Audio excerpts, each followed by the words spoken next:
Welcome to this special audiobook presentation of Pollyanna Grows Up, the delightful sequel to Pollyanna, written by Eleanor H. Porter.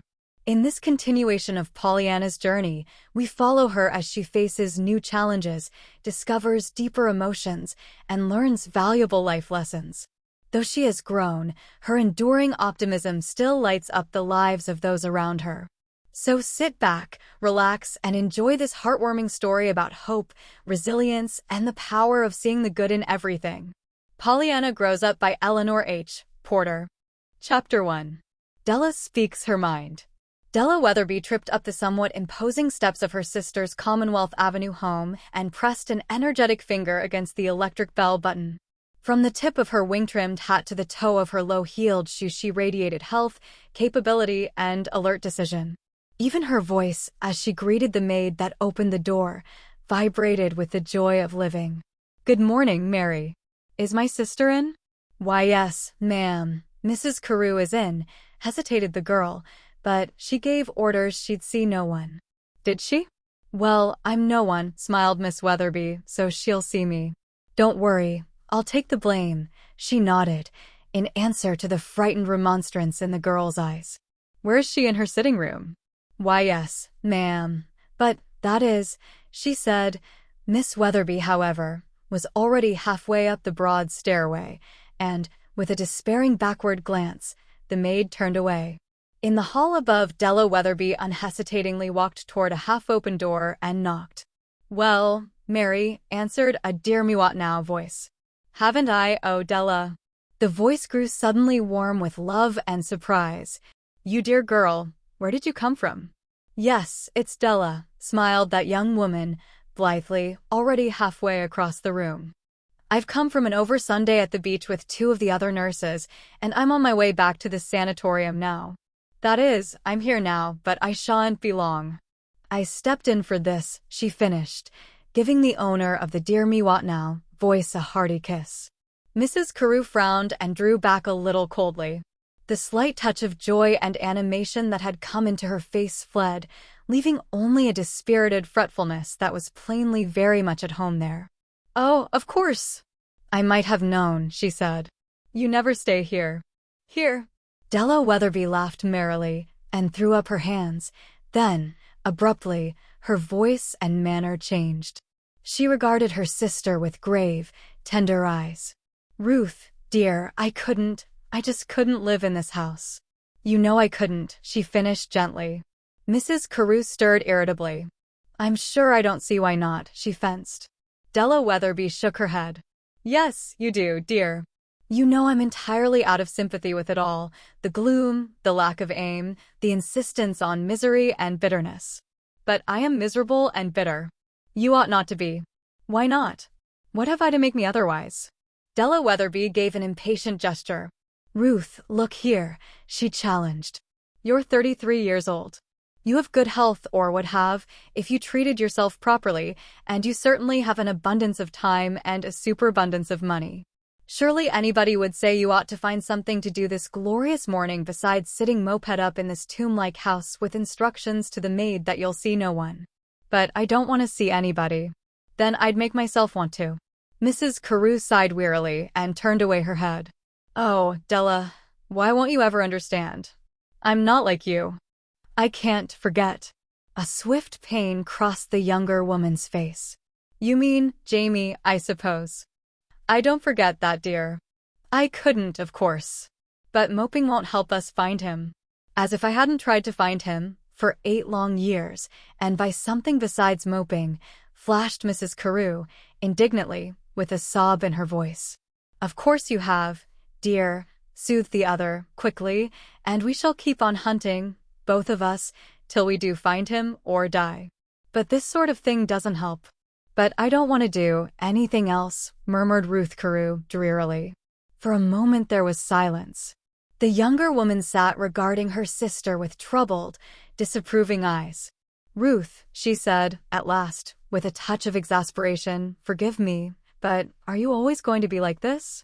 You're widowed, I'll admit, but your married life lasted only a year, and your husband was much older than yourself. You were little more than a child at the time, and that one short year can't seem much more than a dream now. Surely that ought not to embitter your whole life."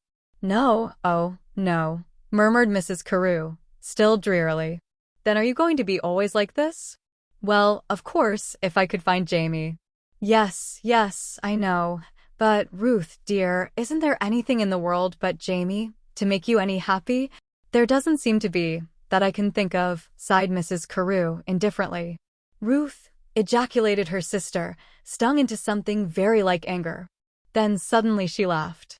"Oh, Ruth, I'd like to give you a dose of Pollyanna. I don't know anyone who needs it more."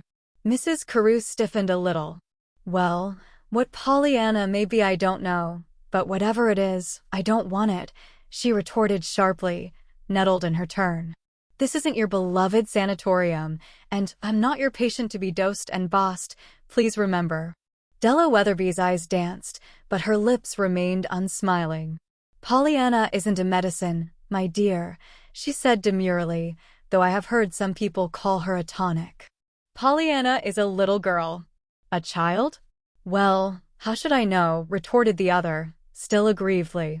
"You have your belladonna, so I'm sure I don't see why not Pollyanna. Besides, you're always recommending something for me to take, and you distinctly said dose, and dose usually means medicine of a sort." "Well, Pollyanna is a medicine of a sort," smiled Della.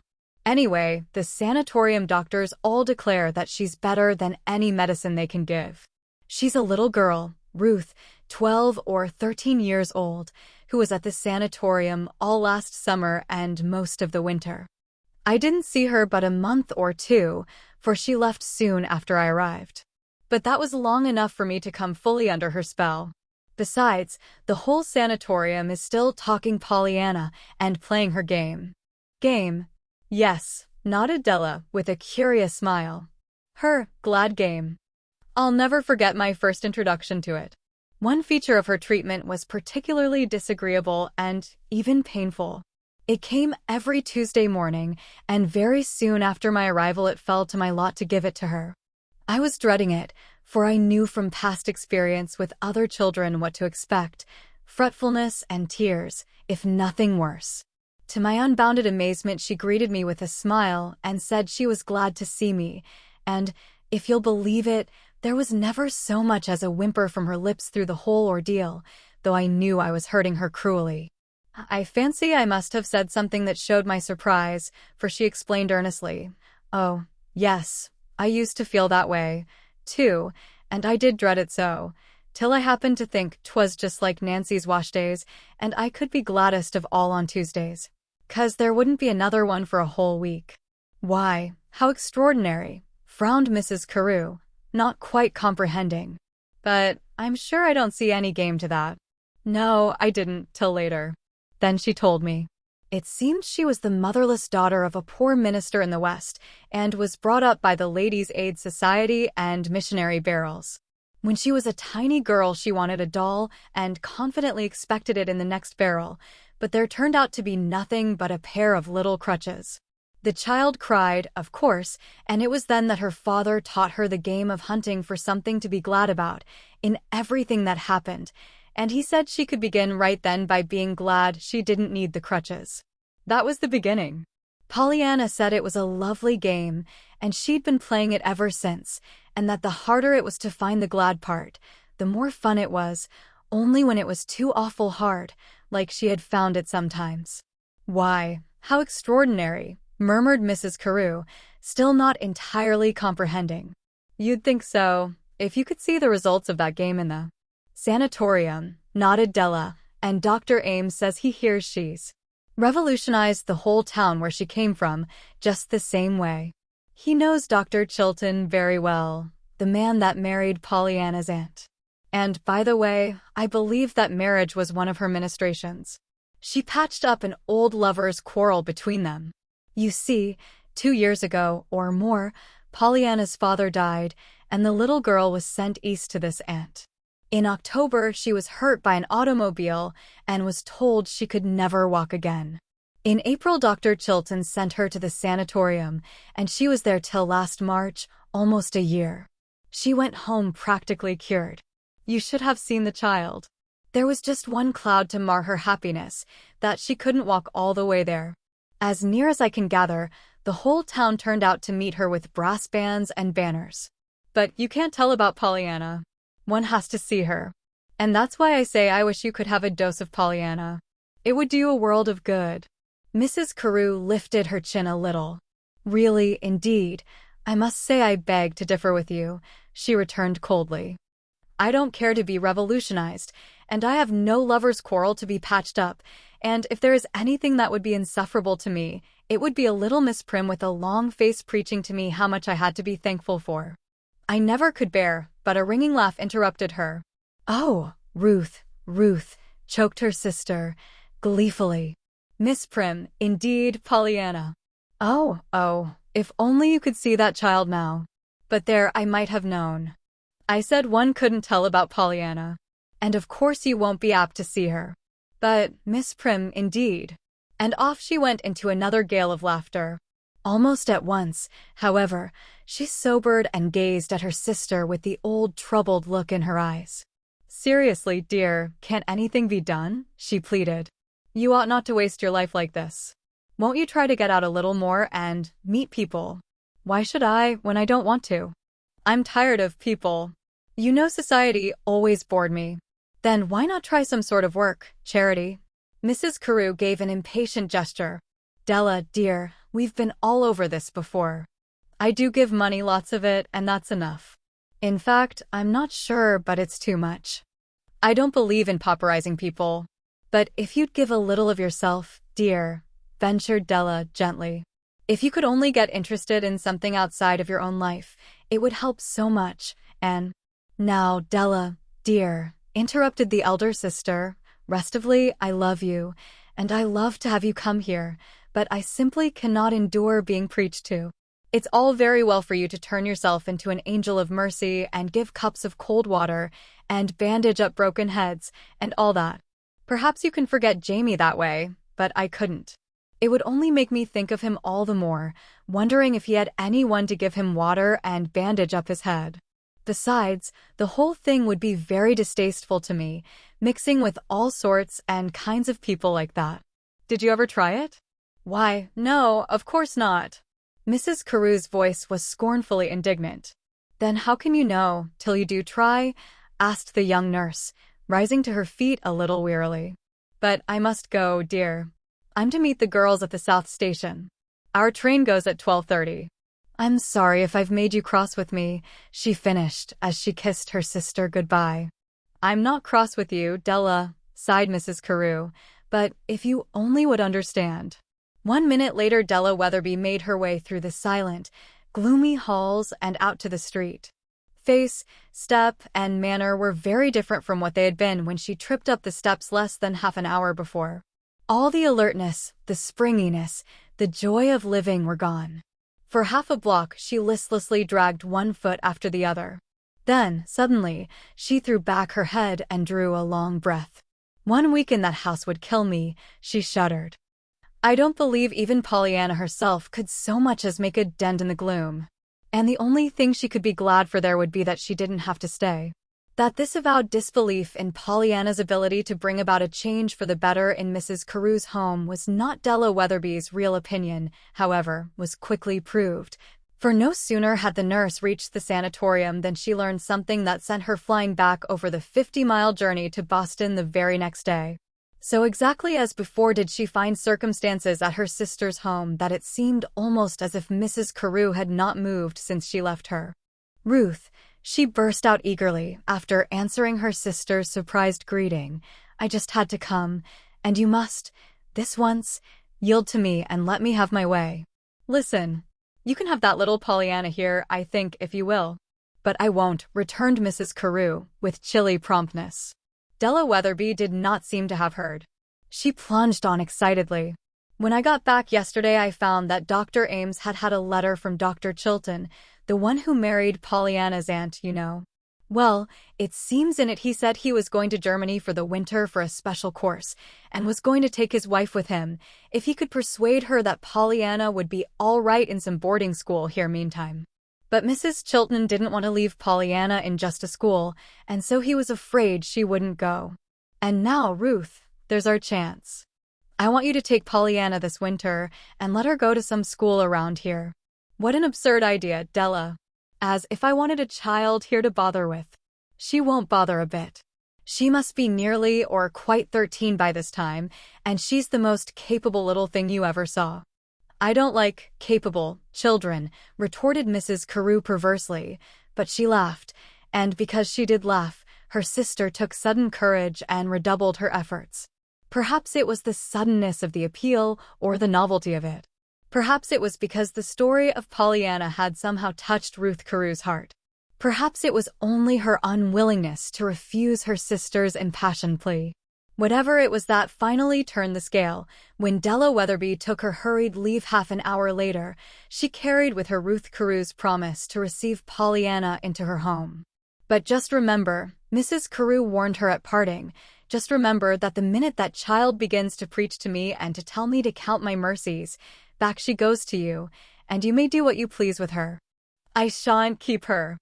I'll remember, but I'm not worrying any, nodded the younger woman in farewell. To herself she whispered, as she hurried away from the house, half my job is done. Now for the other half, to get Pollyanna to come. But she's just got to come. I'll write that letter so they can't help letting her come. Chapter 2. Some Old Friends. In Beldingsville that August day, Mrs. Chilton waited until Pollyanna had gone to bed before she spoke to her husband about the letter that had come in the morning mail. For that matter, she would have had to wait, anyway, for crowded office hours, and the doctor's 2 long drives over the hills had left no time for domestic conferences. It was about 9:30, indeed, when the doctor entered his wife's sitting room. His tired face lighted at sight of her, but at once a perplexed questioning came to his eyes. "Why, Polly, dear, what is it?" he asked concernedly. His wife gave a rueful laugh. "Well, it's a letter, though I didn't mean you should find out by just looking at me." "Then you mustn't look so I can," he smiled. "But what is it?" Mrs. Chilton hesitated, pursed her lips, then picked up a letter near her. "I'll read it to you," she said. "It's from a Miss Della Weatherby at Dr. Ames' sanatorium." "All right. Fire away," directed the man, throwing himself at full length onto the couch near his wife's chair. But his wife did not at once fire away. She got up first and covered her husband's recumbent figure with a gray-worsted afghan. Mrs. Chilton's wedding day was but a year behind her.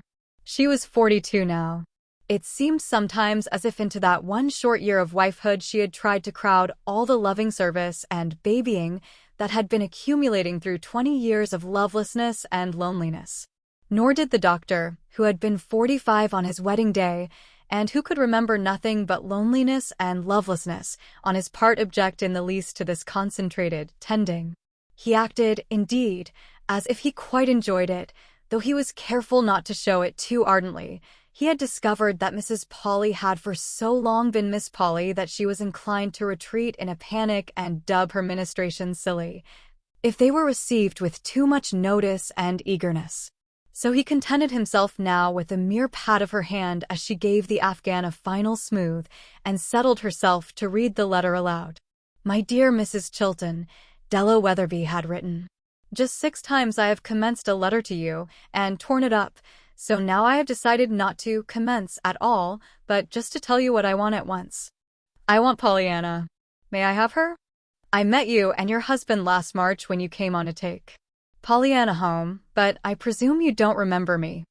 I am asking Dr.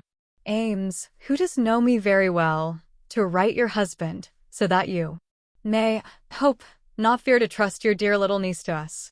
I understand that you would go to Germany with your husband, but for leaving Pollyanna, and so I am making so bold as to ask you to let us take her. Indeed, I am begging you to let us have her, dear Mrs. Chilton. And now let me tell you why. My sister, Mrs. Carew, is a lonely, broken-hearted, discontented, unhappy woman. She lives in a world of gloom, into which no sunshine penetrates. Now I believe that if anything on earth can bring the sunshine into her life, it is your niece, Pollyanna. Won't you let her try?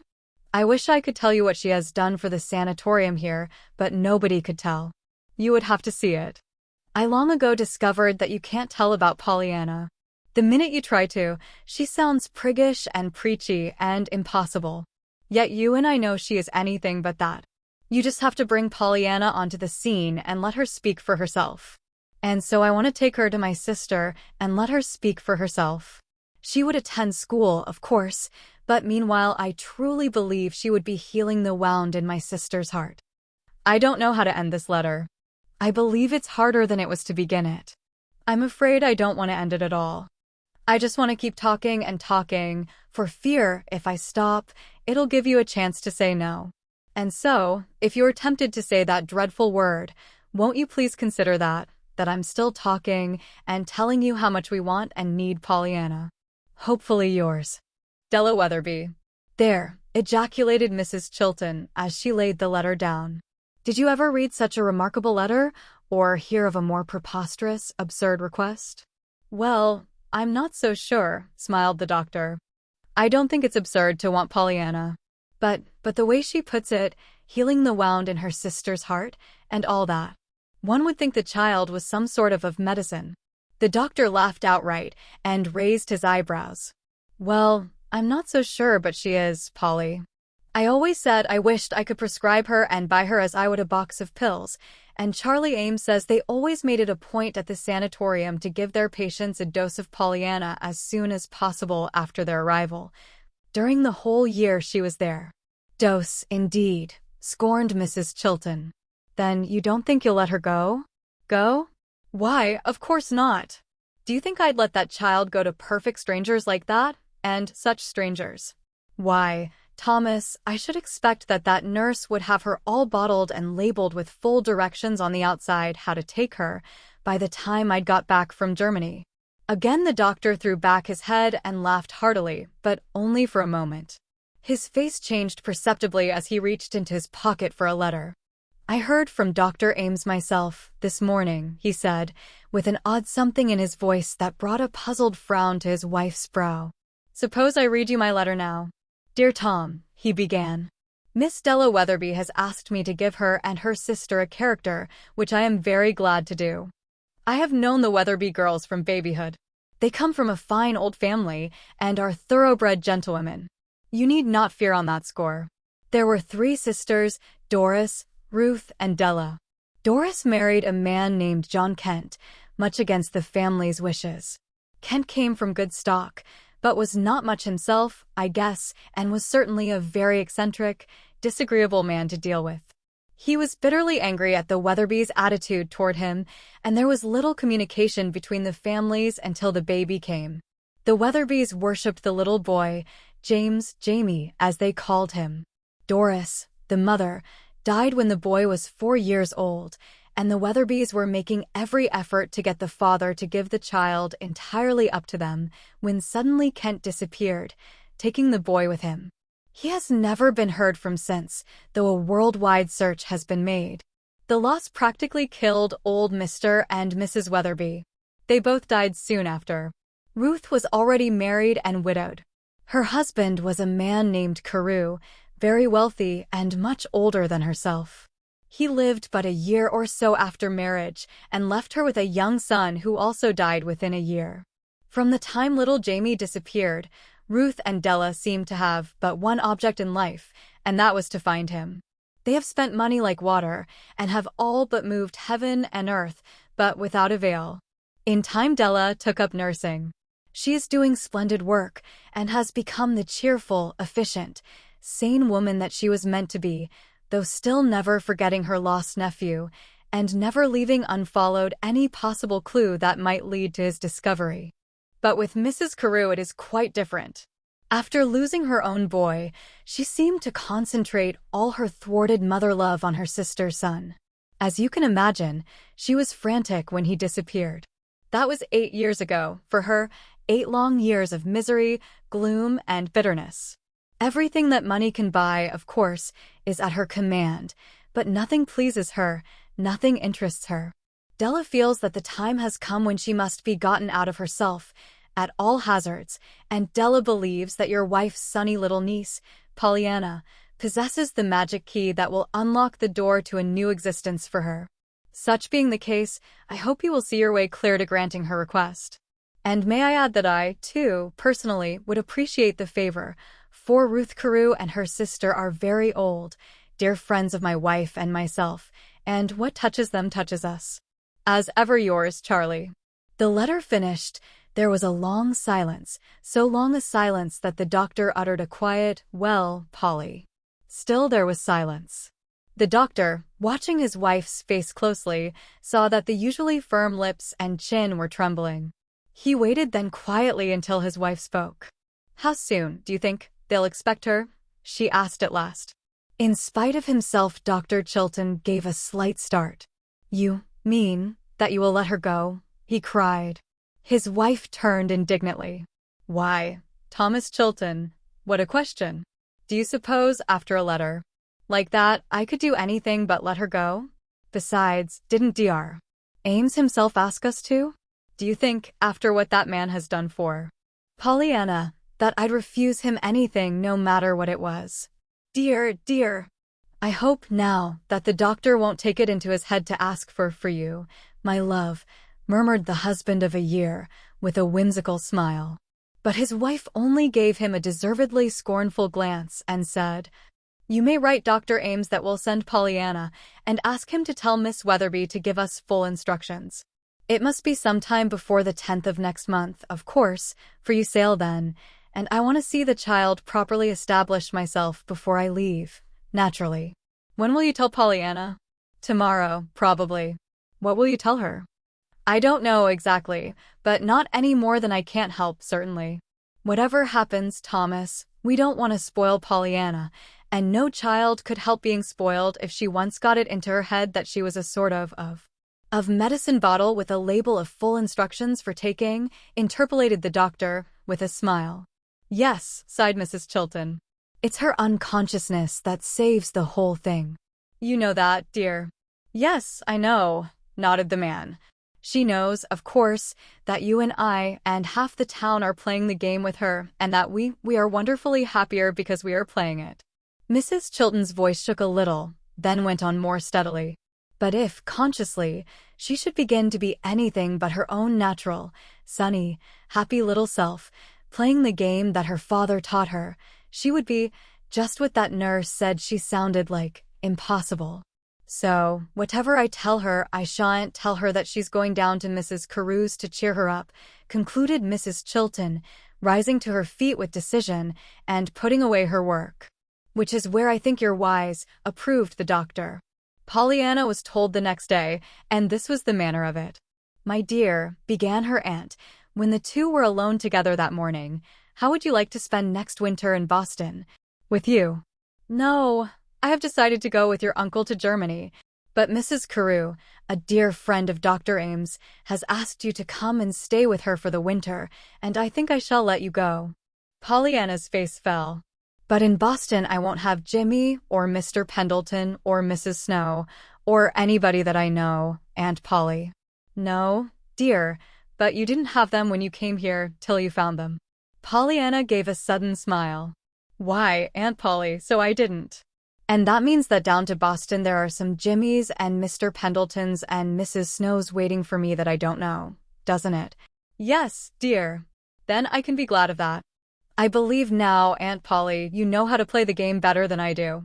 I never thought of the folks down there waiting for me to know them. And there's such a lot of 'em, too. I saw some of them when I was there 2 years ago with Mrs. Gray. We were there 2 whole hours, you know, on my way here from out west. There was a man in the station, a perfectly lovely man who told me where to get a drink of water. Do you suppose he's there now?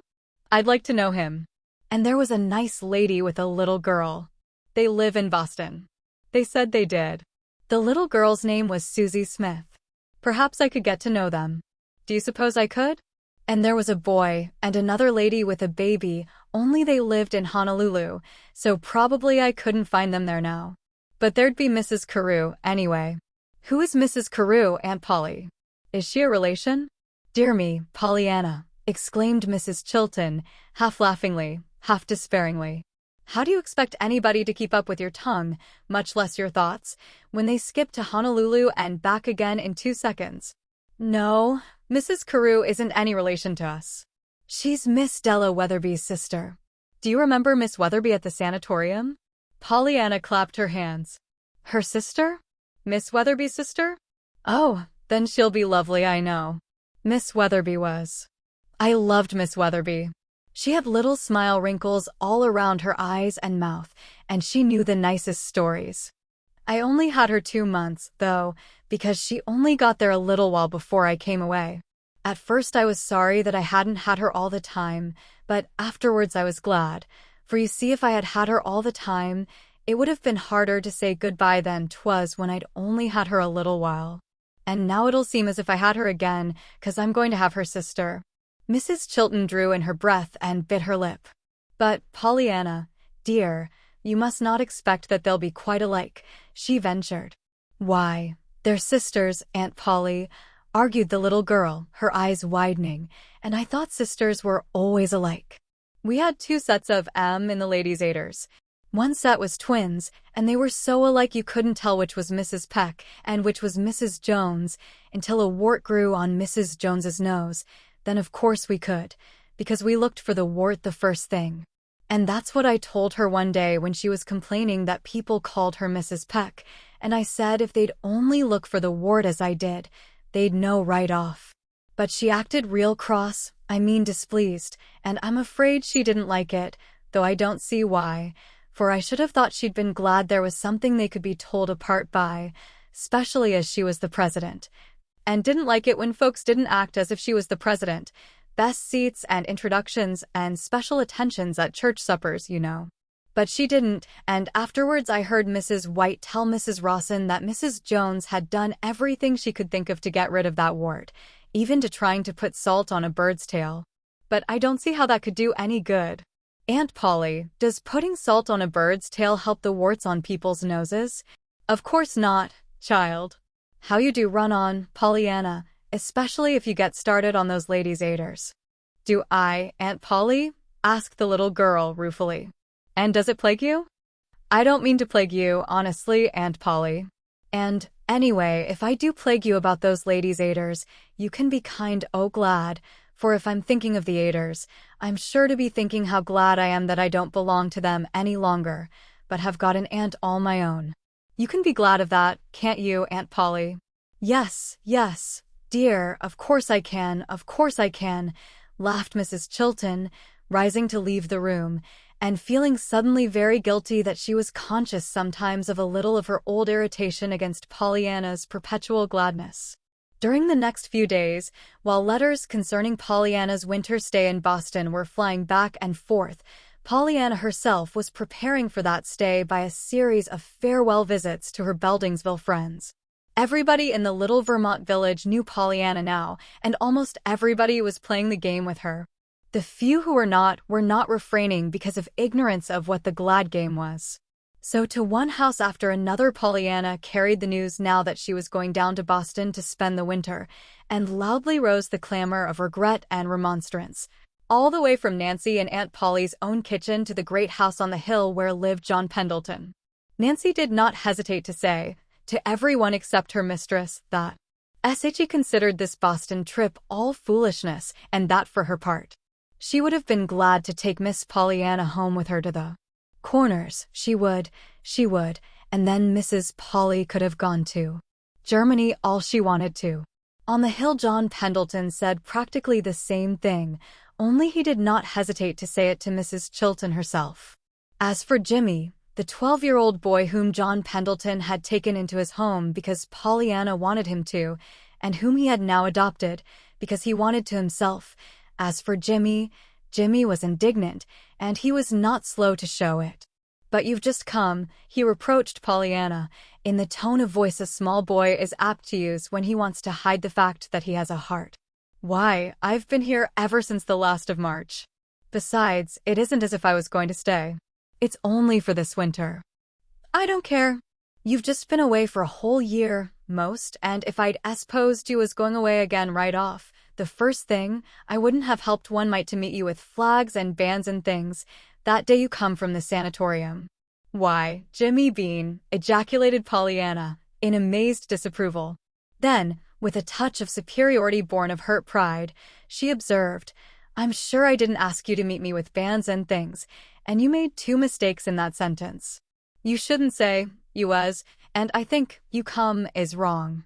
It doesn't sound right, anyway." "Well, who cares if I did?" Pollyanna's eyes grew still more disapproving. "You said you did, when you asked me this summer to tell you when you said things wrong, because Mr. Pendleton was trying to make you talk right. Well, if you'd been brought up in an asylum without any folks that cared, instead of by a whole lot of old women who didn't have anything to do but tell you how to talk right, maybe you'd say, 'you was,' and a whole lot more worse things, Pollyanna Whittier." "Why, Jimmy Bean," flared Pollyanna. "My ladies' aiders weren't old women, that is, not many of them, so very old," she corrected hastily, her usual proclivity for truth and literalness superseding her anger. "And, well, I'm not Jimmy Bean, either," interrupted the boy, up-tilting his chin.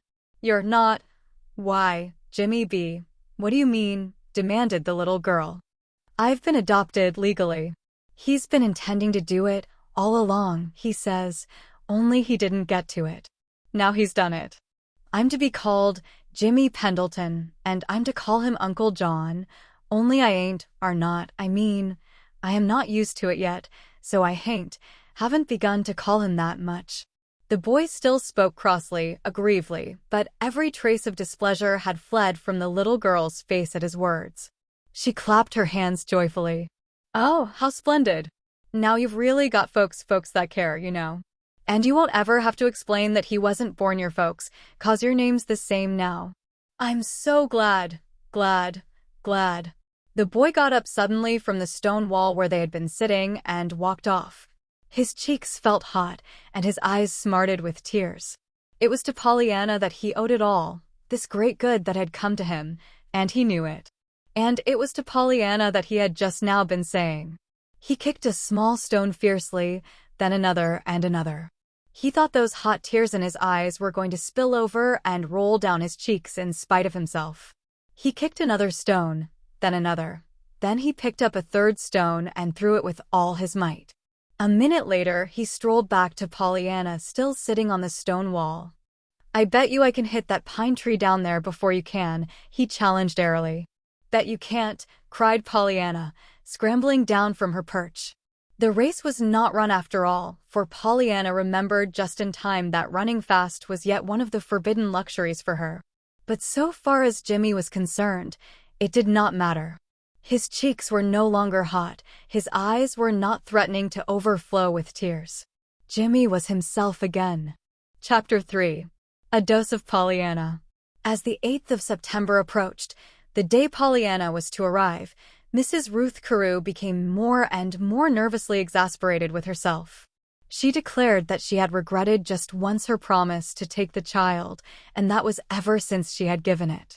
Before 24 hours had passed she had, indeed, written to her sister demanding that she be released from the agreement, but Della had answered that it was quite too late, as already both she and Dr. Ames had written the Chiltons. Soon after that had come Della's letter saying that Mrs. Chilton had given her consent, and would in a few days come to Boston to make arrangements as to school, and the like. So there was nothing to be done, naturally, but to let matters take their course. Mrs. Carew realized that, and submitted to the inevitable, but with poor grace. True, she tried to be decently civil when Della and Mrs. Chilton made their expected appearance, but she was very glad that limited time made Mrs. Chilton's stay of very short duration and full to the brim of business.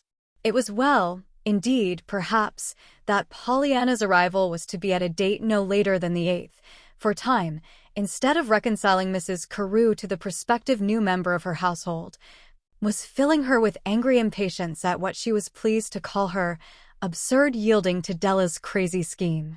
Nor was Della herself in the least unaware of her sister's state of mind. If outwardly she maintained a bold front, inwardly she was very fearful as to results. But on Pollyanna she was pinning her faith, and because she did pin her faith on Pollyanna, She determined on the bold stroke of leaving the little girl to begin her fight entirely unaided and alone. She contrived, therefore, that Mrs. Carew should meet them at the station upon their arrival. Then, as soon as greetings and introductions were over, she hurriedly pleaded a previous engagement and took herself off. Mrs. Carew, therefore, had scarcely time to look at her new charge before she found herself alone with the child.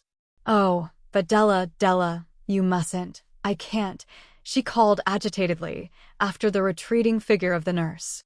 But Della, if she heard, did not heed, and, plainly annoyed and vexed, Mrs. Carew turned back to the child at her side. "What a shame! She didn't hear, did she?"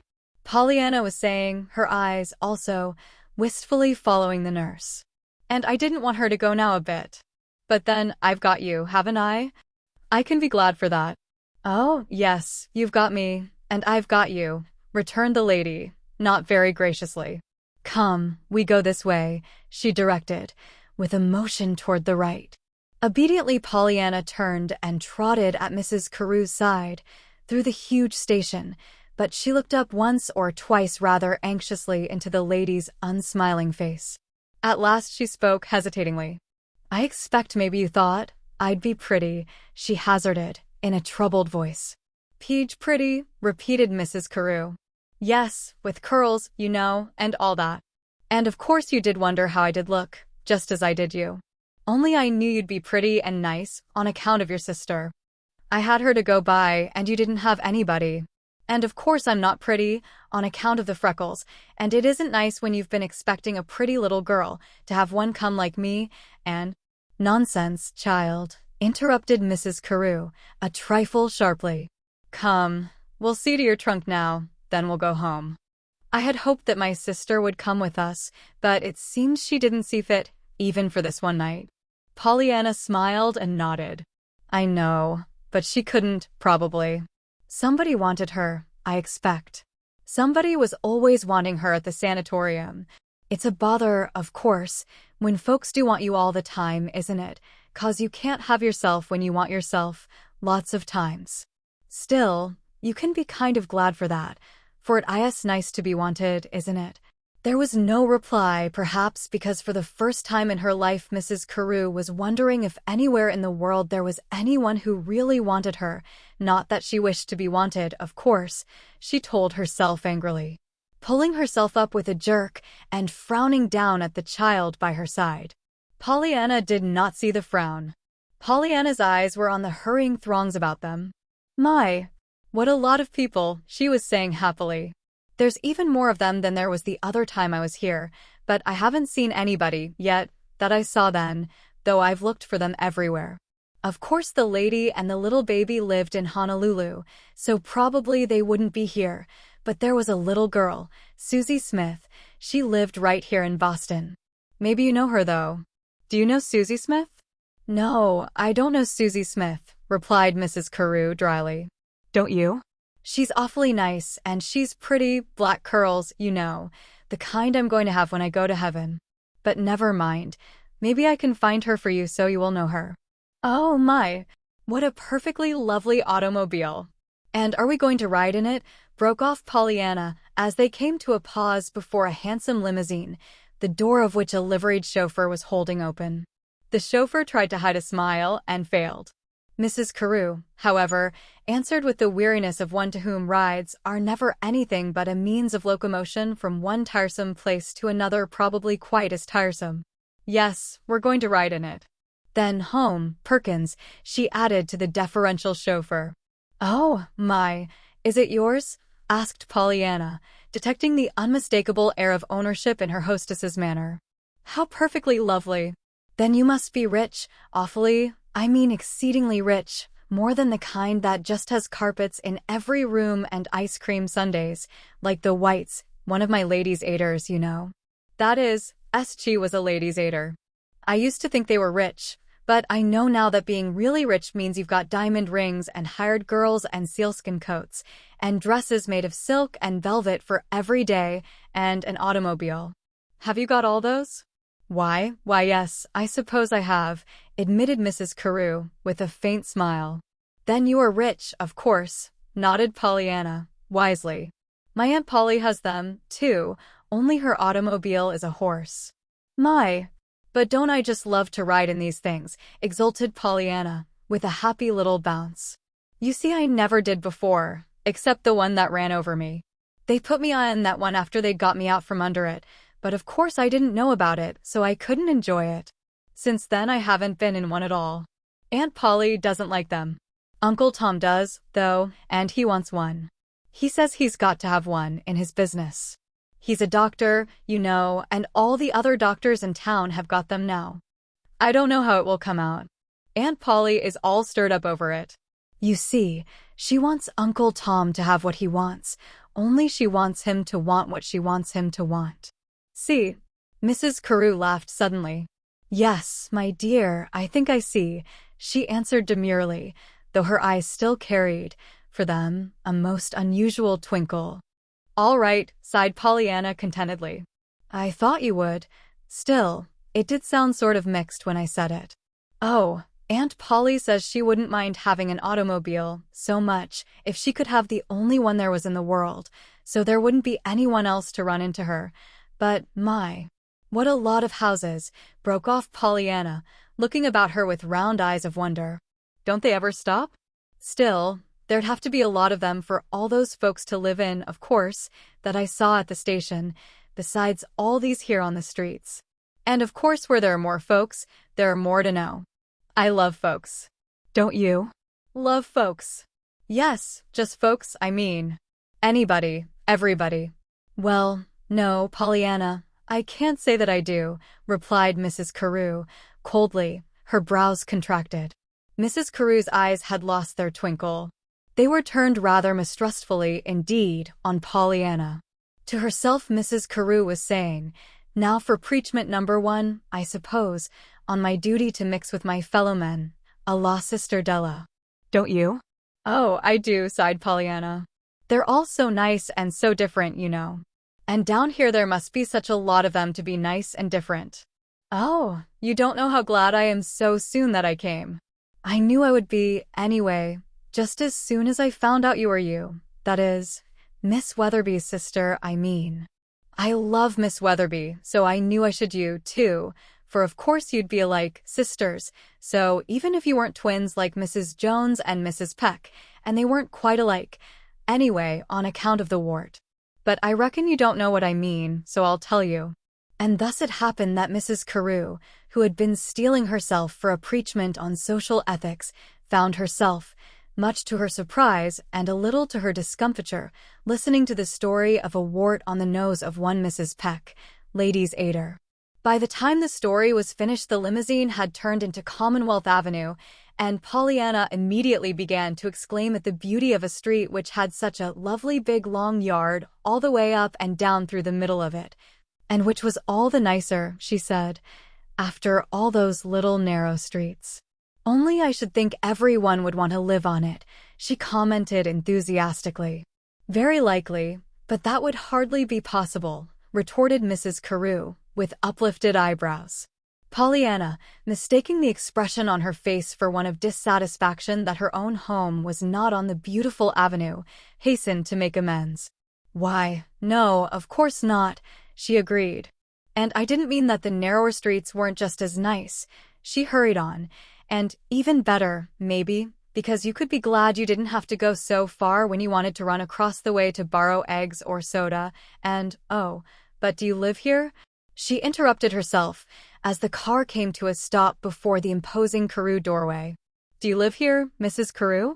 Why, yes, of course I live here, returned the lady, with just a touch of irritation.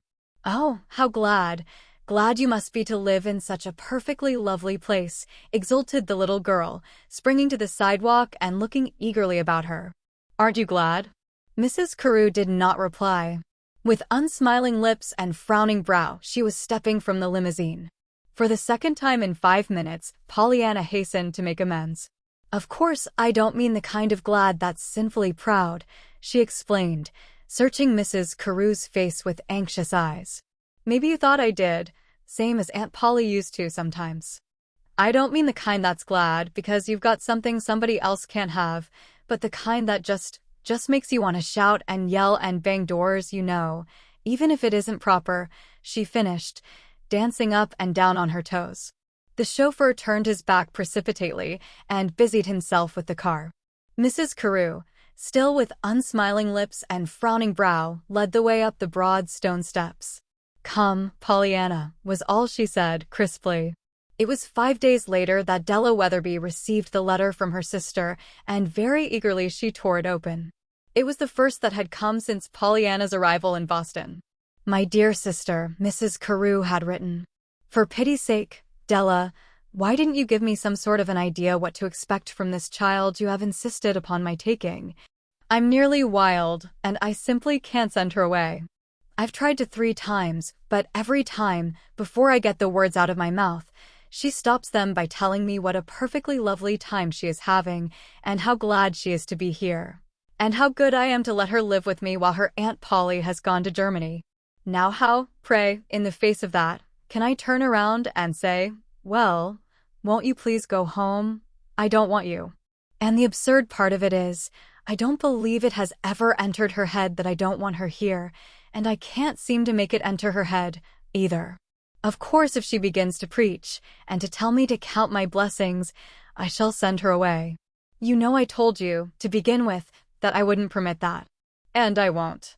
2 or 3 times I have thought she was going to preach, but so far she has always ended up with some ridiculous story about those ladies' aiders of hers, so the sermon gets sidetracked, luckily for her, if she wants to stay. But really, Della, she is impossible. Listen. In the first place, she is wild with delight over the house.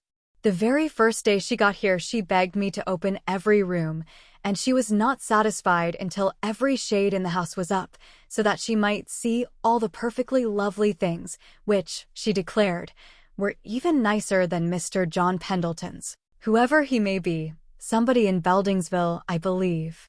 Anyhow, he isn't a ladies' aider. I've found out that much. Then, as if it wasn't enough to keep me running from room to room, as if I were the guide on a personally conducted, what did she do but discover a white satin evening gown that I hadn't worn for years, and beseech me to put it on. And I did put it on. Why, I can't imagine, only that I found myself utterly helpless in her hands. But that was only the beginning. She begged then to see everything that I had, and she was so perfectly funny in her stories of the missionary barrels, which she used to dress out of, that I had to laugh, though I almost cried, too, to think of the wretched things that poor child had to wear. Of course gowns led to jewels, and she made such a fuss over my 2 or 3 rings that I foolishly opened the safe, just to see her eyes pop out. And Della, I thought that child would go crazy. She put onto me every ring, brooch, bracelet, and necklace that I owned, and insisted on fastening both diamond tiaras in my hair when she found out what they were, until there I sat, hung with pearls and diamonds and emeralds, and feeling like a heathen goddess in a Hindu temple, especially when that preposterous child began to dance round and round me, clapping her hands and chanting, "Oh, how perfectly lovely, how perfectly lovely. How I would love to hang you on a string in the window. You'd make such a beautiful prism." I was just going to ask her what on earth she meant by that when down she dropped in the middle of the floor and began to cry. And what do you suppose she was crying for? Because she was so glad she got eyes that could see. Now what do you think of that? Of course this isn't all. It's only the beginning. Pollyanna has been here 4 days, and she's filled every one of them full. She already numbers among her friends the ashman, the policeman on the beat, and the paper boy, to say nothing of every servant in my employ.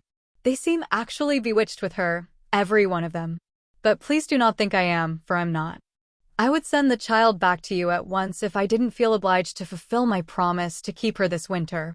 As for her making me forget Jamie and my great sorrow, that is impossible. She only makes me feel my loss all the more keenly, because I have her instead of him. But, as I said, I shall keep her until she begins to preach. Then back she goes to you. But she hasn't preached yet. Lovingly but distractedly yours, Ruth. Hasn't preached yet, indeed, chuckled Della Weatherby to herself, folding up the closely written sheets of her sister's letter. Oh, Ruth, Ruth. And yet you admit that you've opened every room, raised every shade, decked yourself in satin and jewels, and Pollyanna hasn't been there a week yet. But she hasn't preached. Oh, no, she hasn't preached. Chapter 4. The Game and Mrs. Carew. Boston, to Pollyanna, was a new experience, and certainly Pollyanna, to Boston, such part of it as was privileged to know her, was very much of a new experience. Pollyanna said she liked Boston, but that she did wish it was not quite so big. You see, she explained earnestly to Mrs. Carew, the day following her arrival, I want to see and know it all, and I can't. It's just like Aunt Polly's company dinners. There's so much to eat, to see that you don't eat, see anything, because you're always trying to decide what to eat, to see. Of course you can be glad there is such a lot, resumed Pollyanna, after taking breath, 'cause a whole lot of anything is nice. That is, good things, not such things as medicine and funerals, of course. But at the same time I couldn't use to help wishing Aunt Polly's company dinners could be spread out a little over the days when there wasn't any cake and pie, and I feel the same way about Boston. I wish I could take part of it home with me up to Beldingsville so I'd have something new next summer. But of course I can't. Cities aren't like frosted cake, and anyhow, even the cake didn't keep very well. I tried it and it dried up, especially the frosting. I reckon the time to take frosting and good times is while they are going, so I want to see all I can now while I'm here.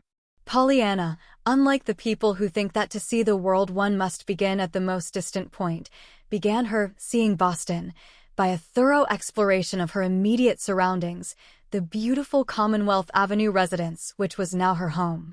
This, with her schoolwork, fully occupied her time and attention for some days.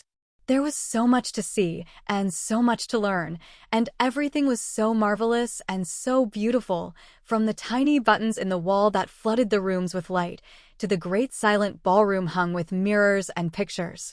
There were so many delightful people to know, too, for besides Mrs. Carew herself there were Mary, who dusted the drawing rooms, answered the bell, and accompanied Pollyanna to and from school each day, Bridget, who lived in the kitchen and cooked, Jenny, who waited at table, and Perkins, who drove the automobile. And they were all so delightful, yet so different. Pollyanna had arrived on a Monday, so it was almost a week before the first Sunday. She came downstairs that morning with a beaming countenance. I love Sundays, she sighed happily. Do you? Mrs. Carew's voice had the weariness of one who loves no day. Yes, on account of church, you know, and Sunday school. Which do you like best, church or Sunday school? Well, really, began Mrs. Carew, who seldom went to church and never went to Sunday school. 'Tis hard to tell, isn't it? Interposed Pollyanna, with luminous but serious eyes. But you see I like church best on account of Father. You know he was a minister, and of course he's really up in heaven with Mother and the rest of us, but I try to imagine him down here, lots of times, and it's easiest in church, when the minister is talking. I shut my eyes and imagine it's Father up there, and it helps lots. I'm so glad we can imagine things, aren't you? I'm not so sure of that, Pollyanna. Oh, but just think how much nicer our imagined things are than our really truly ones. That is, of course, yours aren't, because your real ones are so nice. Mrs. Carew angrily started to speak, but Pollyanna was hurrying on. And of course my real ones are ever so much nicer than they used to be. But all that time I was hurt, when my legs didn't go, I just had to keep imagining all the time, just as hard as I could. And of course now there are lots of times when I do it, like about Father and all that. And so today I'm just going to imagine it's Father up there in the pulpit. What time do we go? Go. To church, I mean. But, Pollyanna, I'd rather not. Mrs. Carew cleared her throat and tried again to say that she was not going to church at all, that she almost never went. But with Pollyanna's confident little face and happy eyes before her, she could not do it. Why, I suppose about 10:15, if we walk, she said then, almost crossly. It's only a little way. Thus it happened that Mrs. Carew on that bright September morning occupied for the first time in months the Carew pew in the very fashionable and elegant church to which she had gone as a girl, and which she still supported liberally, so far as money went. To Pollyanna, that Sunday morning service was a great wonder and joy. The marvelous music of the vested choir, the opalescent rays from the jeweled windows, the impassioned voice of the preacher, and the reverent hush of the worshiping throng filled her with an ecstasy that left her for a time almost speechless. Not until they were nearly home did she fervently breathe. "Oh, Mrs. Carew, I've just been thinking how glad I am we don't have to live, but just one day at a time." Mrs. Carew frowned and looked down sharply. Mrs. Carew was in no mood for preaching. She had just been obliged to endure it from the pulpit, she told herself angrily, and she would not listen to it from this chit of a child. Moreover, this living one day at a time theory was a particularly pet doctrine of Della's.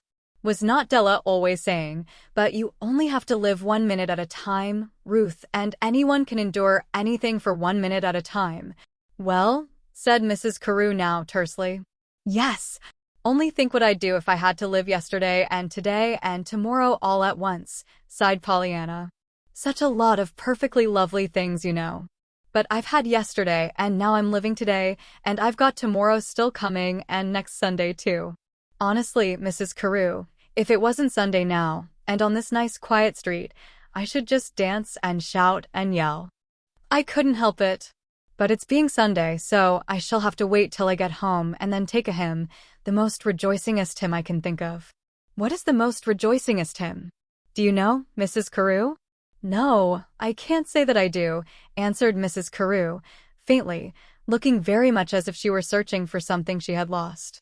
For a woman who expects, because things are so bad, to be told that she need stand only one day at a time, it is disarming, to say the least, to be told that, because things are so good, it is lucky she does not have to stand but one day at a time.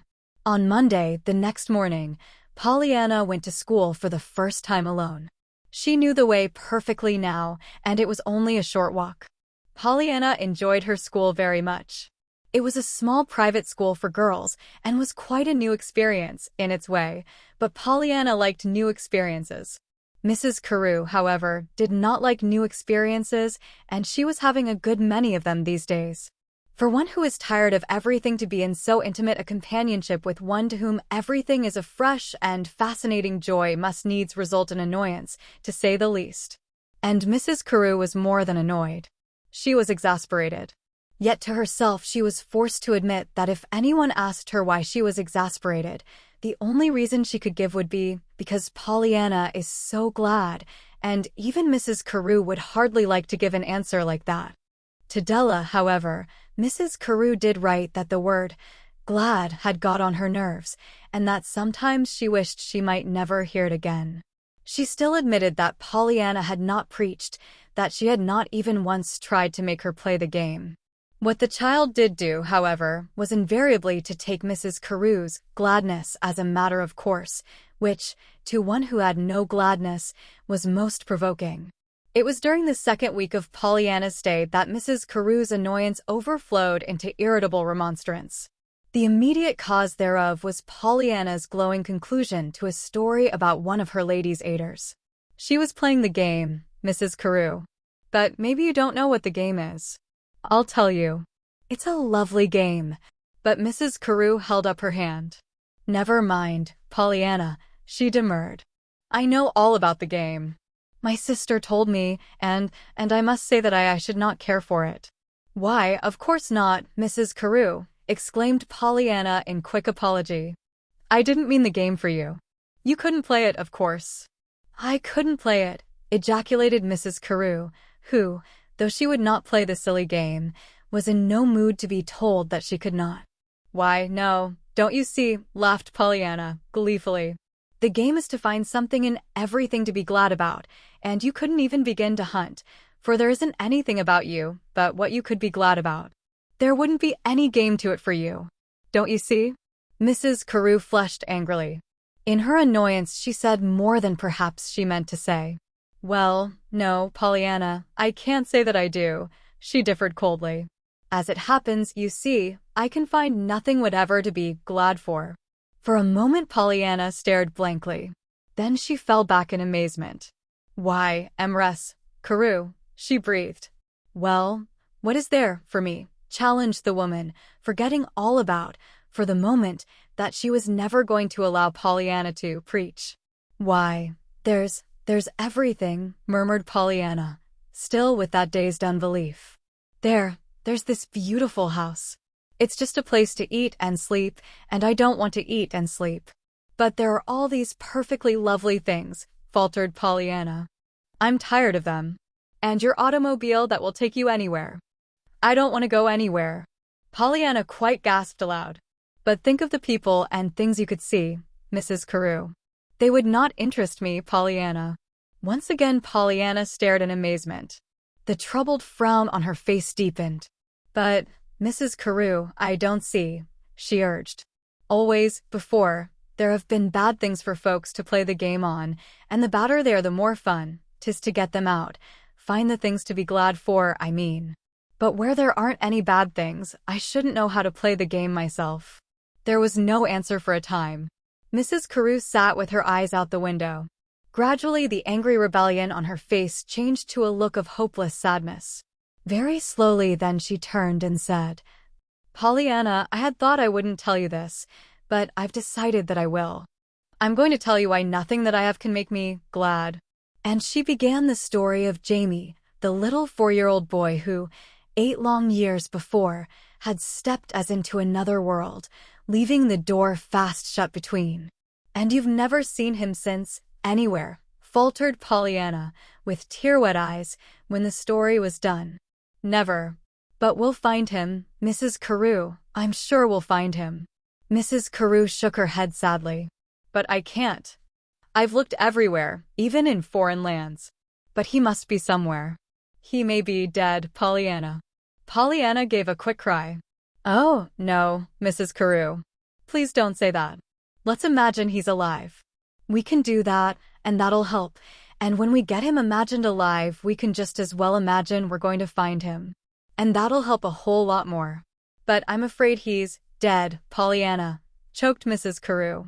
You don't know it for sure, do you? Besought the little girl, anxiously. And no. Well, then, you're just imagining it, maintained Pollyanna in triumph. And if you can imagine him dead, you can just as well imagine him alive, and it'll be a whole lot nicer while you're doing it. Don't you see? And someday, I'm just sure you'll find him. Why, Mrs. Carew, you can play the game now. You can play it on Jamie. You can be glad every day, for every day brings you just one day nearer to the time when you're going to find him. See? But Mrs. Carew did not see. She rose drearily to her feet and said, No, child. You don't understand. You don't understand. Now run away, please, and read, or do anything you like. My head aches. I'm going to lie down. And Pollyanna, with a troubled, sober face, slowly left the room. Chapter 5. Pollyanna takes a walk. It was on the second Saturday afternoon that Pollyanna took her memorable walk. Heretofore Pollyanna had not walked out alone, except to go to and from school. That she would ever attempt to explore Boston streets by herself never occurred to Mrs. Carew, hence she naturally had never forbidden it. In Beldingsville, however, Pollyanna had found, especially at the first, her chief diversion in strolling about the rambling old village streets in search of new friends and new adventures. On this particular Saturday afternoon Mrs. Carew had said, as she often did say, There, child, run away. Please do. Go where you like and do what you like, only don't, please, ask me any more questions today. Until now, left to herself, Pollyanna had always found plenty to interest her within the 4 walls of the house, for, if inanimate things failed, there were yet Mary, Jenny, Bridget, and Perkins. Today, however, Mary had a headache, Jenny was trimming a new hat, Bridget was making apple pies, and Perkins was nowhere to be found. Moreover, it was a particularly beautiful September day, and nothing within the house was so alluring as the bright sunlight and balmy air outside. So outside Pollyanna went and dropped herself down on the steps. For some time she watched in silence the well-dressed men, women, and children who walked briskly by the house, or else sauntered more leisurely through the parkway that extended up and down the middle of the avenue. Then she got to her feet, skipped down the steps, and stood looking, first to the right, then to the left. Pollyanna had decided that she, too, would take a walk. It was a beautiful day for a walk, and not once, yet, had she taken one at all, not a real walk. Just going to and from school did not count. So she would take one today. Mrs. Carew would not mind. Had she not told her to do just what she pleased so long as she asked no more questions? And there was the whole long afternoon before her. Only think what a lot one might see in a whole long afternoon. And it really was such a beautiful day. She would go this way. And with a little whirl and skip of pure joy, Pollyanna turned and walked blithely down the avenue. Into the eyes of those she met, Pollyanna smiled joyously. She was disappointed, but not surprised, that she received no answering smile in return. She was used to that now in Boston. She still smiled, however. Hopefully, there might be someone, sometime, who would smile back. Mrs. Carew's home was very near the beginning of Commonwealth Avenue, so it was not long before Pollyanna found herself at the edge of a street crossing her way at right angles. Across the street, in all its autumn glory, lay what to Pollyanna was the most beautiful yard she had ever seen, the Boston Public Garden. For a moment Pollyanna hesitated, her eyes longingly fixed on the wealth of beauty before her. That it was the private grounds of some rich man or woman, she did not for a moment doubt. Once, with Dr. Ames at the sanatorium, she had been taken to call on a lady who lived in a beautiful house surrounded by just such walks and trees and flower beds as these. Pollyanna wanted now very much to cross the street and walk in those grounds, but she doubted if she had the right. To be sure, others were there, moving about, she could see, but they might be invited guests, of course. After she had seen 2 women, 1 man, and a little girl unhesitatingly enter the gate and walk briskly down the path, however, Pollyanna concluded that she, too, might go. Watching her chance, she skipped nimbly across the street and entered the garden. It was even more beautiful close at hand than it had been at a distance. Birds twittered over her head, and a squirrel leaped across the path ahead of her. On benches here and there sat men, women, and children. Through the trees flashed the sparkle of the sun on water, and from somewhere came the shouts of children and the sound of music. Once again Pollyanna hesitated. Then, a little timidly, she accosted a handsomely dressed young woman coming toward her. "Please, is this a party?" she asked. The young woman stared. "A party?" she repeated dazedly. "Yes'm.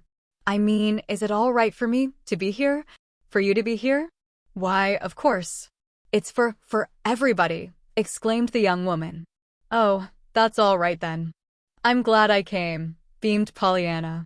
The young woman said nothing, but she turned back and looked at Pollyanna still dazedly as she hurried away. Pollyanna, not at all surprised that the owner of this beautiful place should be so generous as to give a party to everybody, continued on her way. At the turn of the path, she came upon a small girl and a doll carriage. She stopped with a glad little cry, but she had not said a dozen words before from somewhere came a young woman with hurrying steps and a disapproving voice, a young woman who held out her hand to the small girl and said sharply, "Here, Gladys, Gladys, come away with me. Hasn't Mama told you not to talk to strange children?" "But I'm not strange children," explained Pollyanna in eager defense. "I live right here in Boston, now, and—" But the young woman and the little girl dragging the doll carriage were already far down the path, and with a half-stifled sigh Pollyanna fell back. For a moment she stood silent, plainly disappointed, then resolutely she lifted her chin and went forward. "Well, anyhow, I can be glad for that," she nodded to herself, "for now maybe I'll find somebody even nicer, Susie Smith, perhaps, or even Mrs. Carew's Jamie. Anyhow, I can imagine I'm going to find them, and if I don't find them, I can find somebody," she finished, her wistful eyes on the self-absorbed people all about her. Undeniably, Pollyanna was lonesome. Brought up by her father and the Ladies' Aid Society in a small western town, she had counted every house in the village her home, and every man, woman, and child her friend. Coming to her aunt in Vermont at 11 years of age, she had promptly assumed that conditions would differ only in that the homes and the friends would be new, and therefore even more delightful, possibly, for they would be different, and Pollyanna did so love different things and people. Her first and always her supreme delight in Beldingsville, therefore, had been her long rambles about the town and the charming visits with the new friends she had made. Quite naturally, in consequence, Boston, as she first saw it, seemed to Pollyanna even more delightfully promising in its possibilities. Thus far, however, Pollyanna had to admit that in one respect, at least, it had been disappointing. She had been here nearly 2 weeks, and she did not yet know the people who lived across the street, or even next door. More inexplicable still, Mrs. Carew herself did not know many of them, and not any of them well. She seemed, indeed, utterly indifferent to her neighbors, which was most amazing from Pollyanna's point of view, but nothing she could say appeared to change Mrs. Carew's attitude in the matter at all.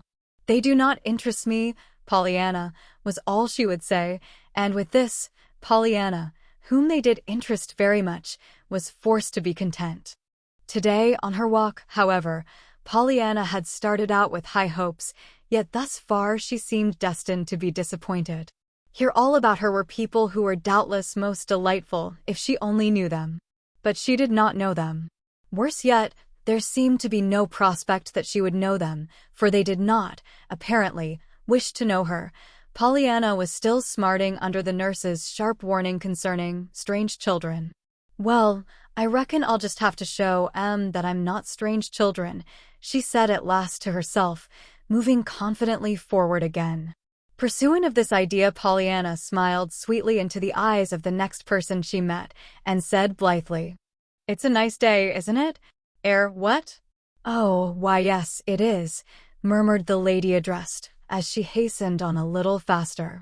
Twice again Pollyanna tried the same experiment, but with disappointing results.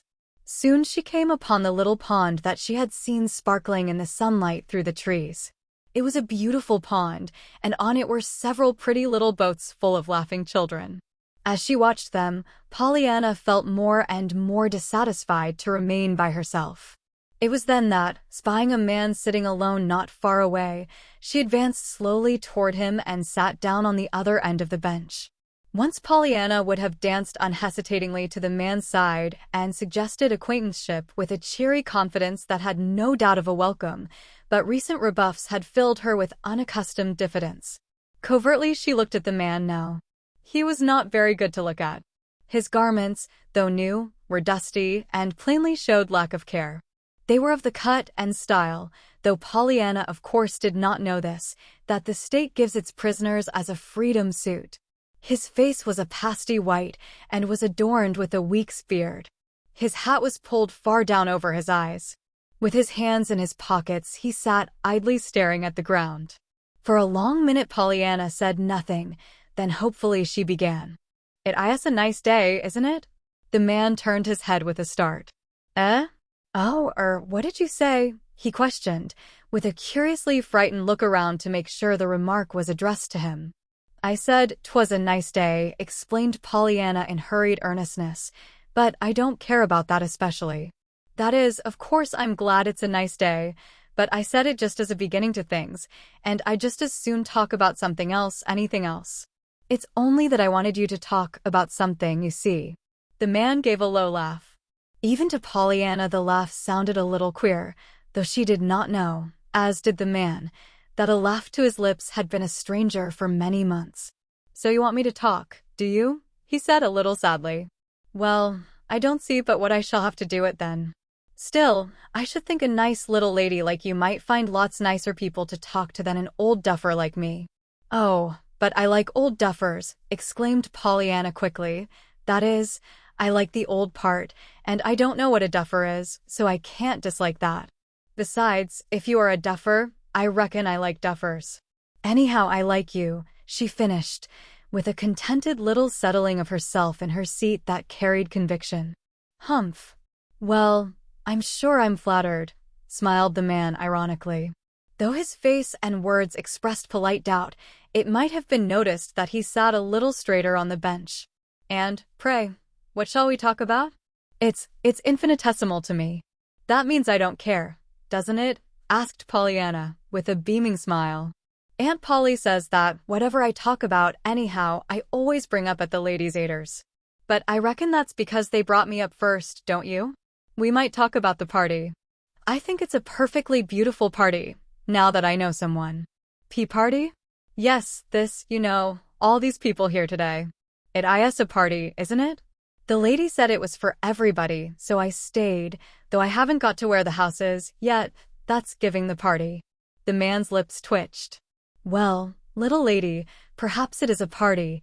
In a way, he smiled. But the house that's giving it is the city of Boston. This is the public garden, a public park, you understand, for everybody. Is it? Always? And I may come here any time I want to? Oh, how perfectly lovely. That's even nicer than I thought it could be. I'd worried for fear I couldn't ever come again after today, you see. I'm glad now, though, that I didn't know it just at the first, for it's all the nicer now.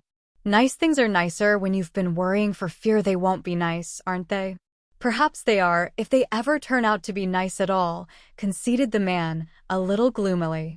Yes, I think so, nodded Pollyanna, not noticing the gloom. But isn't it beautiful? Here, she gloried. I wonder if Mrs. Carew knows about it, that it's for anybody, so. Why, I should think everybody would want to come here all the time and just stay and look around. The man's face hardened. Well, there are a few people in the world who have got a job, who've got something to do besides just to come here and stay and look around, but I don't happen to be one of them. Don't you? Then you can be glad for that, can't you? Sighed Pollyanna, her eyes delightedly following a passing boat. The man's lips parted indignantly, but no words came. Pollyanna was still talking. I wish I didn't have anything to do but that. I have to go to school. Oh, I like school, but there's such a whole lot of things I like better. Still, I'm glad I can go to school. I'm especially glad when I remember how last winter I didn't think I could ever go again. You see, I lost my legs for a while. I mean, they didn't go, and you never know how much you use things till you don't have and eyes, too. Did you ever think what a lot you do with eyes? I didn't till I went to the sanatorium. There was a lady there who had just got blind the year before. I tried to get her to play the game, finding something to be glad about, but she said she couldn't, and if I wanted to know why, I might tie up my eyes with my handkerchief for just 1 hour. And I did. It was awful. Did you ever try it? Why, no, I didn't. A half-vexed, half-baffled expression was coming to the man's face. Well, don't. It's awful. You can't do anything, not anything that you want to do. But I kept it on the whole hour. Since then I've been so glad. Sometimes, when I see something perfectly lovely like this, I've been so glad I wanted to cry, 'cause I could see it, She's playing the game now, though, that blind lady is. Miss Weatherby told me. The game? Yes, the glad game. Didn't I tell you? Finding something in everything to be glad about.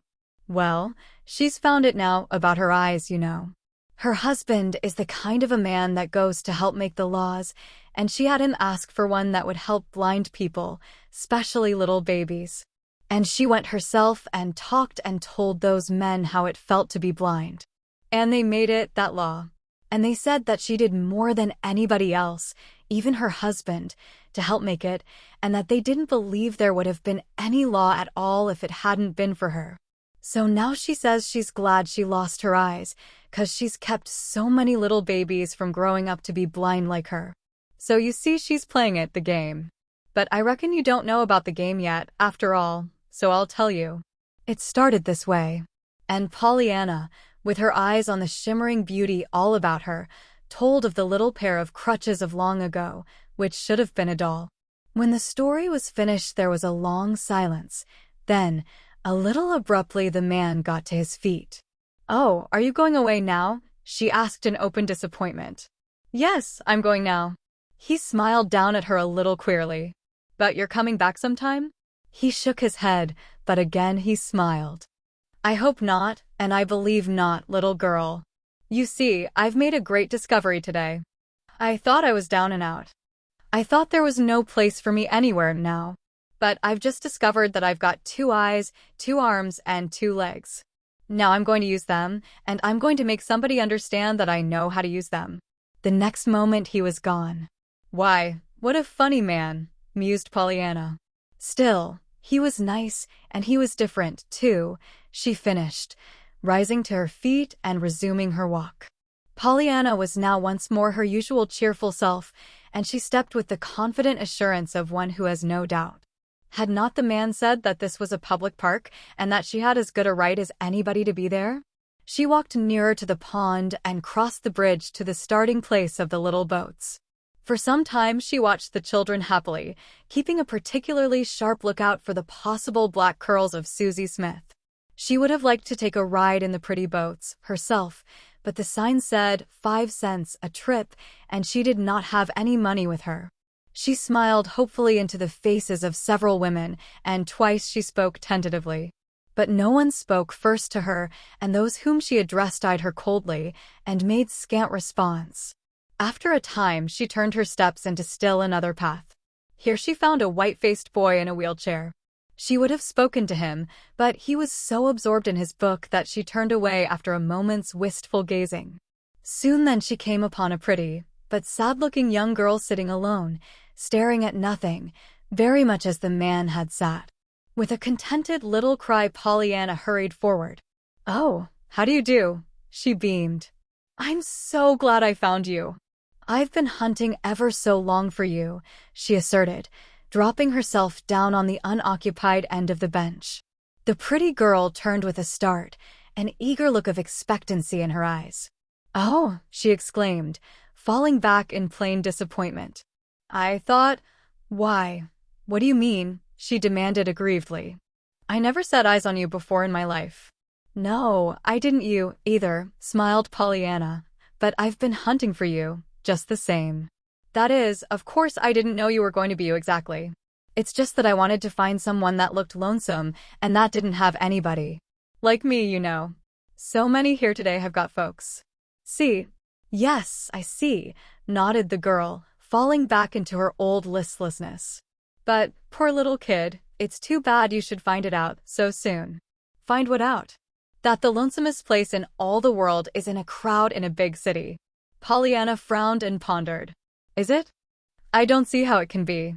I don't see how you can be lonesome when you've got folks all around you." Still, she hesitated, and the frown deepened. "I was lonesome this afternoon, and there were folks all around me, only they didn't seem to think or notice." The pretty girl smiled bitterly. "That's just it. They don't ever think or notice. Crowds don't. But some folks do." "We can be glad some do," urged Pollyanna. "Now and I—" "Oh, yes, some do," interrupted the other. As she spoke she shivered and looked fearfully down the path beyond Pollyanna. "Some notice too much." Pollyanna shrank back in dismay. Repeated rebuffs that afternoon had given her a new sensitiveness. "Do you mean me?" she stammered. "That you wished I hadn't noticed you?" No, Kitty. I meant someone quite different from you. Someone that hadn't ought to notice. I was glad to have you speak, only I thought at first it was someone from home." "Oh, then you don't live here, either, any more than I do, I mean, for keeps." "Oh, yes, I live here now," sighed the girl. "That is, if you can call it living what I do." "What do you do?" asked Pollyanna interestedly. "Do? I'll tell you what I do," cried the other, with sudden bitterness. "From morning till night I sell fluffy laces and perky bows to girls that laugh and talk and know each other. Then I go home to a little back room up 3 flights, just big enough to hold a lumpy cot bed, a washstand with a nicked pitcher, 1 rickety chair, and me. It's like a furnace in the summer and an icebox in the winter, but it's all the place I've got, and I'm supposed to stay in it when I ain't workin'. But I've come out today. I ain't goin' to stay in that room, and I ain't goin' to go to any old library to read, neither. It's our last half-holiday this year, and an extra one at that, and I'm going to have a good time for once. I'm just as young, and I like to laugh and joke just as well as them girls I sell bows to all day. Well, today I'm going to laugh and joke." Pollyanna smiled and nodded her approval. "I'm glad you feel that way. I do, too. It's a lot more fun to be happy, isn't it? Besides, the Bible tells us to rejoice and be glad, I mean. It tells us to 800 times. Probably you know about, though, the rejoicing texts." The pretty girl shook her head. A queer look came to her face. "Well, no," she said dryly. "I can't say I was thinking of the Bible. Weren't you?" "Well, maybe not, but you see, my father was a minister and he—" "A minister?" "Yes. Why, it was yours too," cried Pollyanna, answering something she saw in the other's face. "Why, yes." A faint color crept up to the girl's forehead. "Oh, and has he gone like mine to be with God and the angels?" The girl turned away her head. "No, he's still living back home," she answered, half under her breath. "Oh, how glad you must be," sighed Pollyanna, enviously. "Sometimes I get to thinking, if only I could just see Father once. But you do see your father, don't you?" "Not often. You see, I'm down here. But you can see him, and I can't, mine. He's gone to be with Mother and the rest of us up in heaven, and oh, have you got a mother, too, an Earth mother?" "Why, yes." The girl stirred restlessly and half moved as if to go. "Oh, then you can see both of them," breathed Pollyanna, unutterable longing in her face. "Oh, how glad you must be. For there just isn't anybody, is there, that really cares and notices quite so much as fathers and mothers. You see, I know, for I had a father until I was 11 years old, but for a mother, I had ladies' aiders for ever so long, till Aunt Polly took me. Ladies' aiders are lovely, but of course they aren't like mothers, or even Aunt Polly's." And on Pollyanna talked. Pollyanna was in her element now. Pollyanna loved to talk. That there was anything strange or unwise or even unconventional in this intimate telling of her thoughts and her history to a total stranger on a Boston Park bench did not once occur to Pollyanna. To Pollyanna, all men, women, and children were friends, either known or unknown, and thus far she had found the unknown quite as delightful as the known, for with them there was always the excitement of mystery and adventure, while they were changing from the unknown to the known. To this young girl at her side, therefore, Pollyanna talked unreservedly of her father, her Aunt Polly, her Western home, and her journey east to Vermont. She told of new friends and old friends, and of course she told of the game. Pollyanna almost always told everybody of the game, either sooner or later.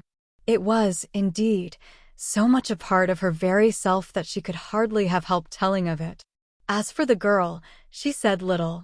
She was not now sitting in her old listless attitude, however, and to her whole self had come a marked change. The flushed cheeks, frowning brow, troubled eyes, and nervously working fingers were plainly the signs of some inward struggle. From time to time she glanced apprehensively down the path beyond Pollyanna, and it was after such a glance that she clutched the little girl's arm. "See here, Kitty, for just a minute don't you leave me. Do you hear? Stay right where you are. There's a man I know comin', but no matter what he says, don't you pay no attention and don't you go. I'm goin' to stay with you. See." Before Pollyanna could more than gasp her wonderment and surprise, she found herself looking up into the face of a very handsome young gentleman who had stopped before them. "Oh, here you are," he smiled pleasantly, lifting his hat to Pollyanna's companion. "I'm afraid I'll have to begin with an apology. I'm a little late." "It don't matter, sir," said the young girl, speaking hurriedly. I've decided not to go." The young man gave a light laugh. "Oh, come, my clear, don't be hard on a chap because he's a little late." "It isn't that, really," defended the girl, a swift red flaming into her cheeks. "I mean, I'm not going." "Nonsense." The man stopped smiling. He spoke sharply. "You said yesterday you'd go." "I know, but I've changed my mind. I told my little friend here I'd stay with her." "Oh, but if you'd rather go with this nice young gentleman," began Pollyanna, anxiously, but she fell back silenced at the look the girl gave her. "I tell you I had not rather go. I'm not going." "And pray, why this sudden right-about face?" demanded the young man with an expression that made him suddenly look, to Pollyanna, not quite so handsome. "Yesterday you said." "I know I did," interrupted the girl, feverishly. "But I knew then that I hadn't ought to. Let's call it that I know it even better now. That's all." And she turned away resolutely. It was not all. The man spoke again, twice. He coaxed, then he sneered with a hateful look in his eyes. At last he said something very low and angry, which Pollyanna did not understand. The next moment he wheeled about and strode away. The girl watched him tensely till he passed quite out of sight. Then, relaxing, she laid a shaking hand on Pollyanna's arm. "Thanks, Kitty. I reckon I owe you more than you know. Goodbye." "But you aren't going away now," bemoaned Pollyanna. The girl sighed wearily. "I got to. He might come back, and next time I might not be able to." She clipped the words short and rose to her feet. For a moment she hesitated, then she choked bitterly. "You see, he's the kind that notices too much, and that hadn't ought to notice me at all." With that she was gone. "Why, what a funny lady," murmured Pollyanna, looking wistfully after the vanishing figure. "She was nice, but she was sort of different, too," she commented, rising to her feet and moving idly down the path.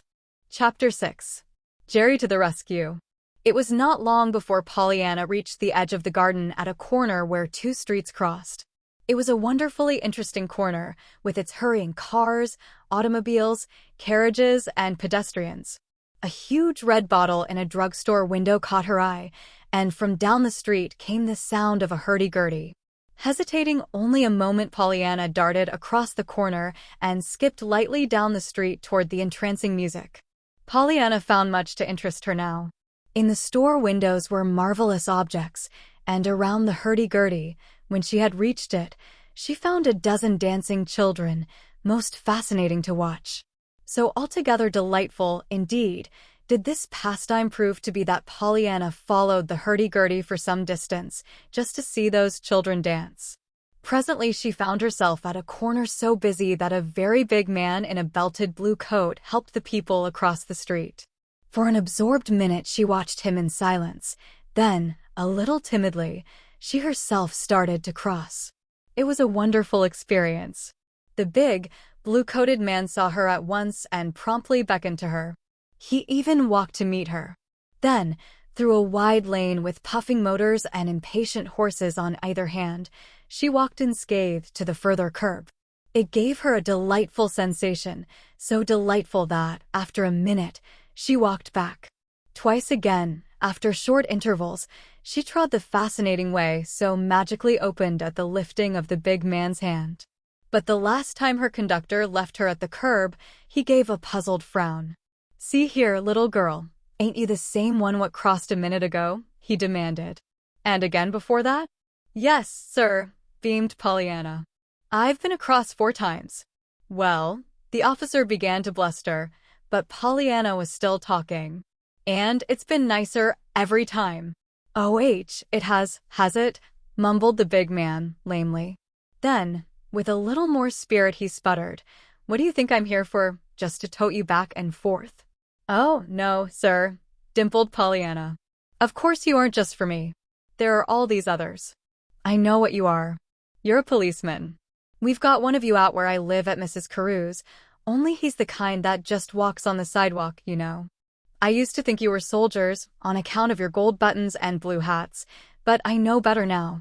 Only I think you are a kind of a soldier, 'cause you're so brave, standing here like this, right in the middle of all these teams and automobiles, helping folks across." "Ho, ho, brrrr," spluttered the big man, coloring like a schoolboy and throwing back his head with a hearty laugh. "Ho, ho," just as if, he broke off with a quick lifting of his hand. The next moment he was escorting a plainly very much frightened little old lady from curb to curb. If his step were a bit more pompous and his chest a bit more full, it must have been only an unconscious tribute to the watching eyes of the little girl back at the starting point. A moment later, with a haughtily permissive wave of his hand toward the chafing drivers and chauffeurs, he strolled back to Pollyanna. "Oh, that was splendid," she greeted him, with shining eyes. "I love to see you do it, and it's just like the children of Israel crossing the Red Sea, isn't it, with you holding back the waves for the people to cross. And how glad you must be all the time that you can do it. I used to think being a doctor was the very gladdest business there was, but I reckon, after all, being a policeman is gladder yet, to help frightened people like this, you know." And, but with another brrrr and an embarrassed laugh, The big blue-coated man was back in the middle of the street, and Pollyanna was all alone on the curbstone. For only a minute longer did Pollyanna watch her fascinating red. See, then, with a regretful backward glance, she turned away. I reckon maybe I'd better be going home now, she meditated. It must be most dinner time. And briskly she started to walk back by the way she had come. Not until she had hesitated at several corners and unwittingly made 2 false turns did Pollyanna grasp the fact that going back home was not to be so easy as she had thought it to be. And not until she came to a building which she knew she had never seen before did she fully realize that she had lost her way. She was on a narrow street, dirty and ill-paved. Dingy tenement blocks and a few unattractive stores were on either side. All about were jabbering men and chattering women, though not one word of what they said could Pollyanna understand. Moreover, she could not help seeing that the people looked at her very curiously, as if they knew she did not belong there. Several times, already, she had asked her way, but in vain.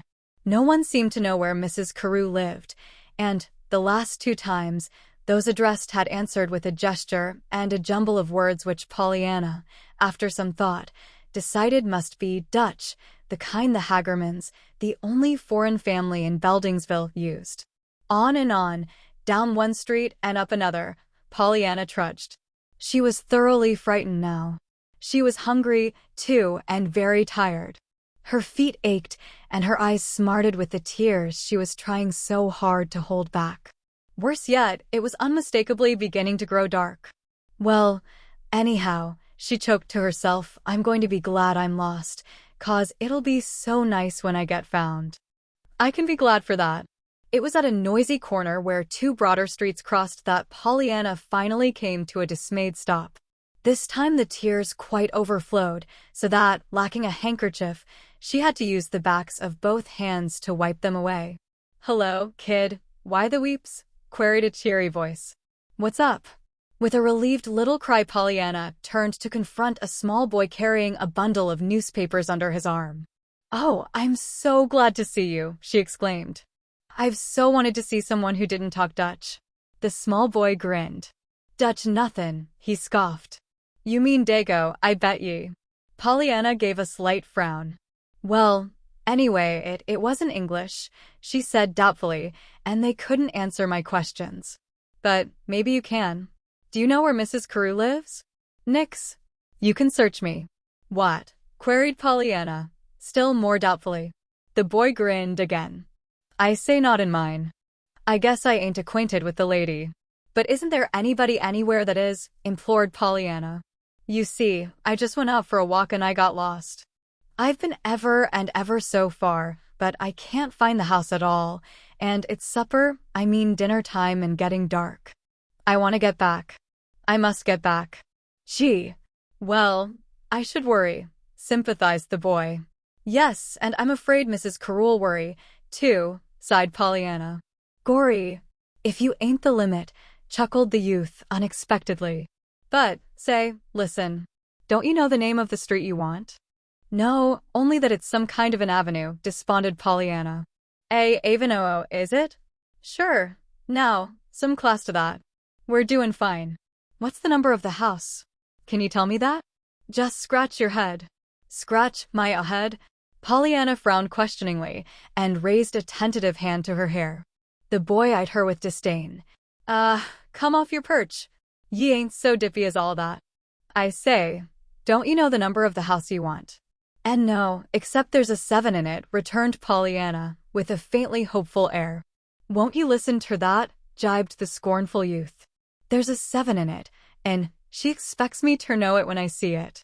Oh, I should know the house, if I could only see it, declared Pollyanna, eagerly, and I think I'd know the street, too, on account of the lovely long yard running right up and down through the middle of it. This time it was the boy who gave a puzzled frown. Yard? He queried. In the middle of a street? Yes, trees and grass, you know, with a walk in the middle of it, and seats, but the boy interrupted her with a whoop of delight. Gee whiz. Commonwealth Avenue, sure as you're livin'. Wouldn't that get your goat, now? Oh, do you know? Do you really? Besought Pollyanna. That sounded like it, Only I don't know what you meant about the goat part. There aren't any goats there. I don't think they'd allow. Goats nothin', scoffed the boy. You bet you sweet life I know where 'tis. Don't I tote Sir James up there to the garden most every day? And I'll take you too. Just ye hang out here till I get on to my job again and sell out my stock. Then we'll make tracks for that Air Avenue, for ye can say Jack Robinson. You mean you'll take me home? Appealed Pollyanna, still plainly not quite understanding. Sure. It's a cinch if you know the house. Oh, yes, I know the house, replied the literal Pollyanna, anxiously, but I don't know whether it's a cinch or not. If it isn't, can't you? But the boy only threw her another disdainful glance and darted off into the thick of the crowd. A moment later, Pollyanna heard his strident call of paper, paper. Herald, Globe, paper, sir. With a sigh of relief, Pollyanna stepped back into a doorway and waited. She was tired, but she was happy. In spite of sundry puzzling aspects of the case, she yet trusted the boy, and she had perfect confidence that he could take her home. He's nice and I like him, she said to herself, following with her eyes the boy's alert, darting figure. But he does talk funny. His words sound English, but some of them don't seem to make any sense with the rest of what he says. But then, I'm glad he found me. Anyway, she finished with a contented little sigh. It was not long before the boy returned, his hands empty. Come on, kid. All aboard, he called cheerily. Now we'll hit the trail for the avenue. If I was the real thing, now I'd tote ye home in style in a buzz wagon, but seein' as how I hain't got the dough, we'll have ter hoof it. It was, for the most part, a silent walk. Pollyanna, for once in her life, was too tired to talk, even of the ladies' aiders, and the boy was intent on picking out the shortest way to his goal. When the public garden was reached, Pollyanna did exclaim joyfully, "Oh, now I'm most there. I remember this place. I had a perfectly lovely time here this afternoon. It's only a little bit of a ways home now." "That's the stuff. Now we're gettin' there," crowed the boy. "What did I tell ye? We'll just cut through here to the avenue, and then it'll be up to you ter find the house." "Oh, I can find the house," exulted Pollyanna, with all the confidence of one who has reached familiar ground. It was quite dark when Pollyanna led the way up the broad Carew steps. The boy's ring at the bell was very quickly answered, and Pollyanna found herself confronted by not only Mary, but by Mrs. Carew, Bridget, and Jenny as well. All four of the women were white-faced and anxious-eyed. Child, where have you been?" demanded Mrs. Carew, hurrying forward. "Why, I just went to walk," began Pollyanna, "and I got lost, and this boy." "Where did you find her?" cut in Mrs. Carew, turning imperiously to Pollyanna's escort, who was, at the moment, gazing in frank admiration at the wonders about him in the brilliantly lighted hall. "Where did you find her, boy?" she repeated sharply. For a brief moment the boy met her gaze unflinchingly, then something very like a twinkle came into his eyes, though his voice, when he spoke, was gravity itself. "Well, I found her round Bowden Square, but I reckon she'd been doin' the North End, only she couldn't catch on ter the lingo of the Dagos, so I don't think she give 'em the glad hand, ma'am." "The North End, that child, alone." "Pollyanna," shuddered Mrs. Carew. "Oh, I wasn't alone, Mrs. Carew," fended Pollyanna. "There were ever and ever so many people there, weren't there, boy?" But the boy, with an impish grin, was disappearing through the door. Pollyanna learned many things during the next half hour. She learned that nice little girls do not take long walks alone in unfamiliar cities, nor sit on park benches and talk to strangers. She learned, also, that it was only by a perfectly marvelous miracle that she had reached home at all that night, and that she had escaped many, many very disagreeable consequences of her foolishness. She learned that Boston was not Beldingsville, and that she must not think it was. "But, Mrs. Carew," she finally argued despairingly, "I am here, and I didn't get lost for keeps. Seems as if I ought to be glad for that instead of thinking all the time of the sorry things that might have happened." Yes, child, I suppose so, sighed Mrs. Carew.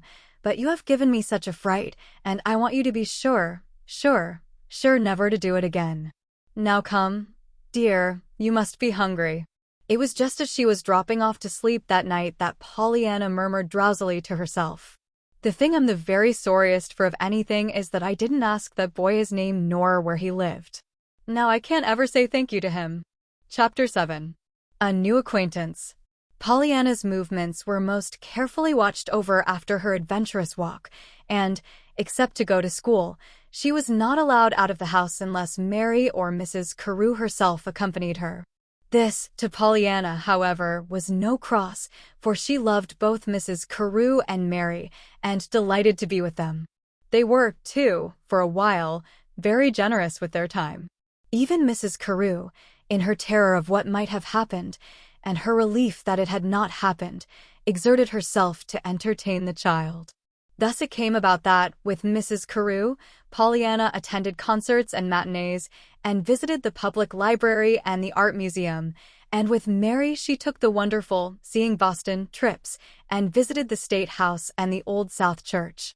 Greatly as Pollyanna enjoyed the automobile, she enjoyed the trolley cars more, as Mrs. Carew, much to her surprise, found out one day. "Do we go in the trolley car?" Pollyanna asked eagerly. "No. Perkins will take us," answered Mrs. Carew. Then, at the unmistakable disappointment in Pollyanna's face, she added in surprise, "Why, I thought you liked the auto, child." "Oh, I do," acceded Pollyanna, hurriedly, "and I wouldn't say anything anyway, because of course I know it's cheaper than the trolley car and—" "Cheaper than the trolley car," exclaimed Mrs. Carew, amazed into an interruption. "Why, yes," explained Pollyanna, with widening eyes, "the trolley car costs 5 cents a person, you know, and the auto doesn't cost anything, 'cause it's yours. And of course I love the auto, anyway," she hurried on, before Mrs. Carew could speak. "It's only that there are so many more people in the trolley car, and it's such fun to watch them. Don't you think so?" "Well, no, Pollyanna, I can't say that I do," responded Mrs. Carew, dryly, as she turned away. As it chanced, not 2 days later, Mrs. Carew heard something more of Pollyanna and trolley cars, this time from Mary. "I mean, it's queer, ma'am," explained Mary earnestly, in answer to a question her mistress had asked. "It's queer how Miss Pollyanna just gets round everybody, and without half trying. It isn't that she does anything. She doesn't. She just looks glad, I guess, that's all. But I've seen her get into a trolley car that was full of cross-looking men and women and whimpering children, and in 5 minutes you wouldn't know the place. The men and women have stopped scowling, and the children have forgot what they're crying for. Sometimes it's just something that Miss Pollyanna has said to me, and they've heard it. Sometimes it's just the thank you she gives when somebody insists on giving us their seat, and they're always doing that, giving us seats, I mean. And sometimes it's the way she smiles at a baby or a dog. All dogs everywhere wag their tails at her, anyway, and all babies, big and little, smile and reach out to her. If we get held up, it's a joke, and if we take the wrong car, it's the funniest thing that ever happened. And that's the way 'tis about everything. One just can't stay grumpy with Miss Pollyanna, even if you're only one of a trolley car full of folks that don't know her." Very likely," murmured Mrs. Carew, turning away. October proved to be, that year, a particularly warm, delightful month, and as the golden days came and went, it was soon very evident that to keep up with Pollyanna's eager little feet was a task which would consume altogether too much of somebody's time and patience, and, while Mrs. Carew had the one, she had not the other. Neither had she the willingness to allow Mary to spend quite so much of her time, whatever her patience might be, in dancing attendance to Pollyanna's whims and fancies. To keep the child indoors all through those glorious October afternoons was, of course, out of the question. Thus it came about that, before long, Pollyanna found herself once more in the lovely big yard, the Boston Public Garden, and alone. Apparently she was as free as before, but in reality she was surrounded by a high stone wall of regulations. She must not talk to strange men or women, she must not play with strange children, and under no circumstances must she step foot outside the garden except to come home. Furthermore, Mary, who had taken her to the garden and left her, made very sure that she knew the way home, that she knew just where Commonwealth Avenue came down to Arlington Street across from the garden. And always she must go home when the clock in the church tower said it was 4:30. Pollyanna went often to the garden after this. Occasionally, she went with some of the girls from school. More often, she went alone. In spite of the somewhat irksome restrictions, she enjoyed herself very much. She could watch the people even if she could not talk to them, and she could talk to the squirrels and pigeons and sparrows that so eagerly came for the nuts and grain, which she soon learned to carry to them every time she went. Pollyanna often looked for her old friends of that first day, the man who was so glad he had his eyes and legs and arms, and the pretty young lady who would not go with the handsome man, but she never saw them. She did frequently see the boy in the wheelchair, and she wished she could talk to him. The boy fed the birds and squirrels, too, and they were so tame that the doves would perch on his head and shoulders, and the squirrels would burrow in his pockets for nuts. But Pollyanna, watching from a distance, always noticed one strange circumstance. In spite of the boy's very evident delight in serving his banquet, his supply of food always ran short almost at once. And though he invariably looked fully as disappointed as did the squirrel after a nutless burrowing, yet he never remedied the matter by bringing more food the next day, which seemed most short-sighted to Pollyanna. When the boy was not playing with the birds and squirrels, he was reading, always reading. In his chair were usually 2 or 3 worn books, and sometimes a magazine or 2. He was nearly always to be found in one especial place, and Pollyanna used to wonder how he got there. Then, one unforgettable day, she found out. It was a school holiday, and she had come to the garden in the forenoon, and it was soon after she reached the place that she saw him being wheeled along one of the paths by a snub-nosed, sandy-haired boy. She gave a keen glance into the sandy-haired boy's face, then ran toward him with a glad little cry. "Oh, you. I know you, even if I don't know your name. You found me. Don't you remember? Oh, I'm so glad to see you. I've so wanted to say thank you." "Gee, if it ain't the swell little lost kid of the Ave No," grinned the boy. "Well, what do you know about that? Lost again?" "Oh, no," exclaimed Pollyanna, dancing up and down on her toes in irrepressible joy. "I can't get lost anymore. I have to stay right here. And I mustn't talk, you know. But I can to you, for I know you, and I can to him, after you introduce me," she finished, with a beaming glance at the lame boy and a hopeful pause. The sandy-haired youth chuckled softly and tapped the shoulder of the boy in the chair. "Listen to that, will ye? Ain't that the real thing, now? Just you wait while I introduce ye." And he struck a pompous attitude. "Madam, this is me friend, Sir James, Lord of Murphy's Alley, and—" But the boy in the chair interrupted him. "Jerry, quit your nonsense," he cried vexedly. Then to Pollyanna he turned a glowing face. "I've seen you here lots of times before. I've watched you feed the birds and squirrels. You always have such a lot for them. And I think you like Sir Lancelot the best, too. Of course, there's the Lady Rowena, but wasn't she rude to Guinevere yesterday, snatching her dinner right away from her like that?" Pollyanna blinked and frowned, looking from one to the other of the boys in plain doubt. Jerry chuckled again. Then, with a final push, he wheeled the chair into its usual position and turned to go. Over his shoulder, he called to Pollyanna. "Say, kid, just let me put you wise to something. This chap ain't drunk nor crazy. See? Them's just names he's give his young friends here," with a flourish of his arms toward the furred and feathered creatures that were gathering from all directions. "And they ain't even names of folks. They're just guys out of books. Are ye on? Yet he'd ruther feed them than feed hisself. Ain't he the limit? Ta-ta, Sir James," he added with a grimace to the boy in the chair. "Buck up, now, nix on the no-grub racket for you. See you later." And he was gone. Pollyanna was still blinking and frowning when the lame boy turned with a smile. "You mustn't mind Jerry. That's just his way. He'd cut off his right hand for me, Jerry would, but he loves to tease. Where'd you see him? Does he know you? He didn't tell me your name." "I'm Pollyanna Whittier. I was lost and he found me and took me home," answered Pollyanna, still a little dazedly. "I see. Just like him. nodded the boy. Don't he tote me up here every day? A quick sympathy came to Pollyanna's eyes. Can't you walk at all, Sir J. James? The boy laughed gleefully. Sir James, indeed. That's only more of Jerry's nonsense. I ain't a. Sir. Pollyanna looked clearly disappointed. You aren't? Nora, a lord, like he said. I sure ain't. Oh, I hoped you were, like little Lord Fauntleroy, you know, rejoined Pollyanna. But the boy interrupted her with an eager, do you know little Lord Fauntleroy? And do you know about Sir Lancelot and the Holy Grail, and King Arthur and his Round Table, and the Lady Rowena and Ivanhoe, and all those? Do you? Pollyanna gave her head a dubious shake.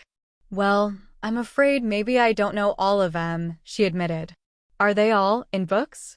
The boy nodded. I've got here some of he said. I like to read over and over. There's always something new in Besides, I hain't got no others anyway. These were father's. Here, you little rascal, quit that, he broke off in laughing reproof as a bushy-tailed squirrel leaped to his lap and began to nose in his pockets. Gory, guess we'd better give them their dinner, or they'll be tryin' to eat us, chuckled the boy. That's Sir Lancelot. He's always first, you know. From somewhere the boy produced a small pasteboard box which he opened guardedly, mindful of the numberless bright little eyes that were watching every move. All about him now sounded the whir and flutter of wings, the cooing of doves, the saucy twitter of the sparrows. Sir Lancelot, alert and eager, occupied one arm of the wheelchair. Another bushy-tailed little fellow, less venturesome, sat back on his haunches 5 feet away. A third squirrel chattered noisily on a neighboring tree branch. From the box the boy took a few nuts, a small roll, and a donut. At the latter he looked longingly, hesitatingly. Did you bring anything? He asked then. Lots, in here, nodded Pollyanna, tapping the paper bag she carried. Oh, then perhaps I will eat it today, sighed the boy, dropping the donut back into the box with an air of relief. Pollyanna, on whom the significance of this action was quite lost, thrust her fingers into her own bag, and the banquet was on. It was a wonderful hour. To Pollyanna it was, in a way, the most wonderful hour she had ever spent, for she had found someone who could talk faster and longer than she could.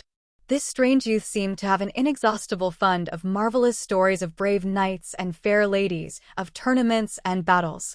Moreover, so vividly did he draw his pictures that Pollyanna saw with her own eyes the deeds of valor, the knights in armor, and the fair ladies with their jeweled gowns and tresses, even though she was really looking at a flock of fluttering doves and sparrows and a group of frisking squirrels on a wide sweep of sunlit grass.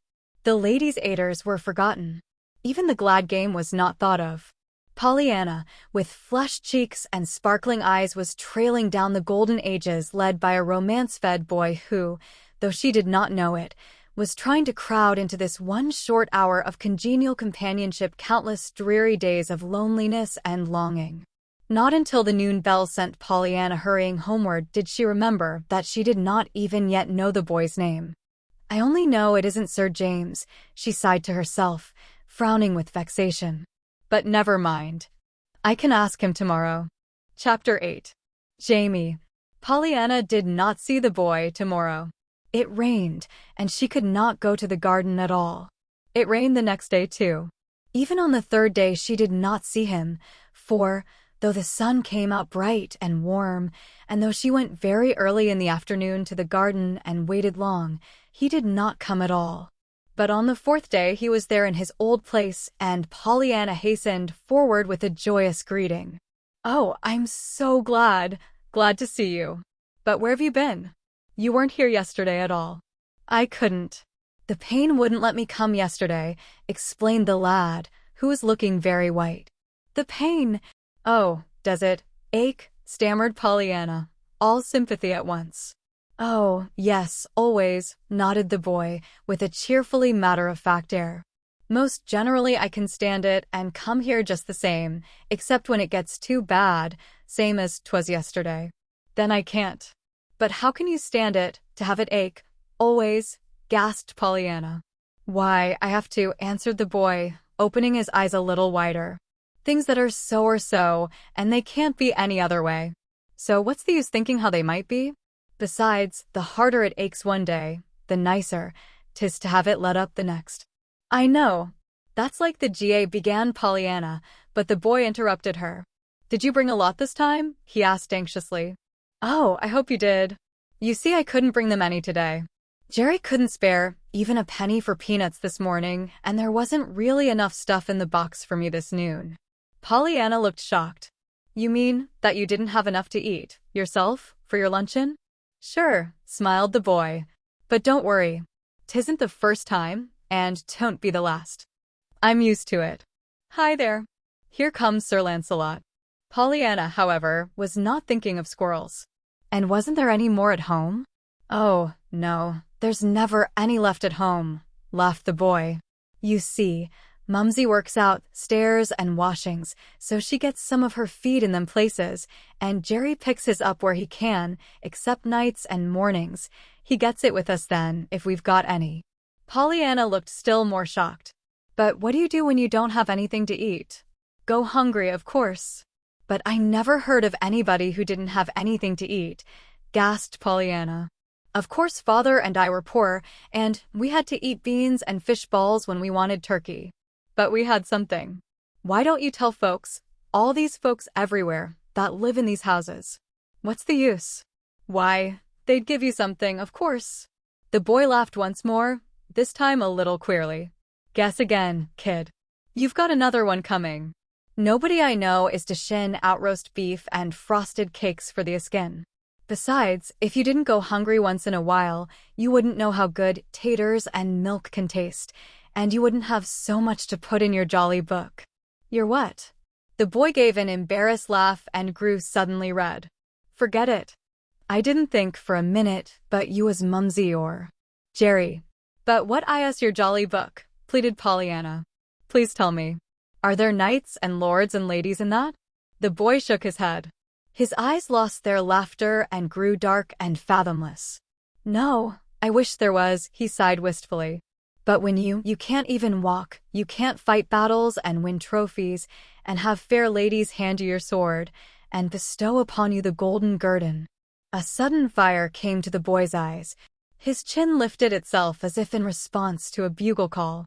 Then, as suddenly, the fire died, and the boy fell back into his old listlessness. You just can't do nothing, he resumed wearily, after a moment's silence. You just have to sit and think, and times like that your think gets to be something awful. Mine did, anyhow. I wanted to go to school and learn things, more things than just Mumsy can teach me, and I thought of that. I wanted to run and play ball with the other boys, and I thought of that. I wanted to go out and sell papers with Jerry, and I thought of that. I didn't want to be taken care of all my life, and I thought of that. I know, oh, I know, breathed Pollyanna with shining eyes. Didn't I lose my legs for a while? Did you? Then you do know some. But you've got yours again. I hain't, you know, sighed the boy, the shadow in his eyes deepening. But you haven't told me yet about the jolly book, prompted Pollyanna after a minute. The boy stirred and laughed shamefacedly. Well, you see, it ain't much after all, except to me. You wouldn't see much in it. I started it a year ago. I was feelin' specially bad that day. Nothin' was right. For a while I grumped it out, just thinkin', and then I picked up one of Father's books and tried to read. And the first thing I see was this. I learned it afterwards, so I can say it now. Pleasures lie thickest where no pleasures seem. There's not a leaf that falls upon the ground, but holds some joy of silence or of sound. Footnote. Blanchard. Lyric offerings. Hidden joys. Well, I was mad.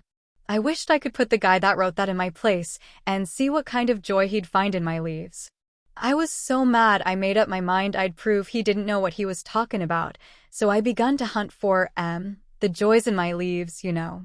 I took a little old empty notebook that Jerry had given me, and I said to myself that I'd write down. Everything that had anything about it that I liked I'd put down in the book.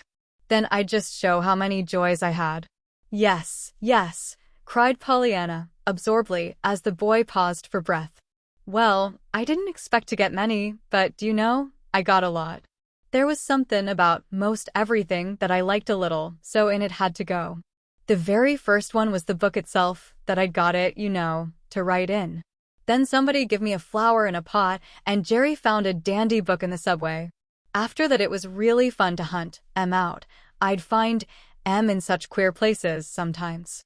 Then one day Jerry got hold of the little notebook and found out what 'twas. Then he give it its name, the Jolly Book. And that's all. All, cried Pollyanna, delight and amazement struggling for the mastery on her glowing little face. Why, that's the game. You're playing the glad game, and don't know it, only you're playing it ever and ever so much better than I ever could. Why, I couldn't play it at all, I'm afraid, if I didn't have enough to eat and couldn't ever walk or anything, she choked. The game? What game? I don't know anything about any game, frowned the boy. Pollyanna clapped her hands. I know you don't, and that's why it's so perfectly lovely and so wonderful. But listen, I'll tell you what the game is. And she told him. Gee, breathed the boy appreciatively when she had finished. Now what do you think of that? And here you are, playing MY game better than anybody I ever saw, and I don't even know your name yet, nor anything, exclaimed Pollyanna, in almost awestruck tones. But I want to know everything. Pooh. There's nothing to know, rejoined the boy with a shrug. Besides, see, here's poor Sir Lancelot and all the rest, waiting for their dinner, he finished. Dear me, so they are, sighed Pollyanna, glancing impatiently at the fluttering and chattering creatures all about them. Recklessly, she turned her bag upside down and scattered her supplies to the four winds. There, now, that's done, and we can talk again, she rejoiced. And there's such a lot I want to know. First, please, what is your name? I only know it isn't Sir James. The boy smiled. No, it isn't, but that's what Jerry most always calls me. Mumsy and the rest call me Jamie. Jamie. Pollyanna caught her breath and held it suspended. A wild hope had come to her eyes. It was followed almost instantly, however, by fearful doubt. Does Mumsy mean mother? Sure. Pollyanna relaxed visibly. Her face fell. If this Jamie had a mother, he could not, of course, be Mrs. Carew's Jamie, whose mother had died long ago. Still, even as he was wonderfully interesting. But where do you live? She catechized eagerly. Is there anybody else in your family but your mother and Jerry? Do you always come here every day?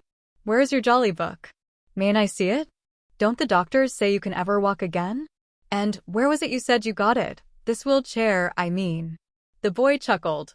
Say, how many of them questions do you expect me to answer all at once? I'll begin at the last one, anyhow, and work backwards, maybe, if I don't forget what they be. I got this chair a year ago. Jerry knew one of them fellers what writes for papers, and he put it in about me, how I couldn't ever walk, and all that, and the Jolly Book, you see. The first thing I knew, a whole lot of men and women come one day toting this chair, and said 'twas for me. That they'd read all about me, and they wanted me to have it to remember them by. My, how glad you must have been. I was. It took a whole page of my Jolly Book to tell about that chair. But can't you ever walk again? Pollyanna's eyes were blurred with tears. It don't look like it. They said I couldn't. Oh, but that's what they said about me, and then they sent me to Dr. Ames, and I stayed most a year, and he made me walk. Maybe he could. You. The boy shook his head. He couldn't, you see. I couldn't go to him, anyway. 'Twould cost too much. We'll just have to call it that I can't ever walk again. But never mind. The boy threw back his head impatiently. I'm trying not to think of that. You know what it is when your think gets to going. Yes, of course, and here I am talking about it, cried Pollyanna, penitently. I said you knew how to play the game better than I did now. But go on. You haven't told me half yet. Where do you live? And is Jerry all the brothers and sisters you've got? A swift change came to the boy's face. His eyes glowed. Yes, and he ain't mine, really. He ain't any relation, nor Mumsy ain't, neither. And only think how good they've been to me. What's that? Questioned Pollyanna, instantly on the alert. Isn't that Mumsy your mother at all? No, and that's what makes. And haven't you got any mother? Interrupted Pollyanna, in growing excitement. No, I never remember any mother, and father died 6 years ago. How old were you? I don't know. I was little. Mumsy says she guesses maybe I was about 6. That's when they took me, you see. And your name is Jamie? Pollyanna was holding her breath. Why, yes, I told you that. And what's the other name? Longingly, but fearfully, Pollyanna asked this question. I don't know. You don't know? I don't remember. I was too little, I suppose. Even the Murphys don't know. They never knew me as anything but Jamie. A great disappointment came to Pollyanna's face, but almost immediately a flash of thought drove the shadow away. Well, anyhow, if you don't know what your name is, you can't know it isn't Kent, she exclaimed. Kent? Puzzled the boy. Yes, began Pollyanna, all excitement. You see, there was a little boy named Jamie Kent that. She stopped abruptly and bit her lip. It had occurred to Pollyanna that it would be kinder not to let this boy know yet of her hope that he might be the lost Jamie. It would be better that she make sure of it before raising any expectations, otherwise she might be bringing him sorrow rather than joy. She had not forgotten how disappointed Jimmy Bean had been when she had been obliged to tell him that the Ladies' Aid did not want him, and again when at first Mr. Pendleton had not wanted him, either. She was determined that she would not make the same mistake a third time, so very promptly now she assumed an air of elaborate indifference on this most dangerous subject as she said, But never mind about Jamie Kent. Tell me about yourself. I'm so interested. There isn't anything to tell. I don't know anything nice, hesitated the boy. They said father was queer and never talked. They didn't even know his name. Everybody called him the professor. Mumsy says he and I lived in a little back room on the top floor of the house in Lowell where they used to live. They were poor then, but they wasn't near so poor as they are now. Jerry's father was alive them days and had a job. Yes, go on, prompted Pollyanna. Well, Mumsy says my father was sick a lot, and he got queerer and queerer, so that they had me downstairs with them a good deal. I could walk then, a little, but my legs wasn't right. I played with Jerry and the little girl that died. Well, when father died there wasn't anybody to take me, and some men were going to put me in an orphan asylum, but Mumsy says I took on so, and Jerry took on so, that they said they'd keep me. And they did. The little girl had just died, and they said I might take her place. And they've had me ever since. And I fell and got worse, and they're awful poor now, too, besides Jerry's father dyin'. But they've kept me. Now ain't that what you call bein' pretty good to a feller? Yes, oh yes, cried Pollyanna. But they'll get their reward, I know they'll get their reward. Pollyanna was quivering with delight now. The last doubt had fled. She had found the lost Jamie. She was sure of it. But not yet must she speak. First Mrs. Carew must see him. Then. Even Pollyanna's imagination failed when it came to picturing the bliss in store for Mrs. Carew and Jamie at that glad reunion.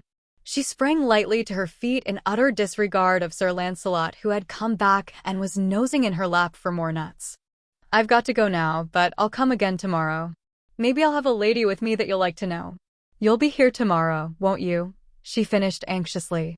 Sure, if it's pleasant. Jerry totes me up here most every mornin'. They fixed it so he could, you know, and I bring my dinner and stay till 4 o'clock. Jerry's good to me, he is. I know, nodded Pollyanna. And maybe you'll find somebody else to be good to you, too, she caroled. With which cryptic statement and a beaming smile, she was gone. Chapter 9. Plans and Plottings. On the way home, Pollyanna made joyous plans. Tomorrow, in some way or other, Mrs. Carew must be persuaded to go with her for a walk in the public garden. Just how this was to be brought about Pollyanna did not know, but brought about it must be. To tell Mrs. Carew plainly that she had found Jamie and wanted her to go to see him was out of the question. There was, of course, a bare chance that this might not be her Jamie, and if it were not, and if she had thus raised in Mrs. Carew false hopes, the result might be disastrous. Pollyanna knew, From what Mary had told her, that twice already Mrs. Carew had been made very ill by the great disappointment of following alluring clues that had led to some boy very different from her dead sister's son. So Pollyanna knew that she could not tell Mrs. Carew why she wanted her to go to walk tomorrow in the public garden. But there would be a way, declared Pollyanna to herself as she happily hurried homeward. Fate, however, as it happened, once more intervened in the shape of a heavy rainstorm, and Pollyanna did not have to more than look out of doors the next morning to realize that there would be no public garden stroll that day. Worse yet, neither the next day nor the next saw the clouds dispelled, and Pollyanna spent all 3 afternoons wandering from window to window, peering up into the sky and anxiously demanding of everyone, "Don't you think it looks a little like clearing up?" So unusual was this behavior on the part of the cheery little girl, and so irritating was the constant questioning, that at last Mrs. Carew lost her patience. "For pity's sake, child, what is the trouble?" she cried. "I never knew you to fret so about the weather. Where's that wonderful glad game of yours today?" Pollyanna reddened and looked abashed. "Dear me, I reckon maybe I did forget the game this time," she admitted. "And of course there is something about it I can be glad for, if I'll only hunt for it. I can be glad that it will have to stop raining sometime, 'cause God said he wouldn't send another flood. But you see, I did so want it to be pleasant today." "Why, especially?" "Oh, I just wanted to go to walk in the public garden." Pollyanna was trying hard to speak unconcernedly. I thought maybe you'd like to go with me too." Outwardly, Pollyanna was nonchalance itself. Inwardly, however, she was aquiver with excitement and suspense. "I go to walk in the public garden?" queried Mrs. Carew, with brows slightly uplifted. "Thank you, no, I'm afraid not," she smiled. "Oh, but you wouldn't refuse," faltered Pollyanna, in quick panic. "I have refused." Pollyanna swallowed convulsively. She had grown really pale.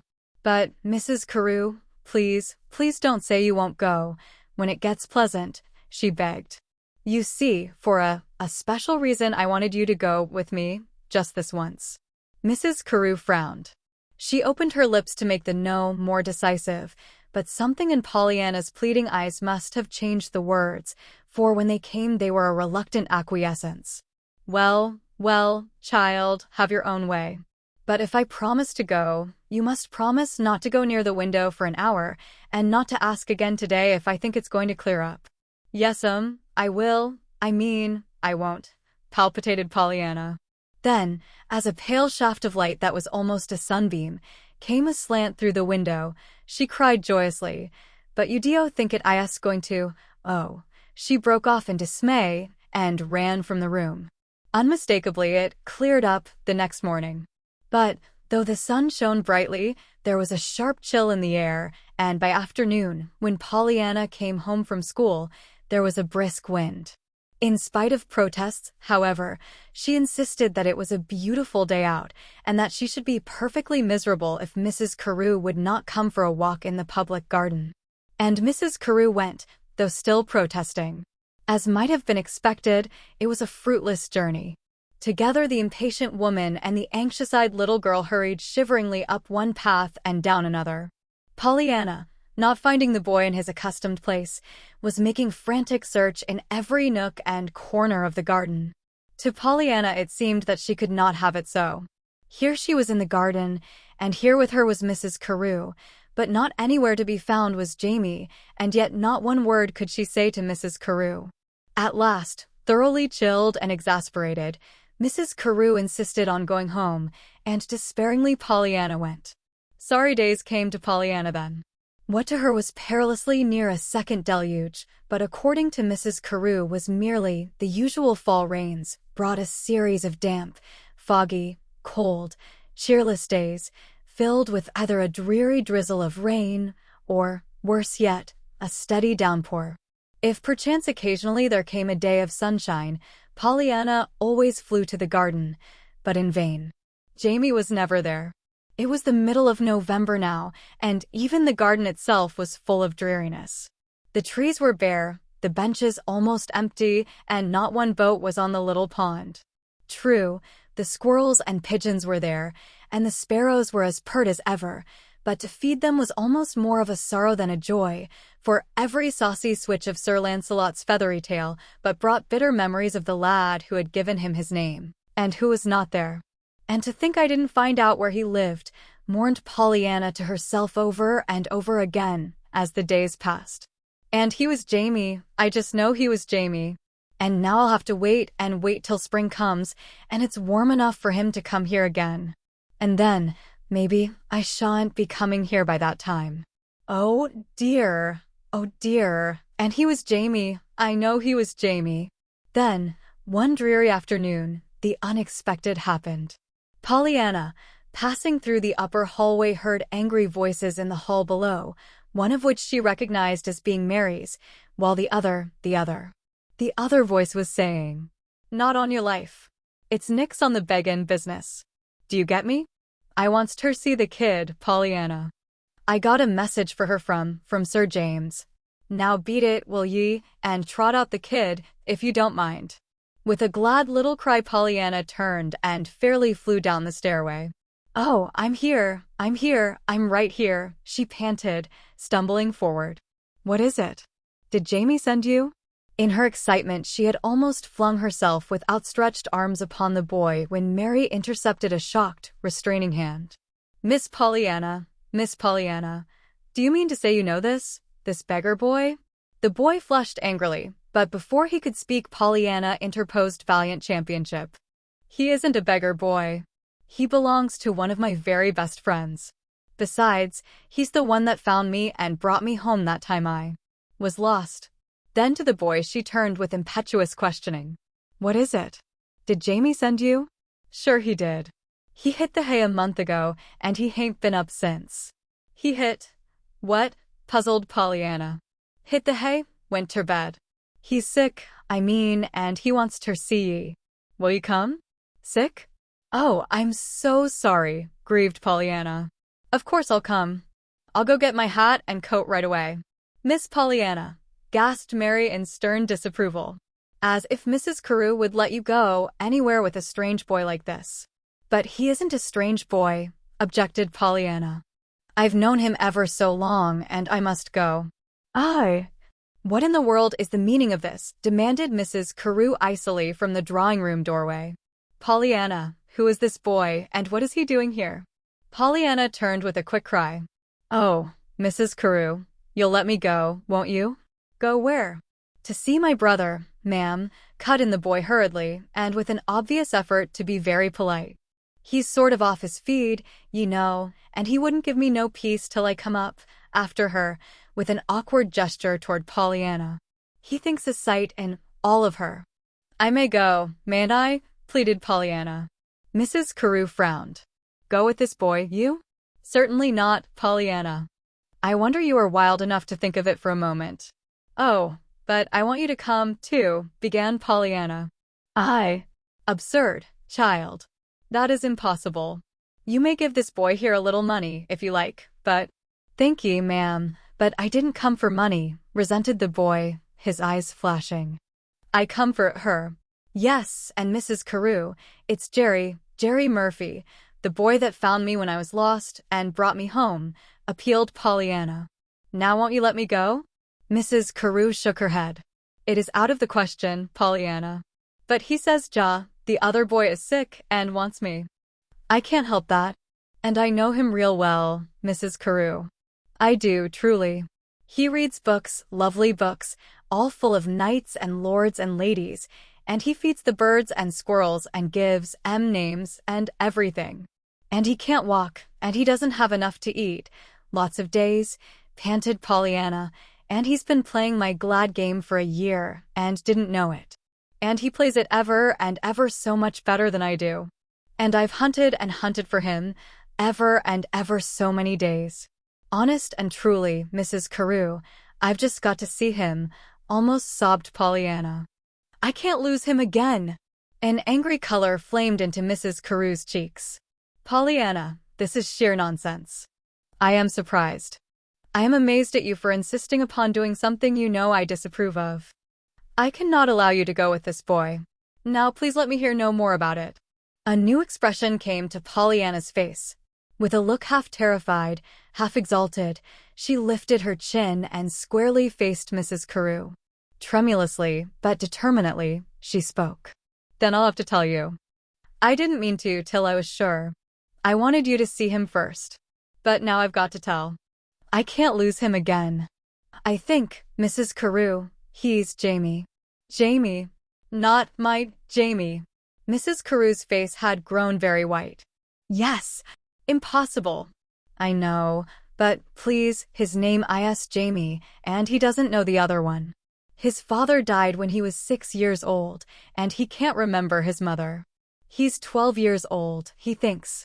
These folks took him in when his father died, and his father was queer and didn't tell folks his name, and—" But Mrs. Carew had stopped her with a gesture.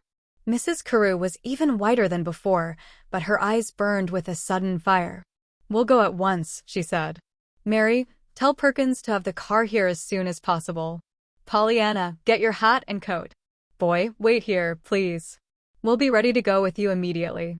The next minute she had hurried upstairs. In the hall the boy drew a long breath. "Gee whiz," he muttered softly. "If we ain't goin', ter go in a buzzwagon. Some class ter that. Gory. What'll Sir James say?" Chapter 10. In Murphy's Alley. With the opulent purr that seems to be peculiar to luxurious limousines, Mrs. Carew's car rolled down Commonwealth Avenue and out upon Arlington Street to Charles. Inside sat a shining-eyed little girl and a white-faced, tense woman.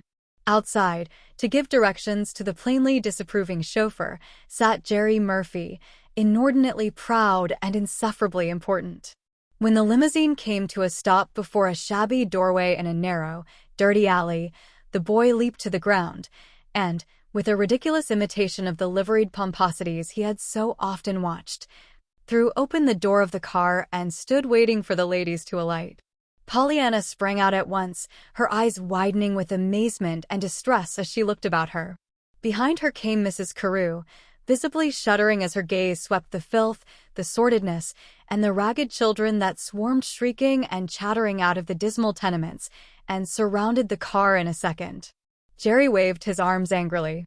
"Here, you, beat it," he yelled to the motley throng. "This ain't no free movies. Can that racket and get a move on ye. Lively now. We gotta get by. Jamie's got Comp New York." Mrs. Carew shuddered again and laid a trembling hand on Jerry's shoulder. "Not here," she recoiled, but the boy did not hear. With shoves and pushes from sturdy fists and elbows, he was making a path for his charges, and before Mrs. Carew knew quite how it was done, she found herself with the boy and Pollyanna at the foot of a rickety flight of stairs in a dim, evil-smelling hallway. Once more she put out a shaking hand. "Wait," she commanded huskily. "Remember, don't either of you say a word about his being possibly the boy I'm looking for. I must see for myself first and question him." "Of course," agreed Pollyanna. "Sure. I'm on," nodded the boy. "I gotta go right off anyhow, so I won't bother you none. Now toddle easy up these air stairs. There's always holes, and most generally there's a kid or two asleep somewheres. And the elevator ain't runnin' terday," he jibed cheerfully. "We gotta go to the top, too." Mrs. Carew found the holes, broken boards that creaked and bent fearsomely under her shrinking feet, and she found one kid, a 2-year-old baby playing with an empty tin can on a string which he was banging up and down the second flight of stairs. On all sides doors were opened, now boldly, now stealthily, but always disclosing women with tousled heads or peering children with dirty faces. Somewhere a baby was wailing piteously. Somewhere else a man was cursing. Everywhere was the smell of bad whiskey, stale cabbage, and unwashed humanity. At the top of the third and last stairway the boy came to a pause before a closed door. "I'm just thinkin' what Sir James'll say when he's wise ter the prize package I'm bringin' him," he whispered in a throaty voice. "I know what Mumsy'll do. She'll turn on the weeps in no time ter see Jamie so tickled." The next moment he threw wide the door with a gay, "Here we be, and we come in a buzzwagon. Ain't that goin' some, Sir James?" It was a tiny room, cold and cheerless and pitifully bare, but scrupulously neat. There were here no tousled heads, no peering children, No odors of whiskey, cabbage, and unclean humanity. There were 2 beds, 3 broken chairs, a dry goods box table, and a stove with a faint glow of light that told of a fire not nearly brisk enough to heat even that tiny room. On one of the beds lay a lad with flushed cheeks and fever-bright eyes. Near him sat a thin, white-faced woman, bent and twisted with rheumatism. Mrs. Carew stepped into the room and, as if to steady herself, paused a minute with her back to the wall. Pollyanna hurried forward with a low cry just as Jerry, with an apologetic, "I gotta go now. Goodbye," dashed through the door. "Oh, Jamie, I'm so glad I found you," cried Pollyanna. "You don't know how I've looked and looked for you every day. But I'm so sorry you're sick." Jamie smiled radiantly and held out a thin white hand. "I ain't sorry. I'm glad," he emphasized meaningly, "'cause it's brought you to see me. Besides, I'm better now, anyway. Mumsy, this is the little girl, you know, that told me the glad game, and Mumsy's playing it, too," he triumphed, turning back to Pollyanna. "First she cried, 'cause her back hurts too bad to let her work. Then when I was took worse she was glad she couldn't work, 'cause she could be here to take care of me, you know." At that moment Mrs. Carew hurried forward, her eyes half fearfully, half longingly on the face of the lame boy in the bed. "It's Mrs. Carew. I've brought her to see you," Jamie introduced Pollyanna in a tremulous voice. The little twisted woman by the bed had struggled to her feet by this time and was nervously offering her chair. Mrs. Carew accepted it without so much as a glance. Her eyes were still on the boy in the bed. "Your name is Jamie?" she asked with visible difficulty. "Yes, ma'am." The boy's bright eyes looked straight into hers. "What is your other name?" "I don't know." "He is not your son?" For the first time Mrs. Carew turned to the twisted little woman who was still standing by the bed. "No, madam." "And you don't know his name?" "No, madam. I never knew it." With a despairing gesture Mrs. Carew turned back to the boy. "But think, don't you remember anything of your name but Jamie?" The boy shook his head. Into his eyes was coming a puzzled wonder. "No, nothing. Haven't you anything that belonged to your father, with possibly his name in it?" "There wasn't anything worth savon, but them books," interposed Mrs. Murphy. "Them's his." "Maybe you'd like to look at 'em," she suggested, pointing to a row of worn volumes on a shelf across the room. Then, in plainly uncontrollable curiosity, she asked, "Was you thinkin' you knew him, ma'am?" "I don't know," murmured Mrs. Carew, in a half-stifled voice, as she rose to her feet and crossed the room to the shelf of books. There were not many, perhaps 10 or a dozen. There was a volume of Shakespeare's plays, an Ivanhoe, a much-thumbed Lady of the Lake, a book of miscellaneous poems, a coverless Tennyson, a dilapidated Little Lord Fauntleroy, and 2 or 3 books of ancient and medieval history. But, though Mrs. Carew looked carefully through every one, she found nowhere any written word. With a despairing sigh she turned back to the boy and to the woman, both of whom now were watching her with startled, questioning eyes.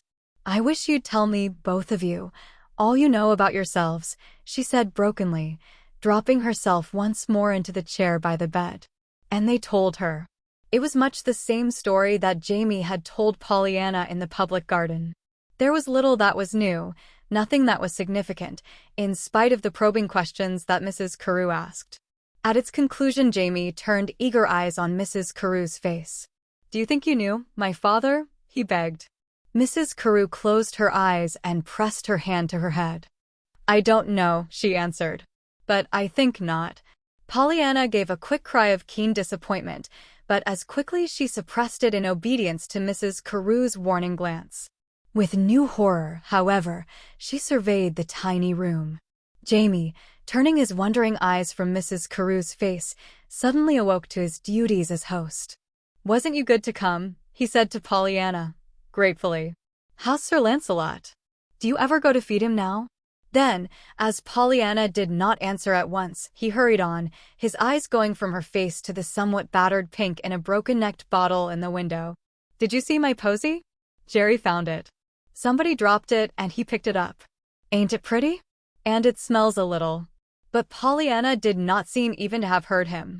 She was still gazing, wide-eyed about the room, clasping and unclasping her hands nervously. "But I don't see how you can ever play the game here at all, Jamie," she faltered. "I didn't suppose there could be anywhere such a perfectly awful place to live," she shuddered. "Ho," scoffed Jamie valiantly. "You'd oughter see the Pikes downstairs. Theirs is a whole lot worse than this. You don't know what a lot of nice things there is about this room. Why, we get the sun in that winder there for most 2 hours every day when it shines. And if you get real near it, you can see a whole lot of sky from it. If we could only keep the room, but you see we've got to leave, we're afraid.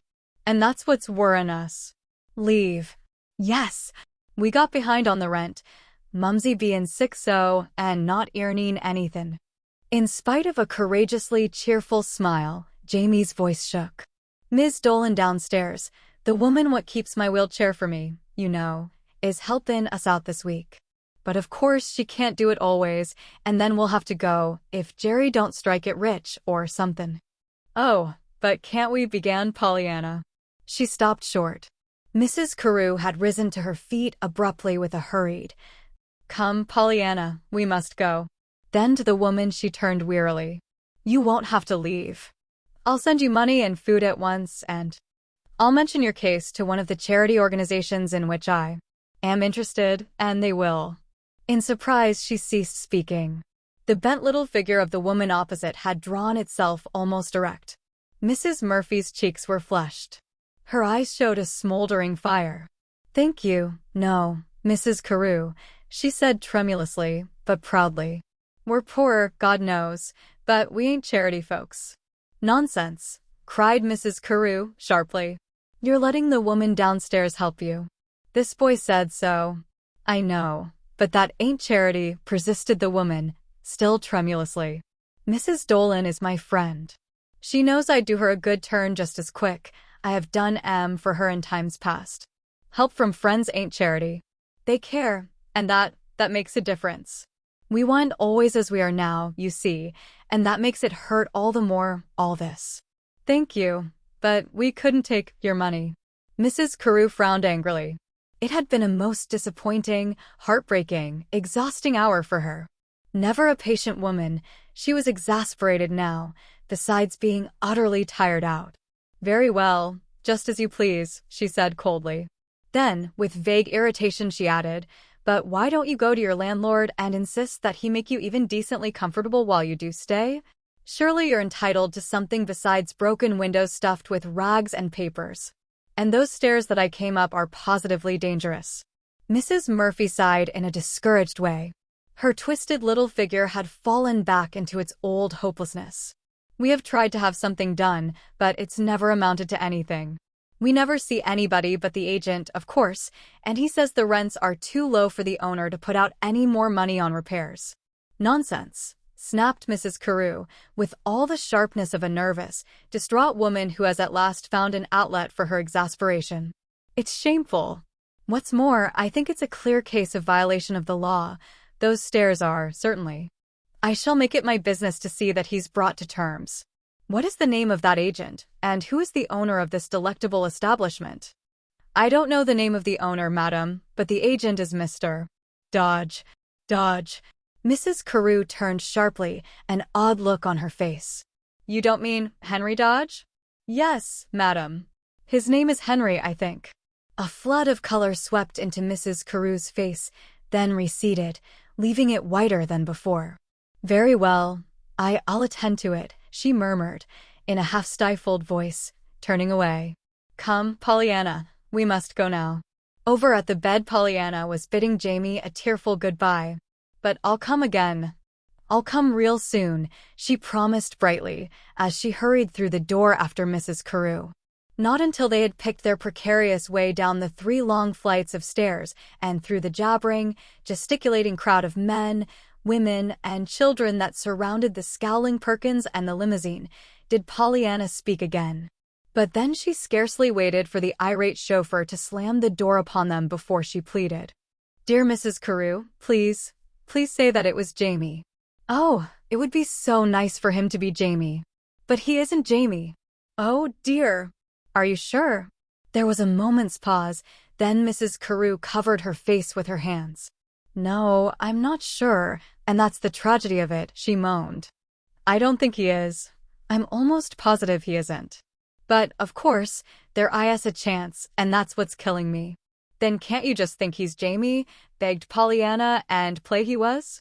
Then you could take him home, but Mrs. Carew turned fiercely. "Take that boy into my home when he wasn't Jamie? Never, Pollyanna. I couldn't." "But if you can't help Jamie, I should think you'd be so glad there was someone like him you could help," urged Pollyanna, tremulously. "What if your Jamie was like this Jamie, all poor and sick? Wouldn't you want someone to take him in and comfort him? And don't, Pollyanna," moaned Mrs. Carew, turning her head from side to side, in a frenzy of grief. "When I think that maybe somewhere, our Jamie is like that," only a choking sob finished the sentence. "That's just what I mean, triumphed Pollyanna, excitedly. "Don't you see? If this is your Jamie, of course you'll want him, and if it isn't, you couldn't be doing any harm to the other Jamie by taking this one, and you'd do a whole lot of good, for you'd make this one so happy. And then, by and by, if you should find the real Jamie, you wouldn't have lost anything, but you'd have made 2 little boys happy instead of 1, but again Mrs. Carew interrupted her. "Don't, Pollyanna, don't. I want to think. Tearfully, Pollyanna sat back in her seat. By a very visible effort, she kept still for 1 whole minute.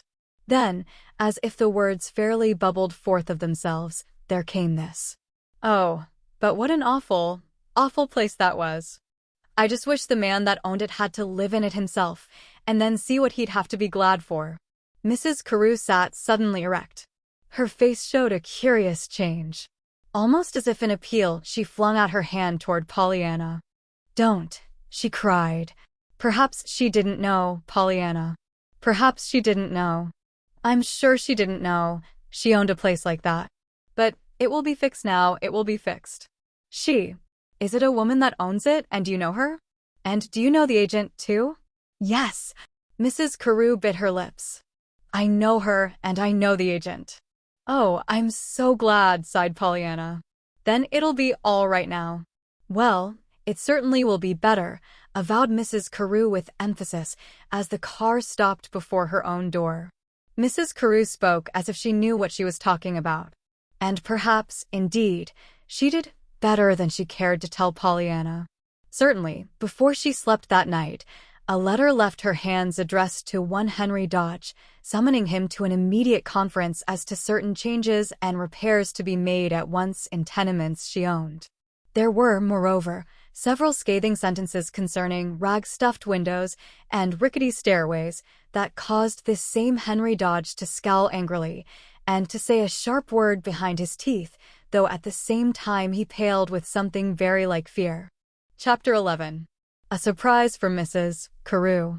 The matter of repairs and improvements having been properly and efficiently attended to, Mrs. Carew told herself that she had done her duty and that the matter was closed. She would forget it. The boy was not Jamie. He could not be Jamie.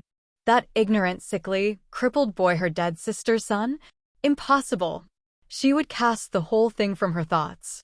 It was just here, however, that Mrs. Carew found herself against an immovable, impassable barrier. The whole thing refused to be cast from her thoughts. Always before her eyes was the picture of that bare little room and the wistful-faced boy. Always in her ears was that heartbreaking, "What if it were Jamie?" And always, too, there was Pollyanna. For even though Mrs. Carew might, as she did, silence the pleadings and questionings of the little girl's tongue, there was no getting away from the prayers and reproaches of the little girl's eyes. Twice again in desperation Mrs. Carew went to see the boy, telling herself each time that only another visit was needed to convince her that the boy was not the one she sought. But even though while there in the boy's presence, she told herself that she was convinced, once away from it, the old questioning returned. At last, in still greater desperation, she wrote to her sister and told her the whole story. "I had not meant to tell you," she wrote, after she had stated the bare facts of the case. "I thought it a pity to harrow you up, or to raise false hopes. I am so sure it is not he, and yet, Even as I write these words, I know I am not sure. That is why I want you to come. Why you must come. I must have you see him. I wonder what you'll say. Of course, we haven't seen our Jamie since he was 4 years old. He would be 12 now. This boy is 12, I should judge. He doesn't know his age. He has hair and eyes not unlike our Jamie's. He is crippled, but that condition came upon him through a fall 6 years ago and was made worse through another one 4 years later. Anything like a complete description of his father's appearance seems impossible to obtain, but what I have learned contains nothing conclusive either for or against his being poor Doris's husband. He was called the Professor, was very queer, and seemed to own nothing save a few books. This might or might not signify. John Kent was certainly always queer, and a good deal of a bohemian in his tastes. Whether he cared for books or not I don't remember. Do you? And of course the title Professor might easily have been assumed, if he wished, or it might have been merely given him by others. As for this boy, I don't know, but I do hope you will. Your distracted sister, Ruth. Della came at once, and she went immediately to see the boy, but she did not know. Like her sister, she said she did not think it was their Jamie, but at the same time there was that chance it might be he after all. Like Pollyanna, however, she had what she thought was a very satisfactory way out of the dilemma. But why don't you take him, dear? She proposed to her sister. Why don't you take him and adopt him? It would be lovely for him, poor little fellow, but Mrs. Carew shuddered and would not even let her finish. No, I can't, she moaned. I want my Jamie, my own Jamie, or no one. And with a sigh Della gave it up and went back to her nursing. If Mrs. Carew thought that this closed the matter, however, she was again mistaken, for her days were still restless, and her nights were still either sleepless or filled with dreams of a maybe or a might be masquerading as an it is so. She was, moreover, having a difficult time with Pollyanna. Pollyanna was puzzled. She was filled with questionings and unrest. For the first time in her life, Pollyanna had come face to face with real poverty. She knew people who did not have enough to eat, who wore ragged clothing, and who lived in dark, dirty, and very tiny rooms. Her first impulse, of course, had been to help. With Mrs. Carew, she made 2 visits to Jamie, and greatly did she rejoice at the changed conditions she found thereafter. That man Dodge had tended to things. But this, to Pollyanna, was a mere drop in the bucket. There were yet all those other sick-looking men, unhappy-looking women, and ragged children out in the street, Jamie's neighbors. Confidently, she looked to Mrs. Carew for help for them, also. Indeed, exclaimed Mrs. Carew, when she learned what was expected of her, so you want the whole street to be supplied with fresh paper, paint, and new stairways, do you? Pray, is there anything else you'd like? Oh, yes. Lots of things, sighed Pollyanna, happily. You see, there are so many things they need, all of them. And what fun it will be to get them. How I wish I was rich so I could help, too, but I'm most as glad to be with you when you get them. Mrs. Carew quite gasped aloud in her amazement. She lost no time, though she did lose not a little patience, in explaining that she had no intention of doing anything further in Murphy's Alley, and that there was no reason why she should. No one would expect her to. She had cancelled all possible obligations and had even been really very generous, anyone would say, in what she had done for the tenement where lived Jamie and the Murphys. That she owned the tenement building she did not think it necessary to state. At some length she explained to Pollyanna that there were charitable institutions, both numerous and efficient, whose business it was to aid all the worthy poor, and that to these institutions she gave frequently and liberally. Even then, however, Pollyanna was not convinced. But I don't see, she argued, why it's any better, or even so nice, for a whole lot of folks to club together and do what everybody would like to do for themselves. I'm sure I'd much rather give Jamie a nice book, now, than have some old society do it, and I know he'd like better to have me do it, too.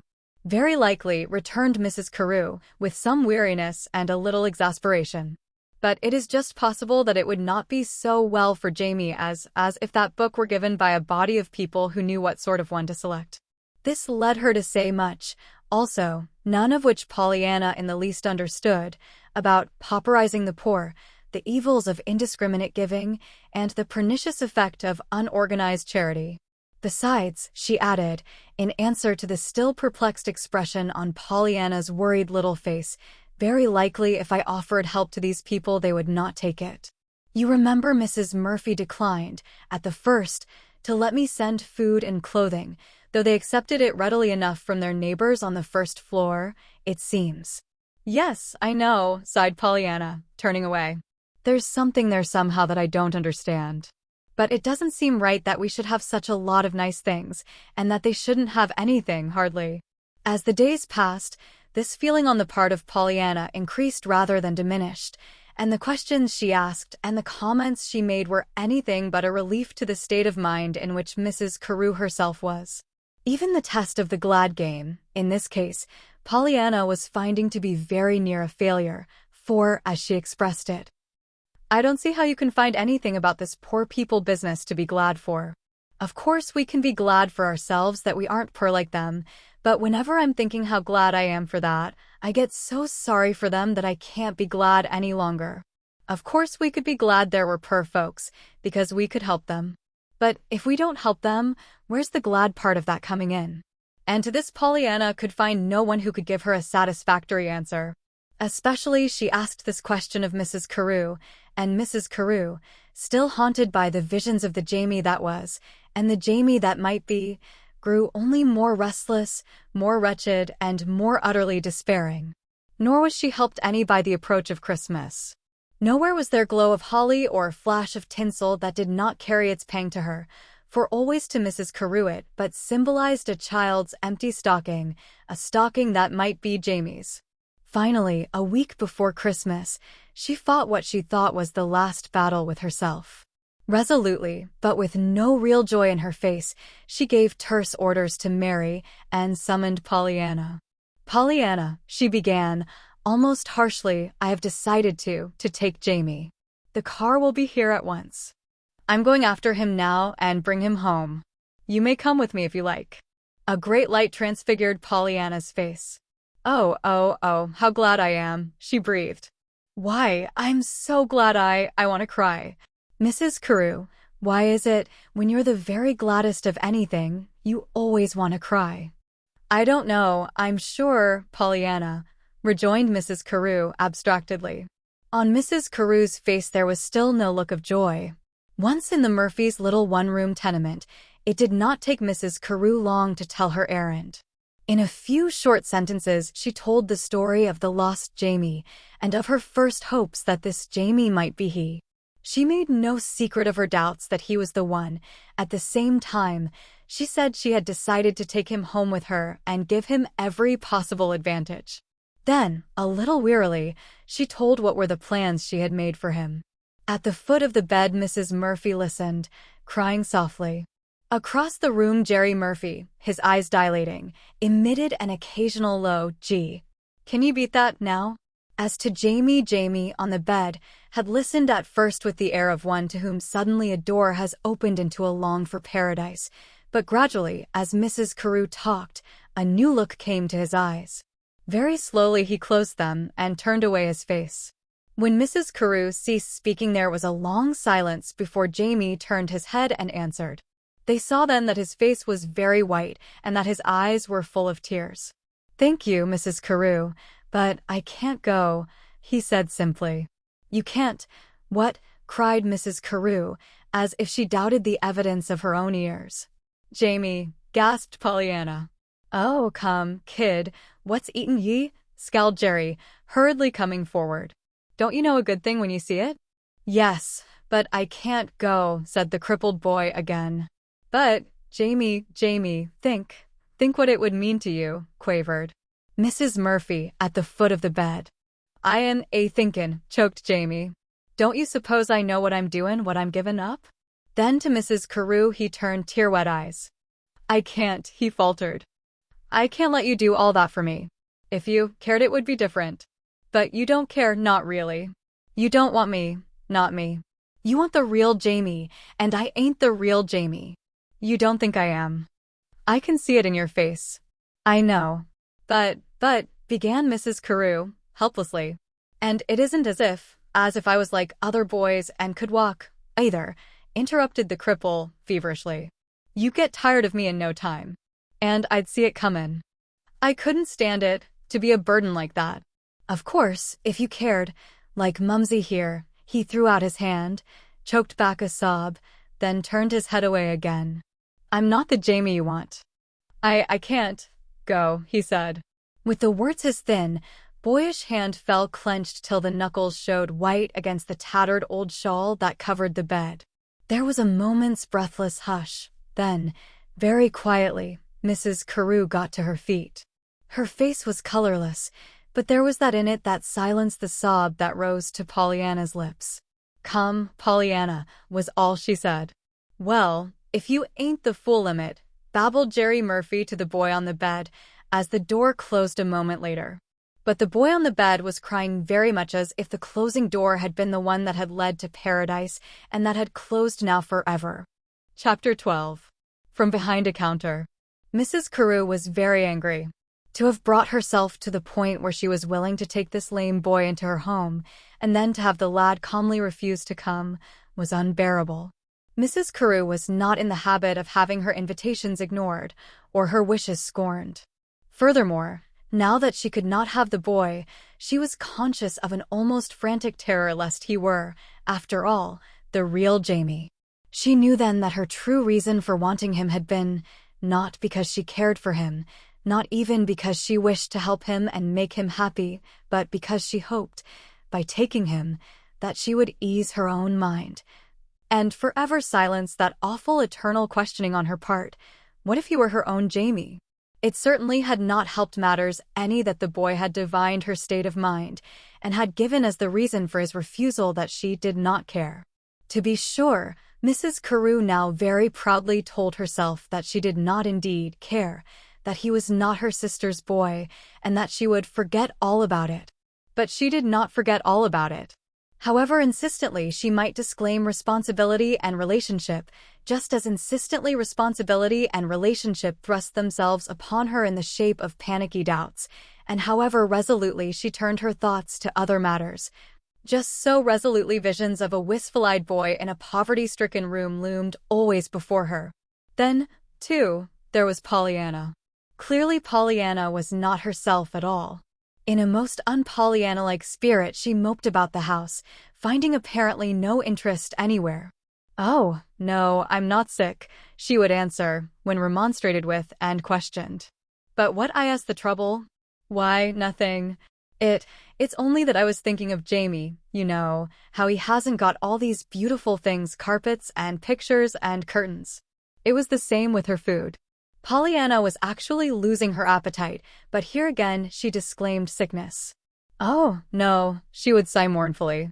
"It's just that I don't seem hungry. Some way, just as soon as I begin to eat, I think of Jamie, and how he doesn't have only old donuts and dry rolls, and then I don't want anything." Mrs. Carew, spurred by a feeling that she herself only dimly understood, and recklessly determined to bring about some change in Pollyanna at all costs, ordered a huge tree, 24 wreaths, and quantities of holly and Christmas baubles. For the first time in many years the house was aflame and aglitter with scarlet and tinsel. There was even to be a Christmas party, for Mrs. Carew had told Pollyanna to invite half a dozen of her schoolgirl friends for the tree on Christmas Eve. But even here Mrs. Carew met with disappointment, for, though Pollyanna was always grateful and at times interested and even excited, she still carried frequently a sober little face. And in the end the Christmas party was more of a sorrow than a joy, for the first glimpse of the glittering tree sent her into a storm of sobs.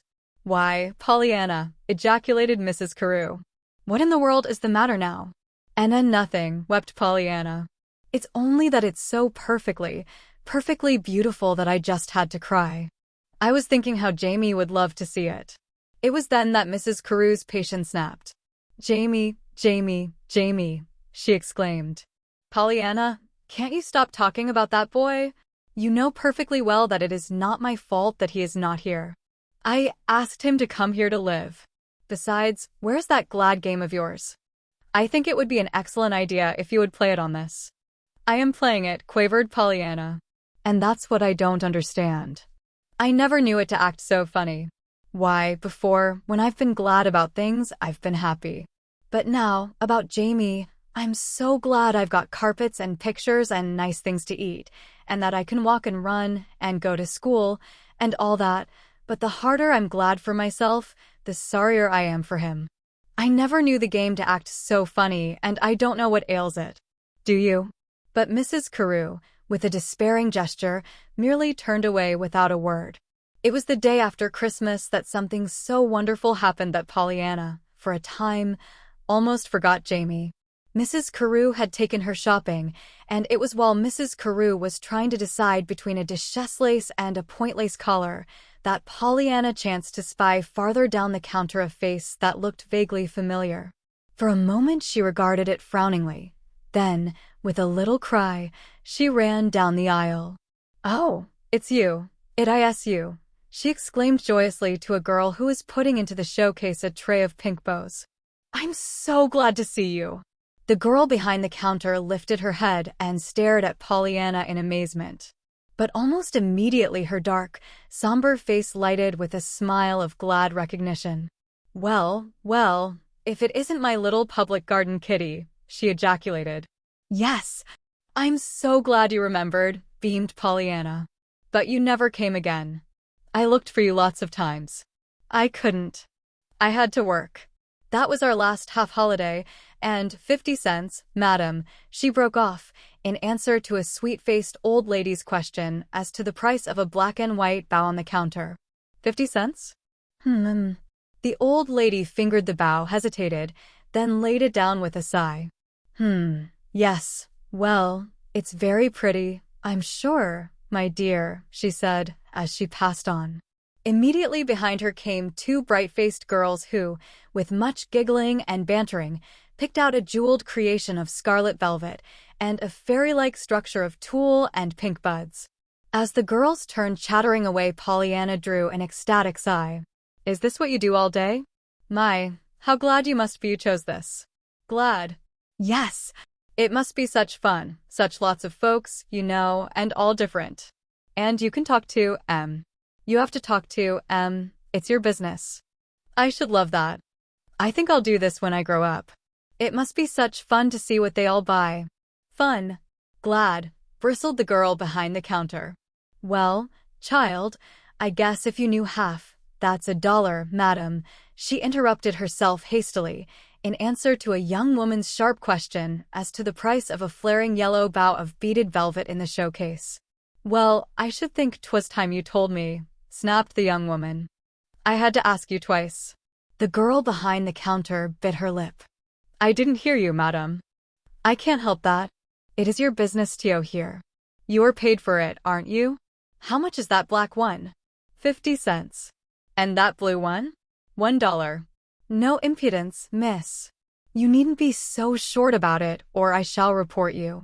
Let me see that tray of pink ones." The salesgirl's lips opened, then closed in a thin, straight line. Obediently, she reached into the showcase and took out the tray of pink bows, but her eyes flashed, and her hands shook visibly as she set the tray down on the counter. The young woman whom she was serving picked up 5 bows, asked the price of 4 of them, then turned away with a brief, "I see nothing I care for." "Well," said the girl behind the counter, in a shaking voice, to the wide-eyed Pollyanna, "what do you think of my business now? Anything to be glad about there?" Pollyanna giggled a little hysterically. My, wasn't she cross? But she was kind of funny, too, don't you think? Anyhow, you can be glad that they aren't all like her, can't you? "I suppose so," said the girl, with a faint smile, "but I can tell you right now, Kitty, that glad game of yours you was tellin' me about that day in the garden may be all very well for you," but once more she stopped with a tired, 50 cents, madam, in answer to a question from the other side of the counter. "Are you as lonesome as ever?" asked Pollyanna wistfully when the salesgirl was at liberty again. Well, I can't say I've given more'n 5 parties, nor been to more'n 7, since I saw you, replied the girl so bitterly that Pollyanna detected the sarcasm. Oh, but you did something nice Christmas, didn't you? Oh, yes. I stayed in bed all day with my feet done up in rags and read 4 newspapers and 1 magazine. Then at night, I hobbled out to a restaurant where I had to blow in 35 cents for chicken pie instead of a quarter. But what ailed your feet? Blistered. Stand-in on Christmas rush. Oh, shuddered Pollyanna, sympathetically. And you didn't have any tree or party or anything? She cried, distressed and shocked. Well, hardly. Oh, dear. How I wish you could have seen mine, sighed the little girl. It was just lovely but, oh, say, she exclaimed joyously. You can see it, after all. It isn't gone yet. Now, can't you come out tonight or tomorrow night and— Pollyanna, interrupted Mrs. Carew in her chilliest accents. What in the world does this mean? Where have you been? I have looked everywhere for you. I even went way back to the suit department. Pollyanna turned with a happy little cry. Oh, Mrs. Carew, I'm so glad you've come, she rejoiced. This is, well, I don't know her name yet, but I know her, so it's all right. I met her in the public garden ever so long ago. And she's lonesome and doesn't know anybody. And her father was a minister like mine, only he's alive. And she didn't have any Christmas tree, only blistered feet and chicken pie. And I want her to see mine, you know, the tree, plunged on Pollyanna, breathlessly. I've asked her to come out tonight or tomorrow night. And you'll let me have it all lighted up again, won't you? Well, really, Pollyanna, began Mrs. Carew in cold disapproval. But the girl behind the counter interrupted with a voice quite as cold and even more disapproving. Don't worry, madam. I've no notion of going to— Oh, but please, begged Pollyanna. You don't know how I want you, and— I noticed the lady ain't doin' any skin, interrupted the salesgirl a little maliciously. Mrs. Carew flushed an angry red and turned as if to go, but Pollyanna caught her arm and held it, talking meanwhile almost frenziedly to the girl behind the counter, who happened, at the moment, to be free from customers. Oh, but she will, Pollyanna was saying. She wants you to come, I know she does. Why, you don't know how good she is, and how much money she gives to charitable associations and everything. Pollyanna, remonstrated Mrs. Carew, sharply. Once more she would have gone, but this time she was held spellbound by the ringing scorn in the low, tense voice of the salesgirl. Oh, yes, I know. There's lots of that'll give to rescue work. There's always plenty of helpin' hands stretched out to them that has gone wrong. And that's all right. I ain't fin in no fault with that. Only sometimes I wonder there don't some of think of helpin' the girls before they go wrong. Why don't they give good girls pretty homes with books and pictures and soft carpets and music and somebody round to care? Maybe then there wouldn't be so many— Good heavens, what am I sayin'? She broke off under her breath.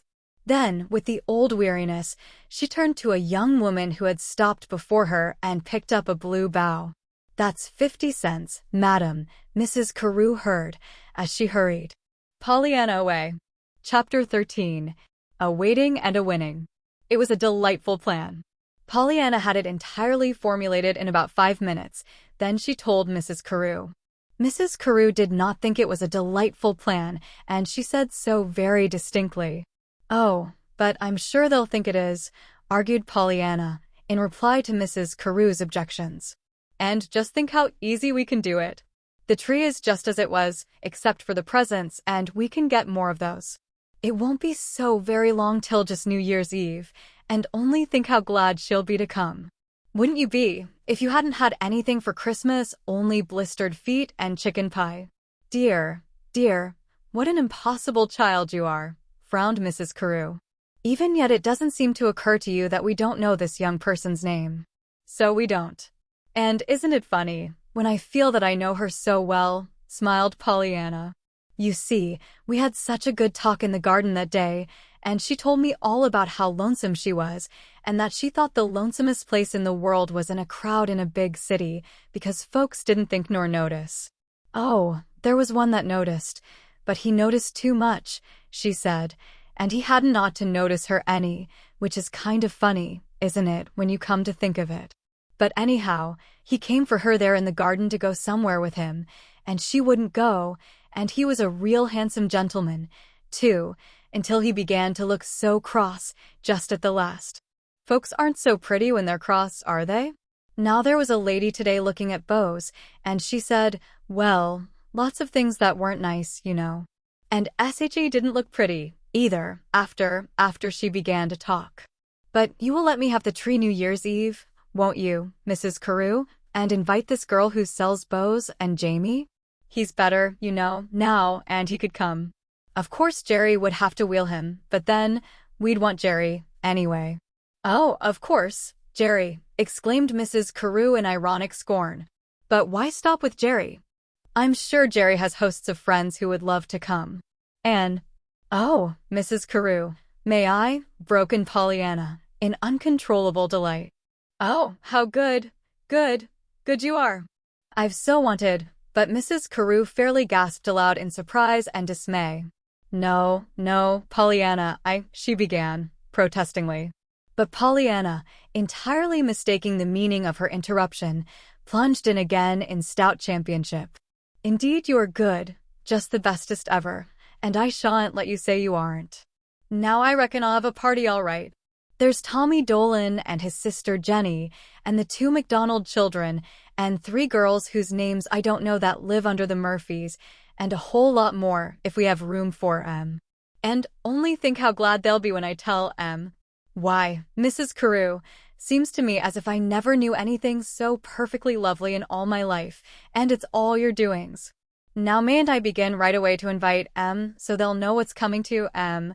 And Mrs. Carew, who would not have believed such a thing possible, heard herself murmuring a faint yes, which, she knew, bound her to the giving of a Christmas tree party on New Year's Eve to a dozen children from Murphy's Alley and a young salesgirl whose name she did not know. Perhaps in Mrs. Carew's memory was still lingering a young girl's. Sometimes I wonder there don't some of 'em think of helpin' the girls before they go wrong.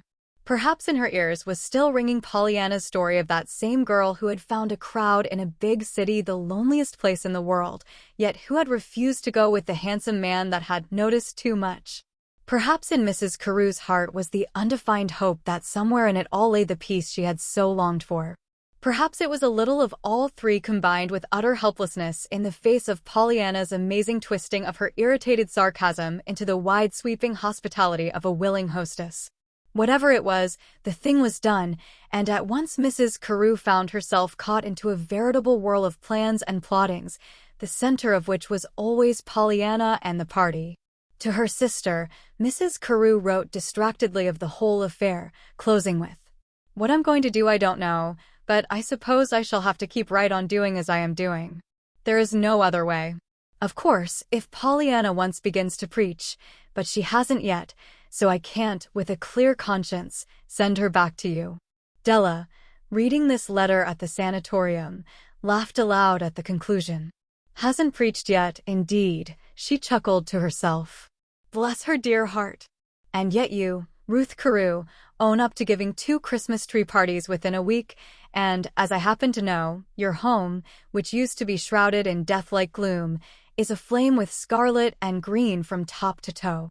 But she hasn't preached yet. Oh, no, she hasn't preached yet." The party was a great success. Even Mrs. Carew admitted that. Jamie, in his wheelchair, Jerry with his startling but expressive vocabulary, and the girl, whose name proved to be Sadie Dean, vied with each other in amusing the more diffident guests. Sadie Dean, much to the others' surprise, and perhaps to her own, disclosed an intimate knowledge of the most fascinating games, and these games, with Jamie's stories and Jerry's good-natured banter, kept everyone in gales of laughter until supper, and the generous distribution of presents from the laden tree sent the happy guests home with tired sighs of content. If Jamie, who with Jerry was the last to leave, looked about him a bit wistfully, no one apparently noticed it. Yet Mrs. Carew, when she bade him good night, said low in his ear, half impatiently, half embarrassedly, "Well, Jamie, have you changed your mind about coming?" The boy hesitated.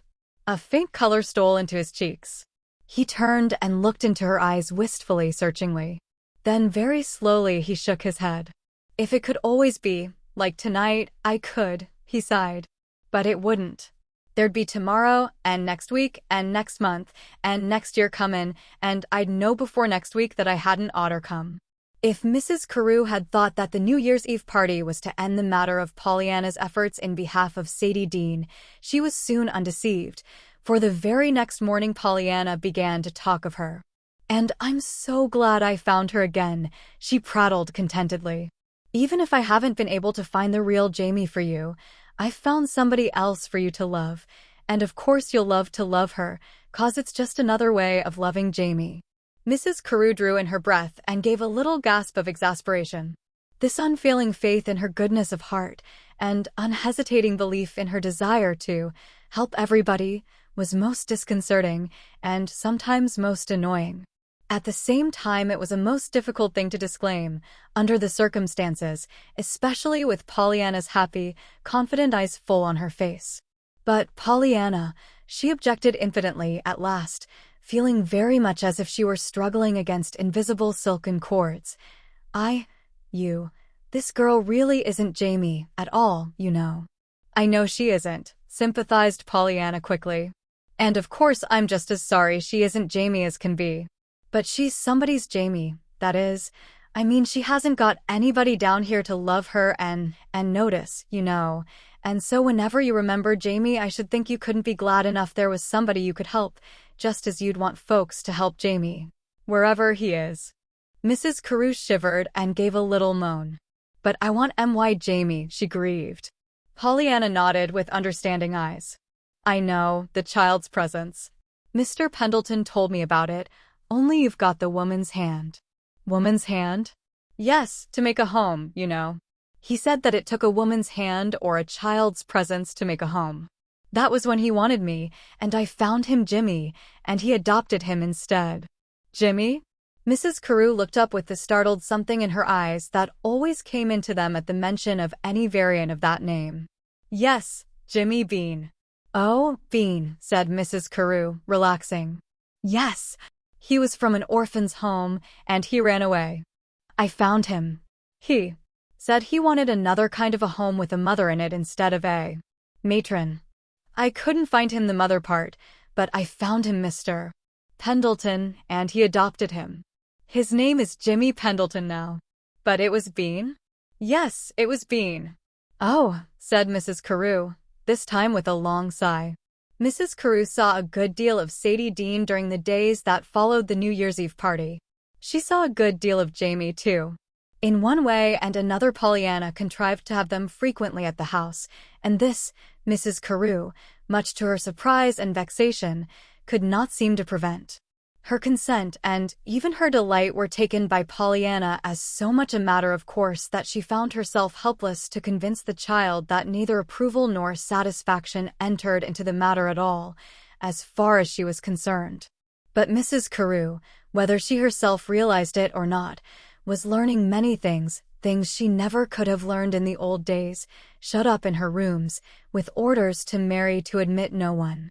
She was learning something of what it means to be a lonely young girl in a big city, with one's living to earn, and with no one to care, except one who cares too much and too little.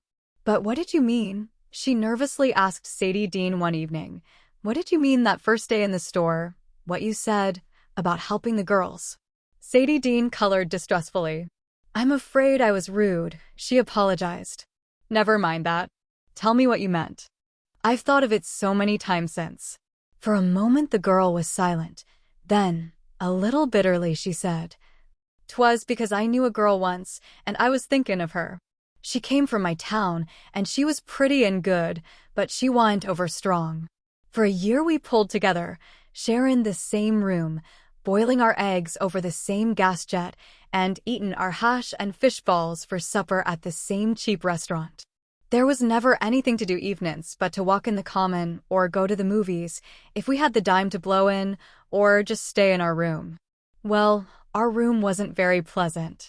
It was hot in summer and cold in winter, and the gas jet was so measly and so flickery that we couldn't sew or read, even if we hadn't been too faggied out to do either, which we most generally was. Besides, over our heads was a squeaky board that someone was always rockin' on, and under us was a feller that was learnin' to play the cornet. Did you ever hear anyone learn to play the cornet? And no, I don't think so, murmured Mrs. Carew. Well, you've missed a lot, said the girl dryly. Then, after a moment, she resumed her story. Sometimes, especially at Christmas and holidays, we used to walk up here on the avenue and other streets, huntin' for windows where the curtains were up and we could look in.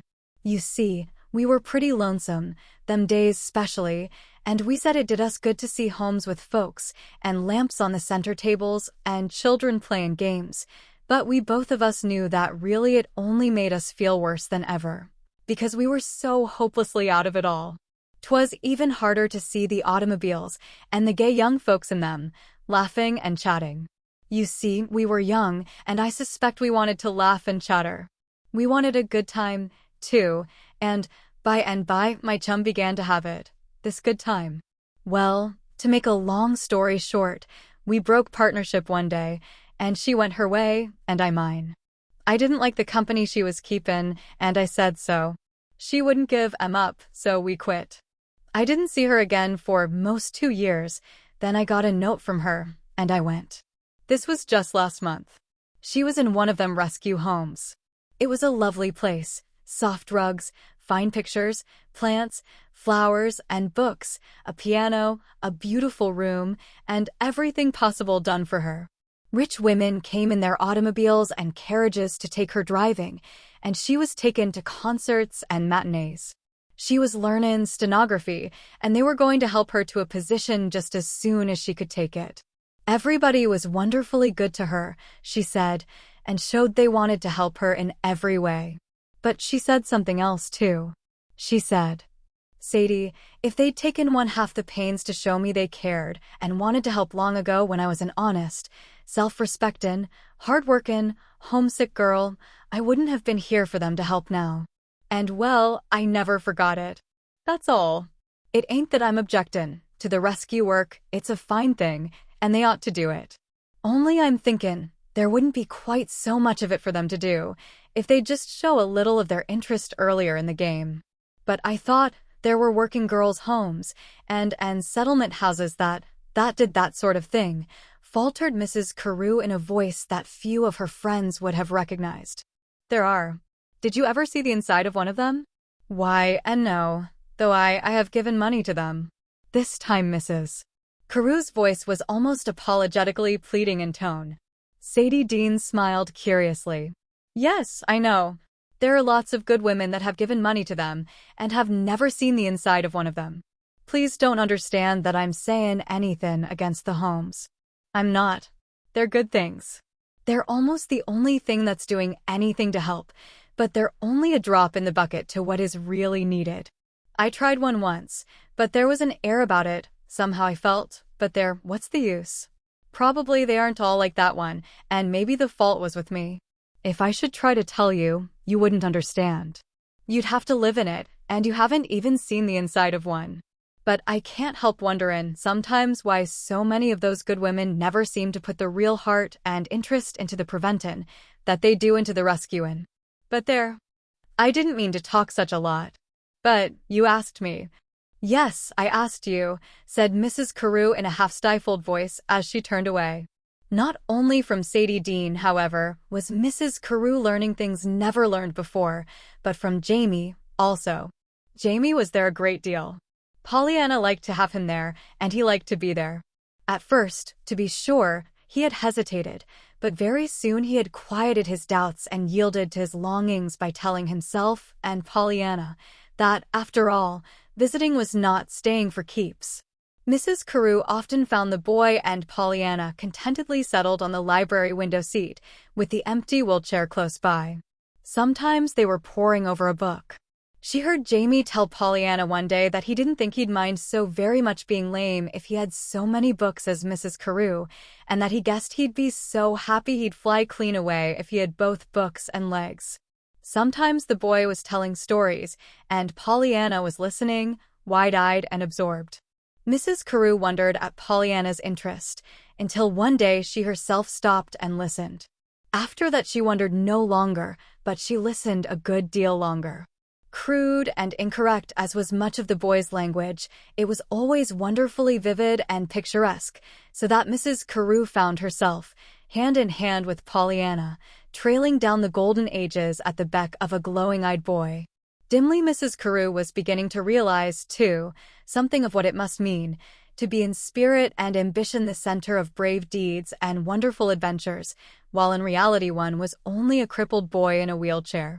But what Mrs. Carew did not realize was the part this crippled boy was beginning to play in her own life. She did not realize how much a matter of course his presence was becoming, nor how interested she now was in finding something new for Jamie to see. Neither did she realize how day by day he was coming to seem to her more and more the lost Jamie, her dead sister's child.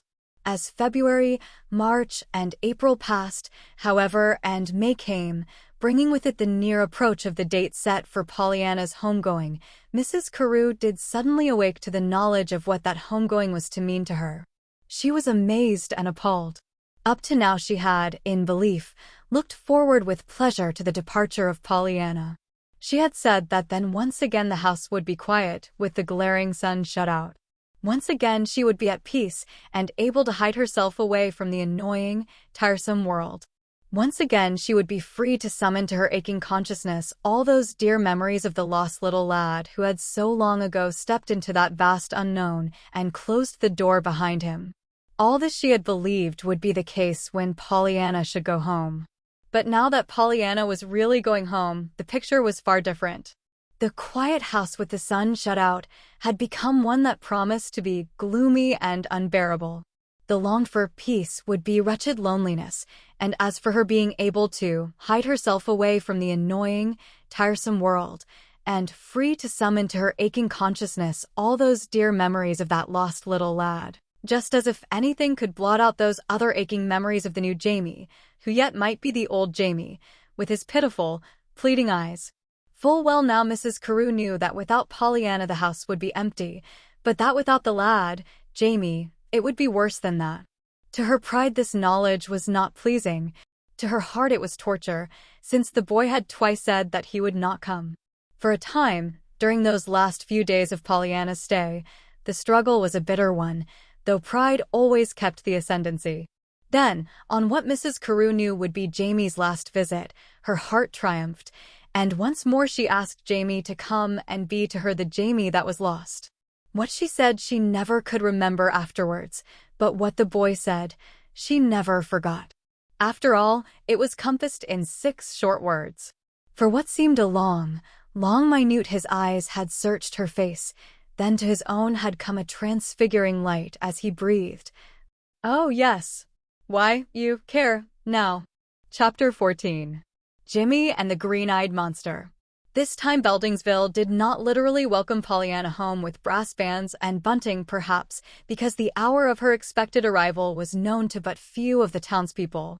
But there certainly was no lack of joyful greetings on the part of everybody from the moment she stepped from the railway train with her Aunt Polly and Dr. Chilton.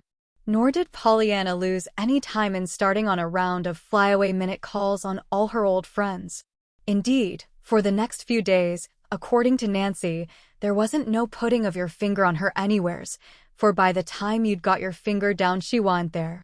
And always, everywhere she went, Pollyanna met the question, "Well, how did you like Boston?"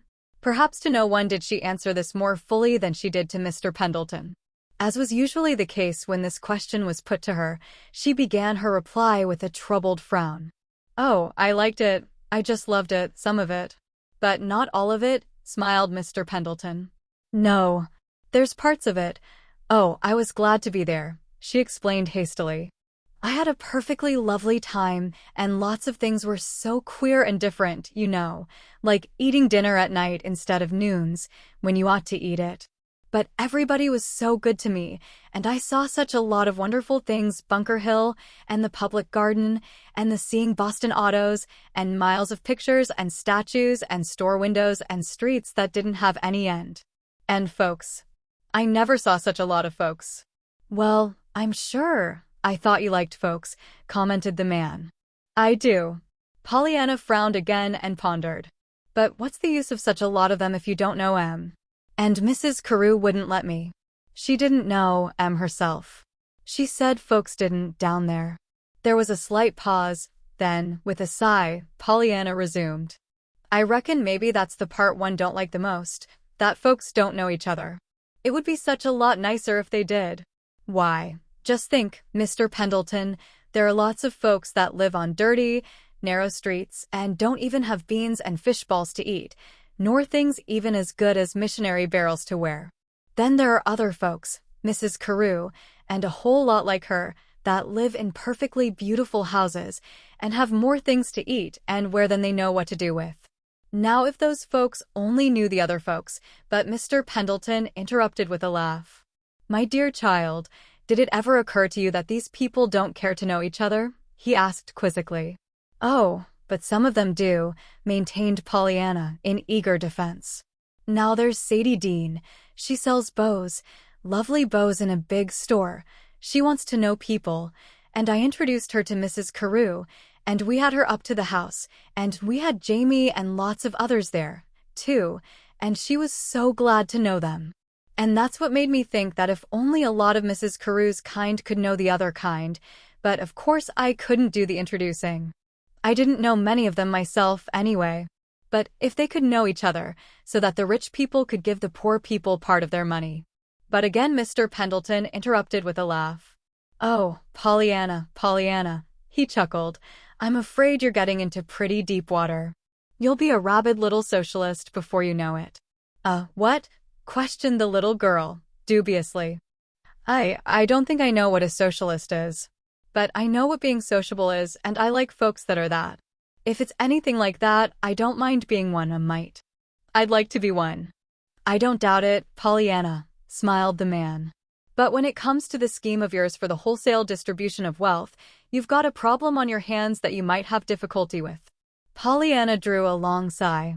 I know, she nodded. That's the way Mrs. Carew talked.